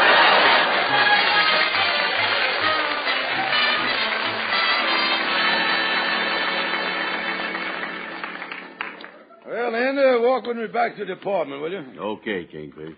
Yeah, I got $50 that Sapphire left me in this envelope here, and I got to give it to the landlord before he lock us out the place. He is a mean... Hey, look there on the curb. There's a woman's pocketbook. Hot dog, look at that. Yeah, I'll get the thing, Andy, before somebody else eyeballs the thing. I tell you, I'm lucky... Excuse me, old chap. I do believe I saw that pocketbook first. Oh, I didn't see you there, but I do believe that I seen it first. My friend here, 2020 Vision Brown, will testify to that.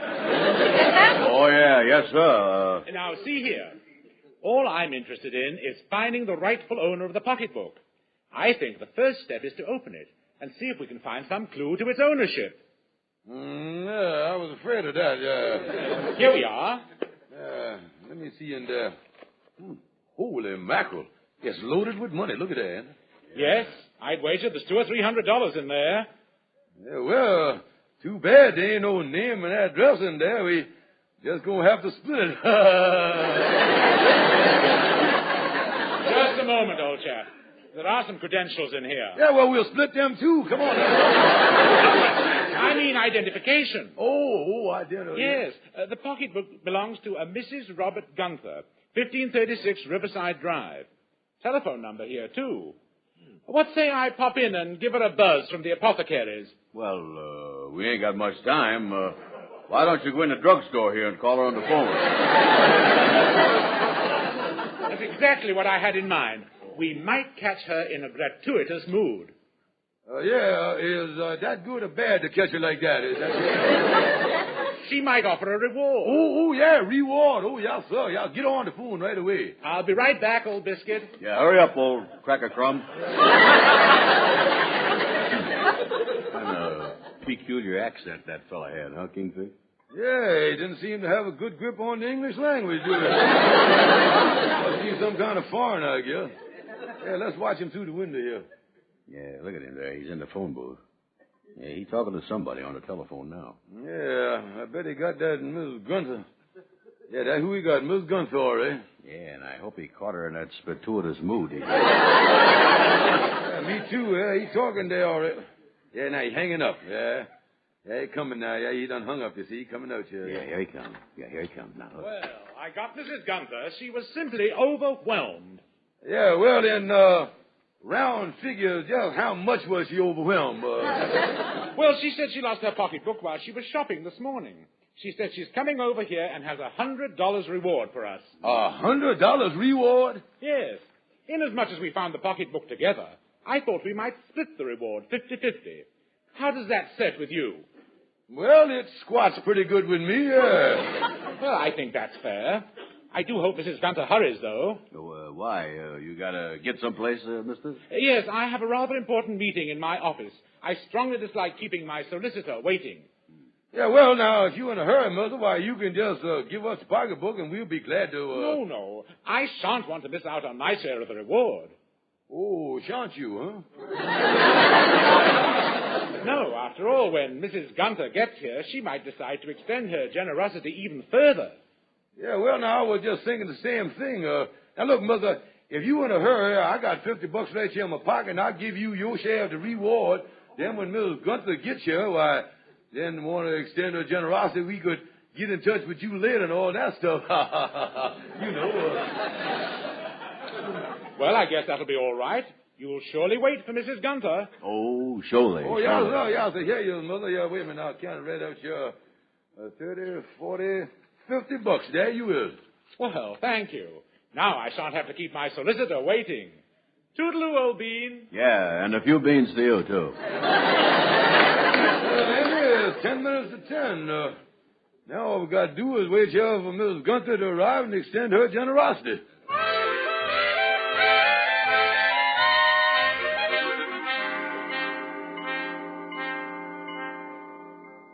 Kingfish, it's 4:15. You think Mrs. Gunther and her generosity is ever going to show up here? Well, I can't understand what happened, Andy. 6 hours ago, old Biscuit Head said she'd pop right over here. Yeah. Kingfish, I got a funny feeling. Yeah? You think maybe we ought to do a little purse peeking here and see if that $500 is all right?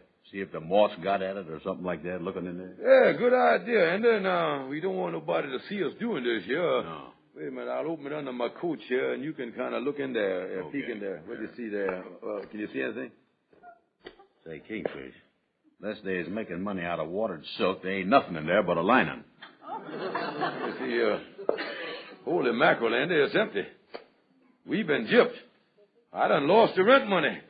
Oh, Andy, what is it going to do? Now, take it easy, Kingfish. I'll pop into the apothecary here and get us both aspirin. Yeah, go on.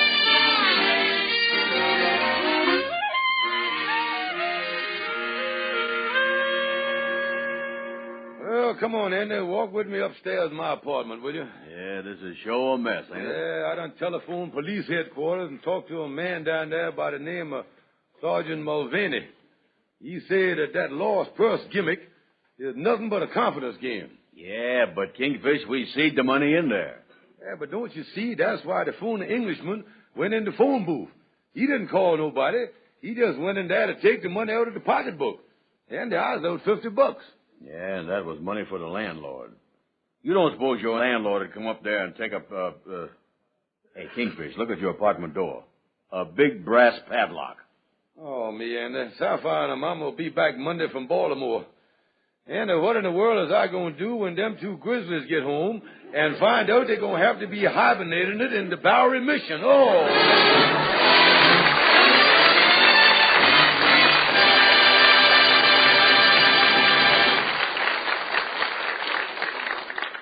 And here is a special little scene with Andy and the Kingfish.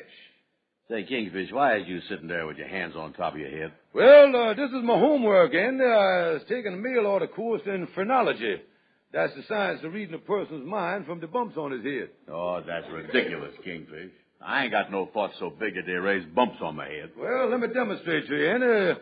Now, just think of something that you want real bad. Okay, I was thinking. You sure you is now, Andy. I can feel the bump sprouting out. Now, this here is called the bump of desire. It means you desires to own a brand new 21-inch television set. And next to that bump is the bump of judgment. That said that this new set has got to be a CBS television set and nothing less. Now, this great big bump right here, that's the bump of laziness. That means that you are tired of twiddling around with them little tuning knobs, and you don't want to bend down and squint at the numbers no more. You want that new sweep tuning that's on the CBS television sets, the laziest tuning there is. Kingfish, so far, you was hitting them bumps of mine right on the head. Now, steady, boy. I got some more bumps here. This bump here says expanded screen, meaning the biggest 21-inch picture in TV. This bump here says illuminized picture tube, meaning the brightest picture in TV. This bump here says filterized glass, eliminate the eye strain and reflection that you get on ordinary screen. And this one here, that's the bump of economy. Say, why pay more when you can get all these on CBS television sets at the happiest price in all TV? Come to think of it, Andy, a man with these kind of bumps has got a mighty fine head on his shoulders.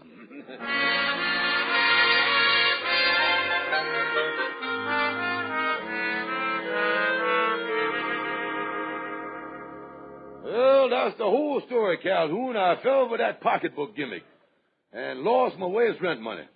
I done give the man $50, and he turned out to be a crook. Kingfish, you was suffering from that old Latin affliction known as giganticus cranius blubberitis. Giganticus cranius blubberitis? What do that mean? You is a great big fathead. Calhoun, look here. I sure I is. Now, look here. I done called Sergeant Mulvaney or somebody down at the police station, and he said that they going to try to trace the fella, but I guess there ain't much hope in finding him. Well, now, wait a minute here. If somebody done gimmicked you, the thing for you to do is use the gimmick to gimmick somebody else. Yeah, well, I could try it, but where would I get the money to flash in the pocketbook? I broke. Well, you're only going to need the money for about a half hour. I'll tell you what you could do. You could hock something over at Friendly Fred's pawn shop. Yeah, hock something. Yeah, that Friendly Fred has always been a pal of mine. Yeah. Calhoun, I don't like to pull this con game on somebody else. All I want to do is get my money back, but I'm desperate. Yeah. I'm going to have to do it. The only thing is my conscience going to bother me. Yeah, I know about that conscience. You know, that reminds me of my father. He went bankrupt once in business, but he told my mother, he said he going to pay off every one of his creditors. He always had that on his mind. He did, huh? Yeah. So my dear sweet mama sent him around to every one of her relatives, and he borrowed a few dollars here and a few dollars there, but he only had this one thing on his mind. At the end of a week, he done raised $2,000 in cash. And he took the money and paid back the creditors, huh? That's what he had on his mind. Heck no! He run off to Mexico with his secretary.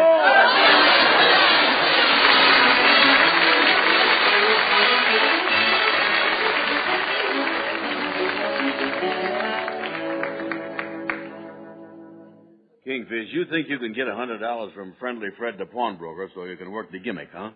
Yeah, I done talked the landlord into let me into the apartment. I got sapphire silver candlesticks in this paper bag here, and I gonna raise the dough on these. But you think Friendly Fred will let you have the $100? Oh, Friendly Fred has always been doing me favors. Yeah. Well, come on in there. Let's get on in there. Yeah. Hey, wait a minute, Kingfish. Look at that tall, thin fella behind the cage there. That ain't Friendly Fred. No, that ain't Friendly Fred. This boy really got a mean face, ain't he? Oh, yeah, last time I see the face that mean, it was staring at me from back of a counterfeit quarter. Well, who you think he is, Kingfish? Oh, I guess Fred's got a new clerk here. Wait a minute, I'll handle the boy. I'll brush him off right away. Give it to him good. Yeah, watch me handle him. Excuse me, mister.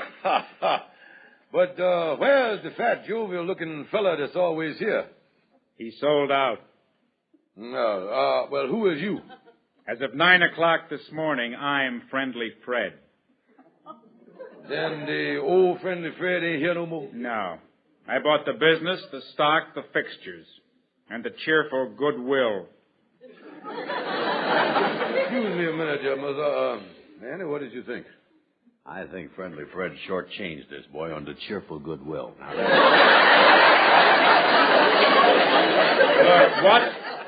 What do you want?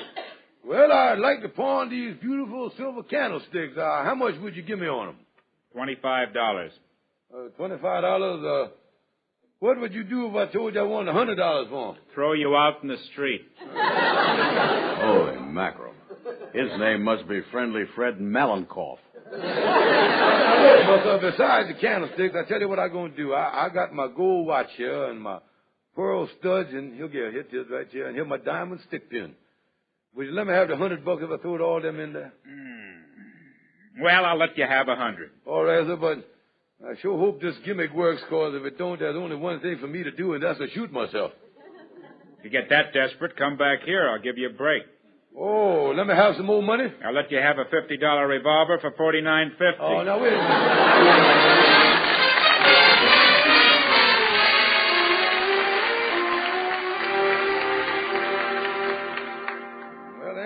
I got the $100 here. Now I done rolled it up so it looked like a lot more money than it is. See there? Yeah.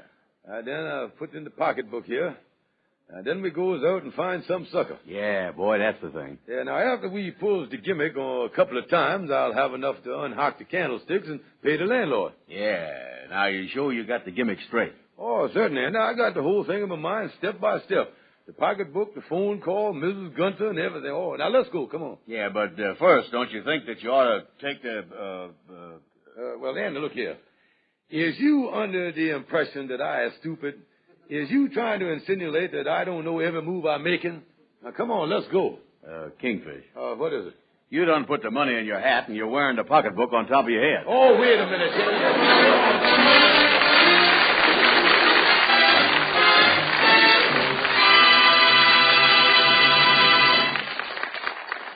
If you're still watching television on an old small screen set, or if you have no set at all, we've got good news for you. Good news about the biggest big screen buy since TV began. It's the great new 21-inch CBS television console with TV's newest feature, sweep tuning, and TV's happiest price, only $199.95. What a set this is. It's a big, powerful instrument with a giant 21-inch screen. It has the new super-powered CBS Century chassis that features today's most important electronic advances, including an extremely sensitive built-in antenna. As a result, this console gives you brilliant, needle-sharp pictures and rich, clear sound, not just in ideal broadcast locations, but in fringe areas, too. Here is a set engineered to give you years of viewing pleasure. You get all this and a handsome console cabinet, too, for just $199.95, including federal tax and warranty. Go see this superb new CBS television console. It's TV's outstanding value.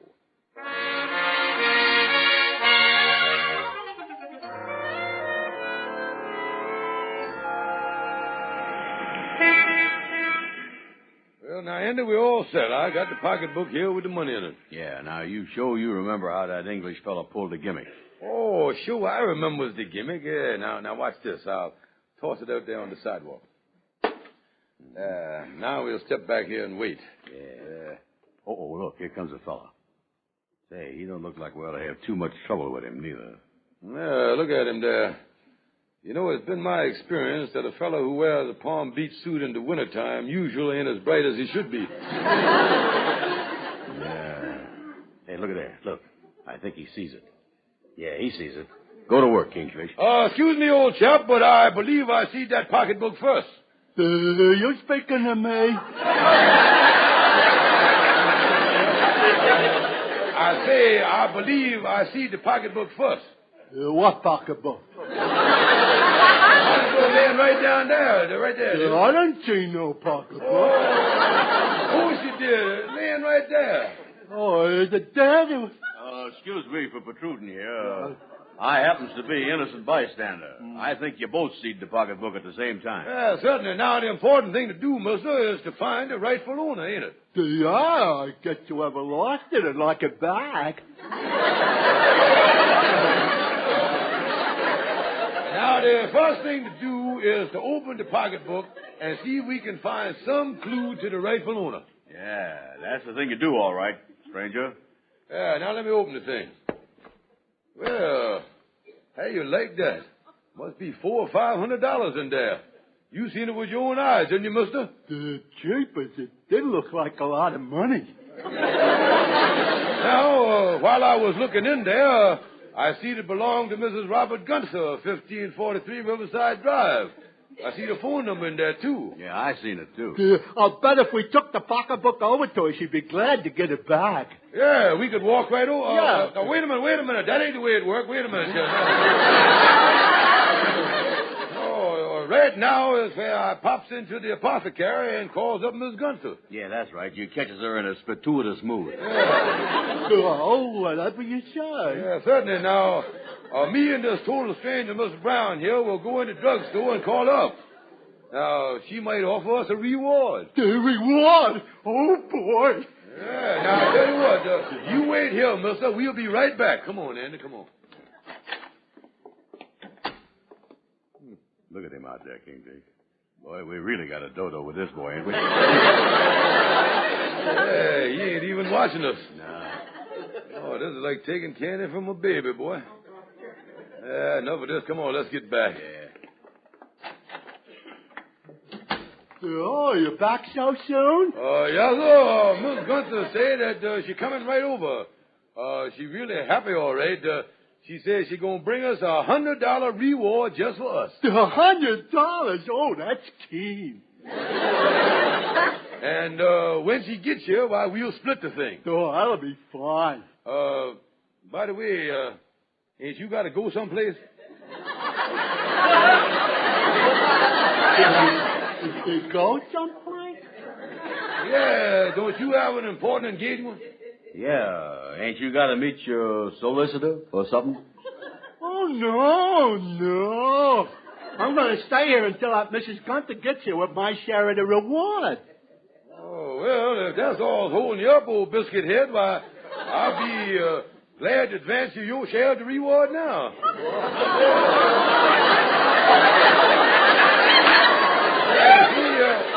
I tell you what, I'll take it right out of the pocketbook here now. After all, it's Miss Gunther's money. Hey, look, you think this is the right thing to do? Oh, certainly it is. There you is. Now, wait a minute. I'll give it to you right here. 10, 20, 30, 40, and 10 is $50. Thank you. It's nice meeting you. Well, goodbye. Yeah, so long, mister.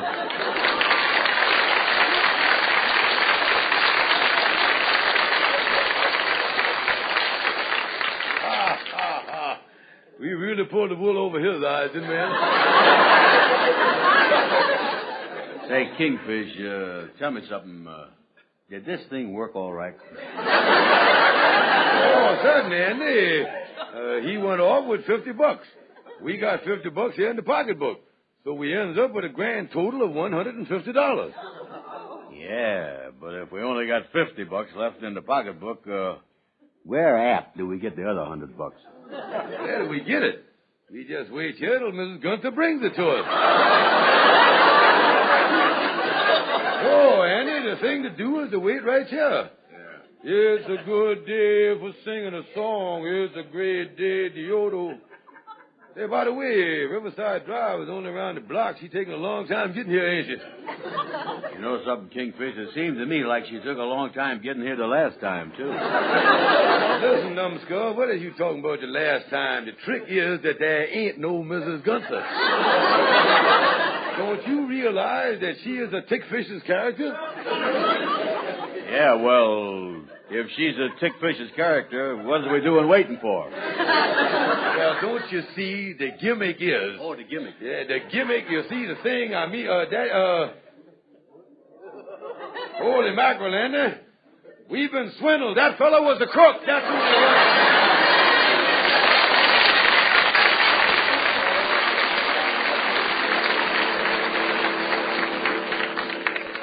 Yeah, that's the story, Amos. The Kingfish done tried the pocketbook gimmick, but it backfired on him. Well, why in the world did he try a crazy thing like that, Andy? He needed the rent money. It wasn't his fault that fella turned out to be a crook. And the Kingfish phoned that Sergeant Mulvaney again at the police. He told him they ought to get after them type of fellas. Well, this is the worst nonsense I ever heard. Where's that crazy Kingfish now? He's out with the pocketbook trying it again.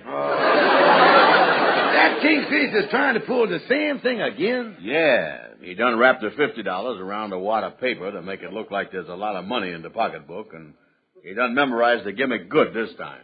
He say this time he can't make no mistake. Oh, Andy, I ain't never heard of such a thing. That is that crazy.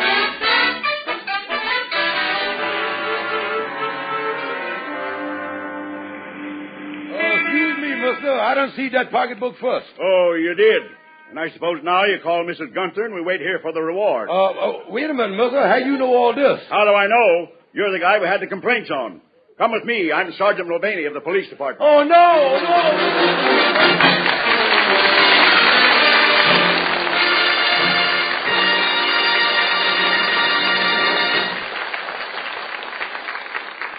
Well, folks, we'd like to say goodnight now for our sponsor, CBS Columbia, manufacturers of America's most advanced radio and television receivers. That's right, folks. These sets are engineered by CBS Columbia. We're inviting all of you to go in and see the brand new CBS Columbia sets for 1955. And when you do, would you be kind enough to tell the dealer it was Amos and Andy who invited you. Thank you and good night. See you next Sunday.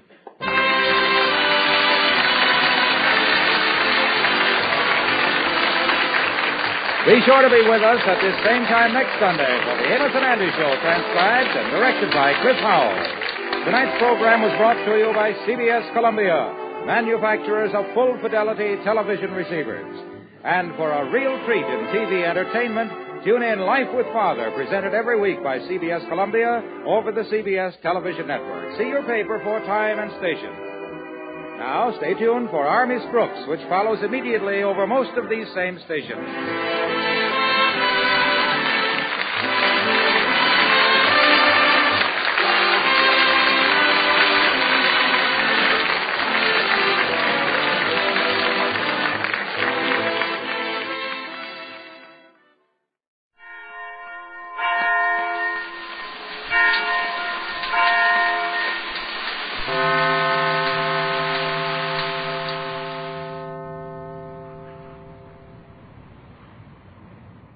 Hello, my friends, the Heinz Honey and Almond Cream Program. Vote for Crazy. Vote for Crazy. Vote for Crazy. Vote for Crazy. Vote for Crazy. Starring George Burns and Gracie Allen with Frank Parker, Ray Noble and his orchestra, and Truman Bradley speaking. 100 million songs, that's why you can go wrong. Vote for Crazy. Keep voting all day long. Bring you George Burns and our little candidate who has a song in her heart and a kangaroo in a dressing room, Heinz Honey, Gracie Allen.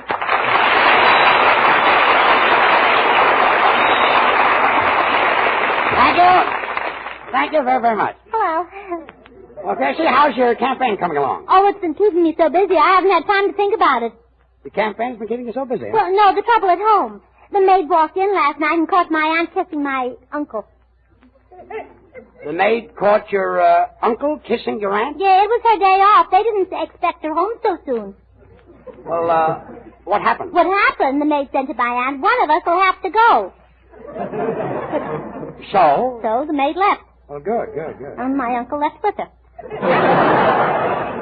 Your uncle left with her? Yeah, well, what did he have to lose? It was downhill anyway. What did your aunt do? Oh, what could she do? She went to see a picture with the butler. With the butler? Well, you see, the gardener had already seen the picture. Look, while this was going on, what was the chauffeur doing? Oh, he was in Reno getting a divorce from the maid. Nice little family you got there. Hello. Oh, hello, Frank. Hello, Pinky. Oh, I'll never forget how my uncle met my aunt. She went in Bullock's to buy a girdle, and he sold her a lawnmower. Must have been a beautiful romance. Oh, it was love at first sight. She had never seen a lawnmower before. Well, those things are pretty rare. Yes. But did she ever buy the girdle? Oh, of course. And when she wears it, she's got a lot of class. She has, huh? Yeah, it sticks out all over her. Yeah, she's probably got her good point. Yeah. That's good, Judge. Like her. Say, Gracie, when you're elected and I'm Postmaster General, I've got a great idea to simplify the postal service. You have? Sure, I'm going to put my picture on all the stamps. That'll make telegrams very popular. You see? Then by the expression on my face, you'll be able to tell what's in the letter before you open it. Oh, well, give me a for instance. Yeah, give her a for instance. Well, now, look, if the stamp shows a picture of me smiling, it's a love letter. And if I'm crying, it's a bill. If it shows me winking, I met a new girl. And if it shows me with both eyes closed, I met a husband. You know, Frank, my fit... Pardon me. Hello? Gesundheit.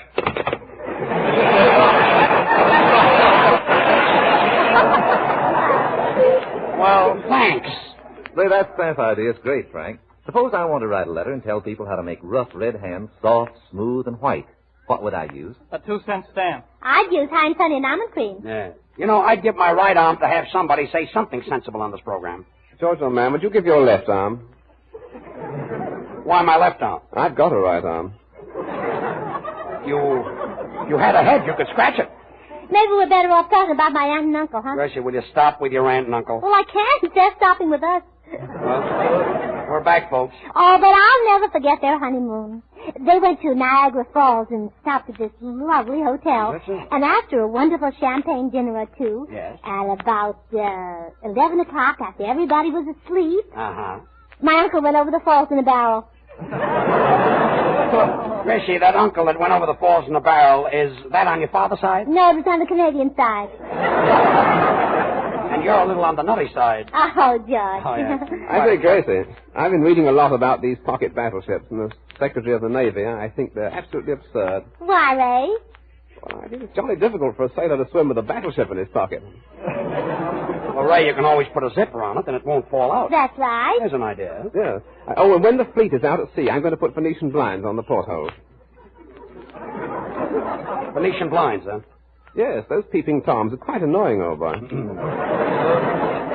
why don't you have my party emblem, the kangaroo, tattooed on all the sailors' chests? I say, that's not a bad idea. Yeah, then they can keep their tobacco in the pouch. Say, a thing like that, kangaroo, up to be a fag. Good, that's good. How do you like that, Frank? Curly hair. Curly hair? It kinks. It does,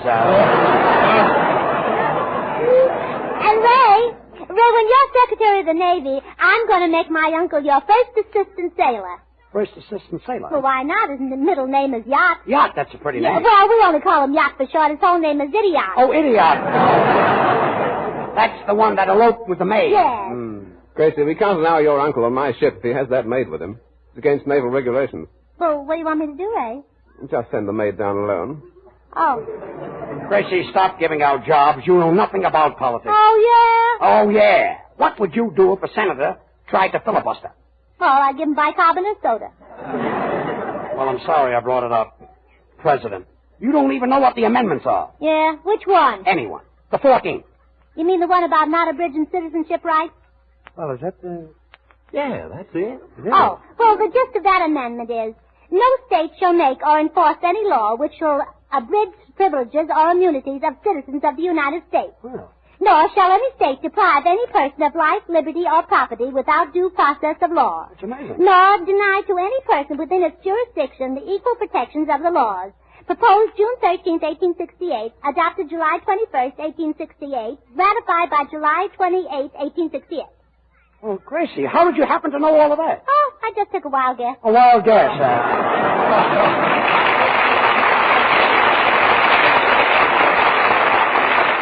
If your hands are chapped and sandpapery from all this raw, stinging March wind, then here's a smart tip. Keep a bottle of Heinz Honey and Almond Cream in your coat closet. Smooth Heinz on your hands and face always before you go outdoors and again when you come inside. Heinz is a grand help against chapping. It's extra creamy, extra softening, and contains 2 vitamins, A and D. Every creamy drop of Heinz feels good and soothing to tender skin. And that reminds me, you know how hard children work at their play. They get outdoors these days to roller skate or play games. And their tender little hands and knees get so rough and chapped. See that they smooth Heinz on face, hands, and knees to help keep their skin smooth and comfortable. Men enjoy Heinz as an after-shaving lotion, too. It works swell with electric shavers. Not sticky, just feels soothing and refreshing to sensitive skin. You can get Heinz Honey and Almond Cream at the nearest toilet goods counter. It comes in 10, 25, 50-cent, and dollar sizes. Start using Heinz Honey and Almond Cream tonight for softer, smoother skin. Now, Frank Parker.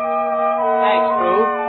From the musical play Walk a Little Faster, we find a typical topical song entitled April in Paris by Vernon Duke.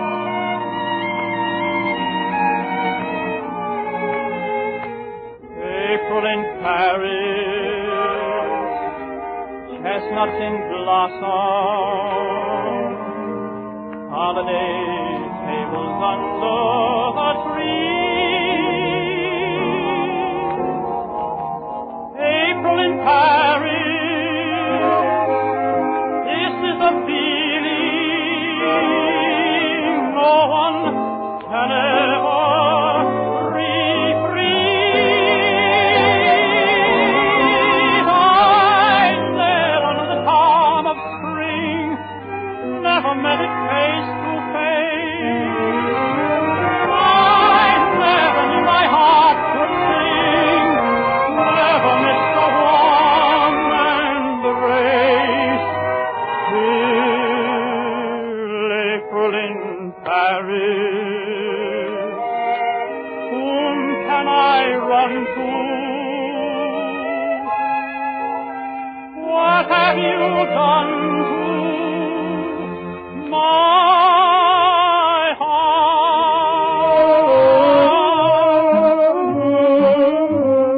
Love is in the air. Life's a love affair, and every pair of arms a rendezvous.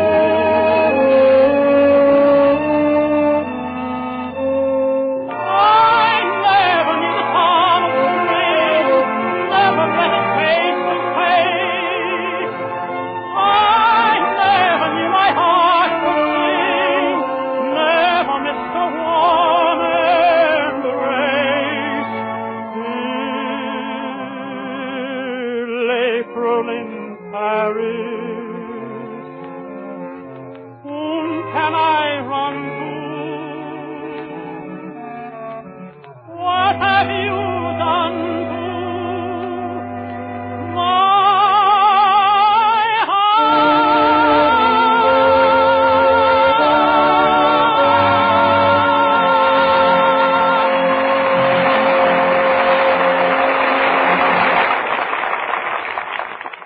Well, Frank, that was grand. I never heard you in better voice. Well, nice of you to say that. But you know, you seem to be getting better each week. Really, do you mean it? Well, if I didn't mean it, I wouldn't say it. Frank, I was Frank, you're talking to yourself. Well, it's the only way I can get an intelligent answer on this program. You know, you're certainly stuck on you, and I do mean glue. Mm-hmm. The feeling is mucilage. Oh, get out of there. Oh, I'll take it. Take it, Gracie. Hello. This is Pine Sunny, also known as Gracie Allen, presidential candidate on surprise party ticket holders in our convention in Omaha, May 15, 16, 17, 18. Who's calling, please? Oh, just a minute. I'll see if she's in. Gracie, it's for you. You're Gracie. Oh, I am. See what you started, Frank? Hello? Who? Oh, hello, Andy. I didn't recognize my voice. What? What? Talk louder. Where are you talking from? Well, you better go in the other room where the phone is. George, my aunt is so very silly. You'd never know it. Hello? Oh, hello, Andy. That's much better. Our uncle and the maid back? Oh, you are. Oh, that's good. That's bad. That's good. No, that's bad. That's bad. That's good. That's bad. That's good. That's good. That's good. That's bad. Gracie! What's going on there? Oh, my aunt is sorting a box of strawberries. That's good. Yeah. That's bad. Give me that phone. Goodbye. I wish your relatives would stop calling. Oh, hello, Bubbles. Hello, Bubbles. Oh, hello. How do you feel, Mr. Burns? Well, how do I look? Maybe it's something you ate. Oh, yeah? Well, I feel just as young as Georgie just left.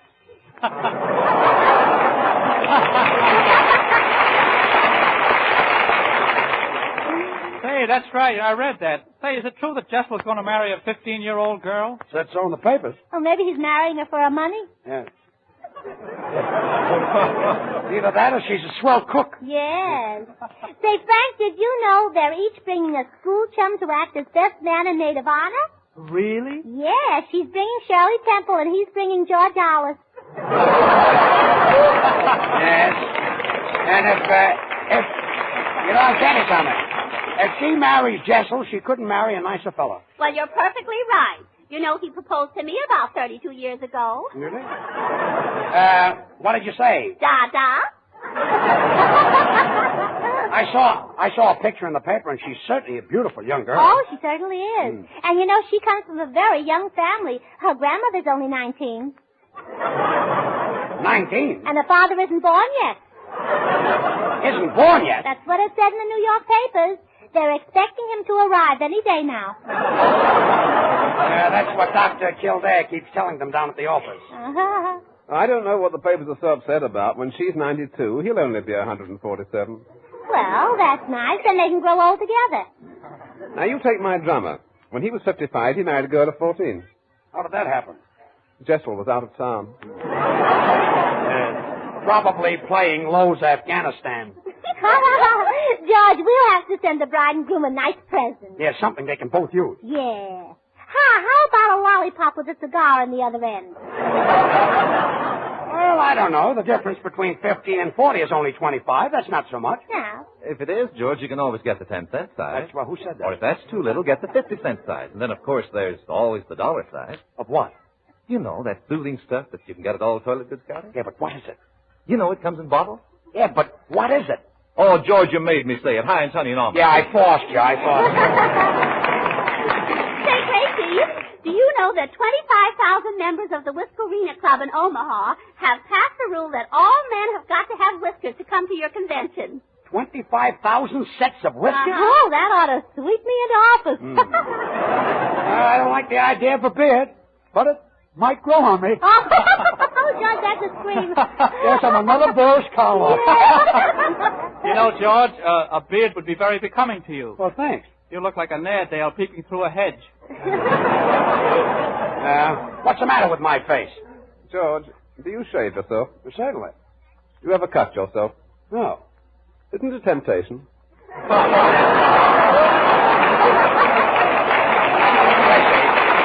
Leslie, I still can't see why we have to all have beards to go to your convention. Well, that's my slogan. Vote for Gracie and see America Fuzz. America Fuzz. And Gracie, you know, your campaign mail is pouring in. Now, here's a letter from the engineers of the Colorado State College at Fort Collins. And at their annual banquet on March 23rd, they endorsed you for president. Oh, am I honored? And Indiana University has also endorsed you. Oh, am I thrilled? And the Miami University in Florida has endorsed you. Am I pale? Pale? Yeah, from being endorsed too much. Well, how do you like that, Frank? Garbo's feet. Garbo's feet? Plenty of stock. Well, I certainly put my foot in that. Oh, George. Yes, I'm the devil. And I know this is wonderful. 4,000 students at San Jose State College are holding a Gracie Allen Ball on March 29th. Oh, isn't that wonderful? I'll be able to dance 4,000 times. You mean you're going to dance with 4,000 college boys? Sure. Isn't that pretty strenuous? Well, not as strenuous as sitting them out, if you know what I mean. I think I know what you mean. Gracie, in raising this beard for your convention now, how often do I have to water it? Well, a convention should be watered once a month. Well, that's a nice piece of dialogue. Well, Gracie, I'll raise half a beard, and if the people in Omaha like it, well, I'll raise the other half. Yes. Well, that's Do fair that enough. and go and talk to Orson Welles. And Gracie, did you know that the Delta chapter of the Phi Kappa Sigma at Washington and Jefferson College is nominating you for president April 27th at their quadrennial convention? At their quadrennial convention? Isn't that wonderful? I didn't even know quadrennials were in season. Gracie, do you know what quadrennial means? Quadrennials, let's see, it's, How do you spell quadrennial? very poorly. That's It's a sort of, bluish white, more like a green. Sort of like a circle. Yeah, and the more you shave it, the longer it grows, and the longer it grows, the shorter it gets, and the shorter it gets, the longer Come on, quadrennial. Gracie,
That was simply grand, you know. The newspapers all over the country are waiting for your party platform. Oh, yes, I was working on it last night, and I'll read what I've written. The text of the surprise party platform is outlined by candidate Gracie Allen. Plank number 1, unemployment and where to get it. Unemployment and where to get it? No, please, Judge, I thought of it first. Yes, that's yours. Under my administration, the government will give free correspondence courses so that people who can't find jobs in their own line will soon be without jobs in 3 or 4 different types of work. Well, that's nice work if you can't get it. For instance, yes. I'll teach people to milk cows by mail. By mail? How to raise mushrooms under twin beds. Oh, that's amazing. How to get good bridge hands when it's your deal. Well, you must be elected. 200 things to do with an old toupee, and so forth. Well, that's not a platform, that's a laundry chute. Now, George, I'm reading. Oh, yes. I'll even give a home course in barbering if I can get Montana to cooperate. Well, I'll talk to him. My plan is to send each student barber a live sheep and a razor. That's a lovely plan. Then when he's learned to shave the sheep, he can write his own diploma on the sheep's back. Where does he learn to write? No, please. Oh, you're coming to that. This is better than having a sheepskin in a picture frame, because with a live sheep hanging on his wall, a barber will have something to wipe his hands on. Well, that's not bad. Now, plank number 2. Yes. It's based on a moral. A moral. Moral. To prevent wrinkles, hang your face up at night. You don't wear your pants to bed, do you? That's just what this country needs. Of course. And it's covered under this heading. My plan for sociable security. Sociable security? Yes. To be secure sociably, stay away from society. Hey, that's good. It's terrific. Dinner parties are getting so ritzy that even if you find the right soup spoon, you're still puzzled. You don't know which fork to pick it up with. That's why they put pencils on the end of erasers. George, do you want to hear this or don't you? I don't. Well, then listen. There are more rules of etiquette than traffic laws. For instance, if a gentleman is lying under a table in a nightclub, should he rise if a lady comes in? No, just tip his ice bag. And say, how do? Yes. Yes. And, how do? George, and what should a girl do after a gentleman brings her home from a cafe? Should she ask him in to meet her husband? Well, should she? Well, that's the Republicans' answer that. Gracie, I'd like to ask you one thing. What does your surprise party stand for? Well, because it would look silly lying down. Well, Point number 3. You know, I don't think Social Security is any problem at all. All you have to do is have trousers come with 2 pairs of suspenders. Yeah, and that could hold up the budget at the same time. Now, Gracie, in your platform, aren't you going to say anything about finances? Finances, I certainly am. I think every girl should have one. One? Frank Parker has 3. I have 4. 4 sweethearts? Who are they? Don Wilson. Yeah, that male quartet with 6 delicious flavors. And now for plank number 3, which is also based on a moral. What's the idea of all these morals? Well, they're mostly to fill the cracks between the planks. So that it matches your head. Thought so, yes. Just a minute to take it. Hello. Hello, you remember me, Charlie Henderson, the fellow who wrote the campaign song? Oh, yes. Hello, Charlie. Hello, Mr. Henderson. You're Mr. Henderson, and what is it you want? I want to talk to Charlie. Look, I'm George Burns. Oh, wait, I'll see if he's in. Here, Gracie, you talk to him. I'm going nuts. Oh, hello, Charlie. Hello, Gracie. Well, look, I'll be a trifle late. On my way to meet you, I got on a one-way street, and it took me a little out of my way. Well, where are you? In Salt Lake City. Well, don't worry. Instead of an 8:30 dinner, we'll make it 8:45. Goodbye. Bye. He came down to meet you here, and he's in Salt Lake City? Well, you see, he washed his car this morning. He can't do a thing with it. Well, he ought to trade it in for a rattle. Plank number 3. Bigger figures for small businessmen. Bigger figures for small businessmen. That's to keep their bustles out of the red, I guess. Yes. Yes. Chicken in every pot is fine if you're not the chicken. I say. But what this country needs is a pretty girl on every lap. Say, you've got something there. Sure, idle knees are the root of all evil. Idle knees.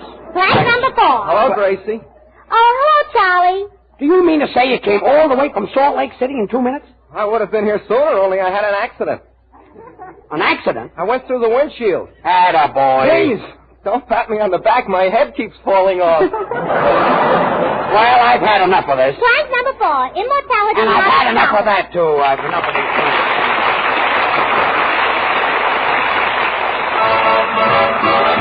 Vote for Gracie. Vote for Gracie. She's the best little skipper in the land. Vote for Gracie. Vote for Gracie. Won't you please give this little girl a hand? Even big politicians don't know what to do. Gracie doesn't know either, but neither do you. So vote for Gracie to win the presidential race. 100 million strong. That's right, you can't go wrong. Vote for Gracie. Keep voting all day long. Now, when I'm down in Washington, if there's anything that you want done, just tell me all about it now, and you'll get it done. And how? Clap hands. Here comes Parker. Clap hands.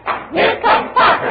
when I watch mail go down the chute, I will need a vocal substitute. So tell whomever it concerns to hereby delegate to Georgie Burns. Clap hands, here comes Noble. Clap hands, here comes Noble. I've been thinking for some time that Congress ought to talk in rhyme. It seems quite silly, I suppose, but I get awfully bored with prose. Clap hands, here comes Bubble. Clap hands, here comes Bubble. Now listen, and I'll state my case. The thing that I need most is space. Instead of good 5-cent cigars, I want wider Pullman cars. Clap hands, here comes Brandy. Clap hands, here comes Brandy. Tell those folks down in Washington that washing dishes isn't fun. But still your hands can be a dream. Just use Heinz honey and almond cream. Clap hands, here comes Georgie. Clap hands, here comes Georgie. Now, I don't like to be a pest, but I have just one small request. If you should entertain a king, I want the king to hear me sing, oh, ain't misbehaving all by myself. Ain't misbehaving. Vote for Gracie, yes, yes. Vote for Gracie, yes, yes. She's the best little bet you've ever had. Hey! Vote, vote, vote, vote, vote, vote, vote. If you grow gray with Gracie, you'll be glad. Oh, and speaking of gray, have you heard that it's true? Gracie favors the red and the white and the blue. So vote for Gracie to win the presidential rating. 100 million strong. That's right, you can't go wrong. Vote for Gracie. See you at the White House. Keep voting all day long.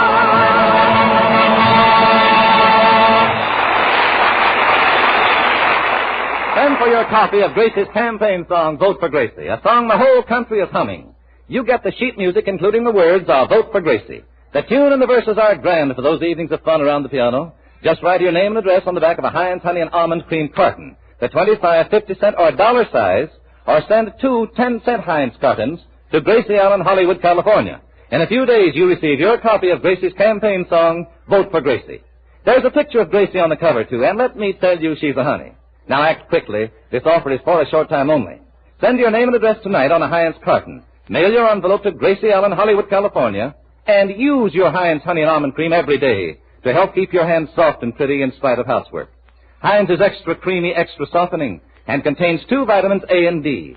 Every drop of this creamy emulsion goes right to work easing away that dry, rough, chapped look, helping your hands to stay soft, sweet, and kissable.